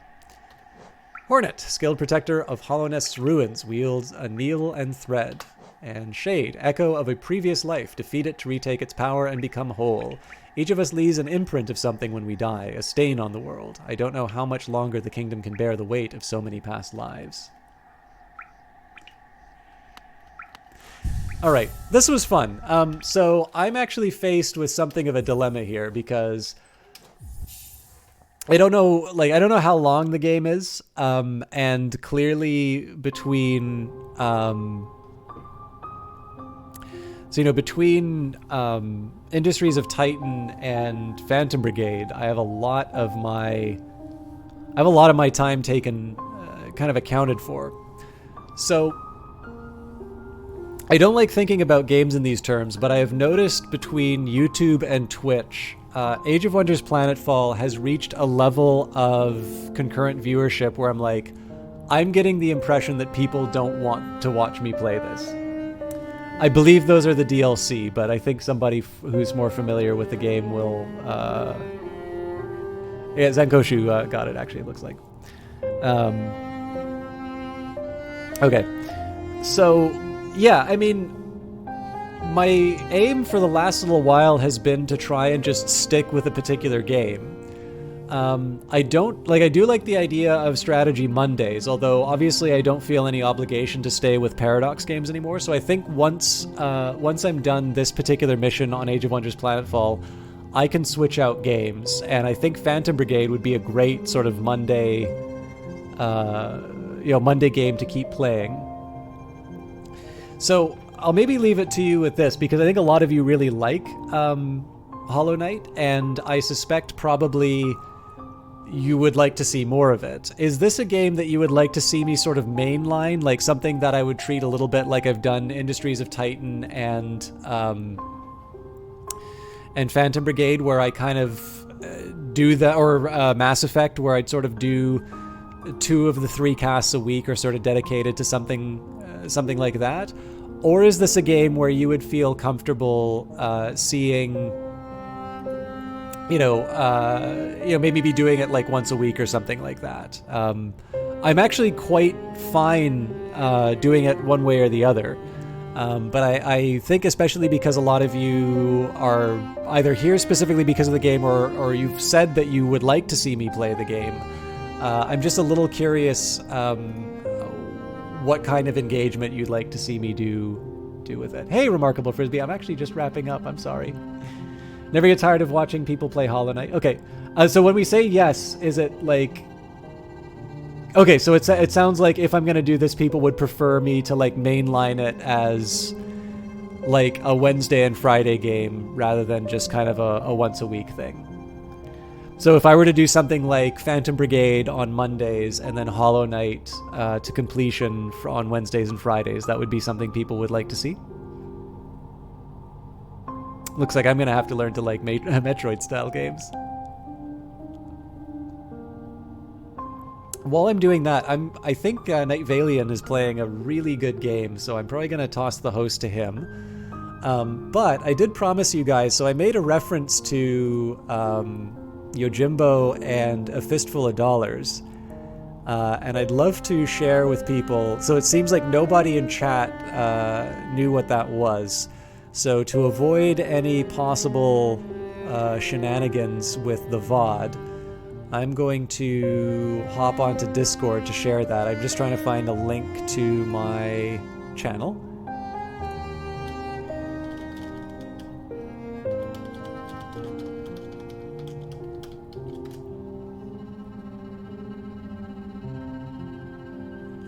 Do I notice Silvercity? Sorry, I don't. If it's something that would have promoted an alert, those aren't enabled right now because I had to switch broadcast software halfway through the stream, but I should get a recent events thing.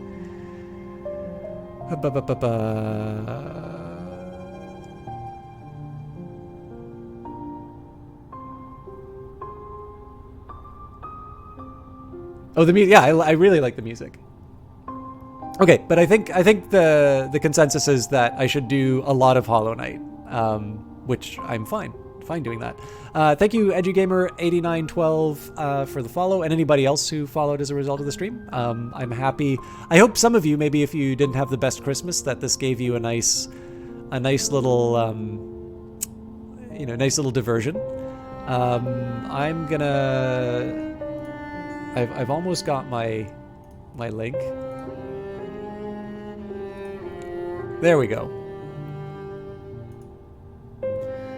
So if you folks would like to see, it's going to be, I'll tell you what, I'll do a third movie thing, and this is going to be about the Psycho murder scene as well. I've been meaning to do stuff like this on stream for a while, and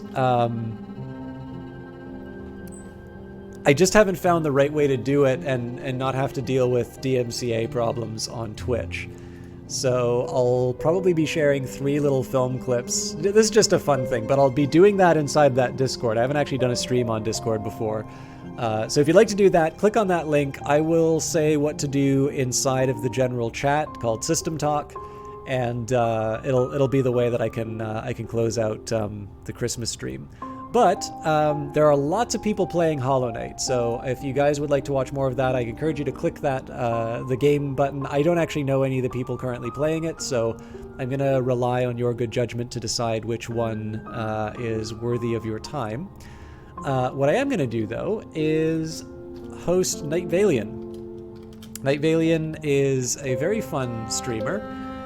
He's from Brazil. He's been a little bit of a hidden gem lately. I've been catching more and more of his streams, and he seems to have finished Frostpunk and is now on to FTL, Faster Than Light. I think this is a great game, and I'm really interested in seeing how Night Valian handles it. So I know it's a little scummy of me to host him knowing that I'm going to be doing some more stuff in my Discord.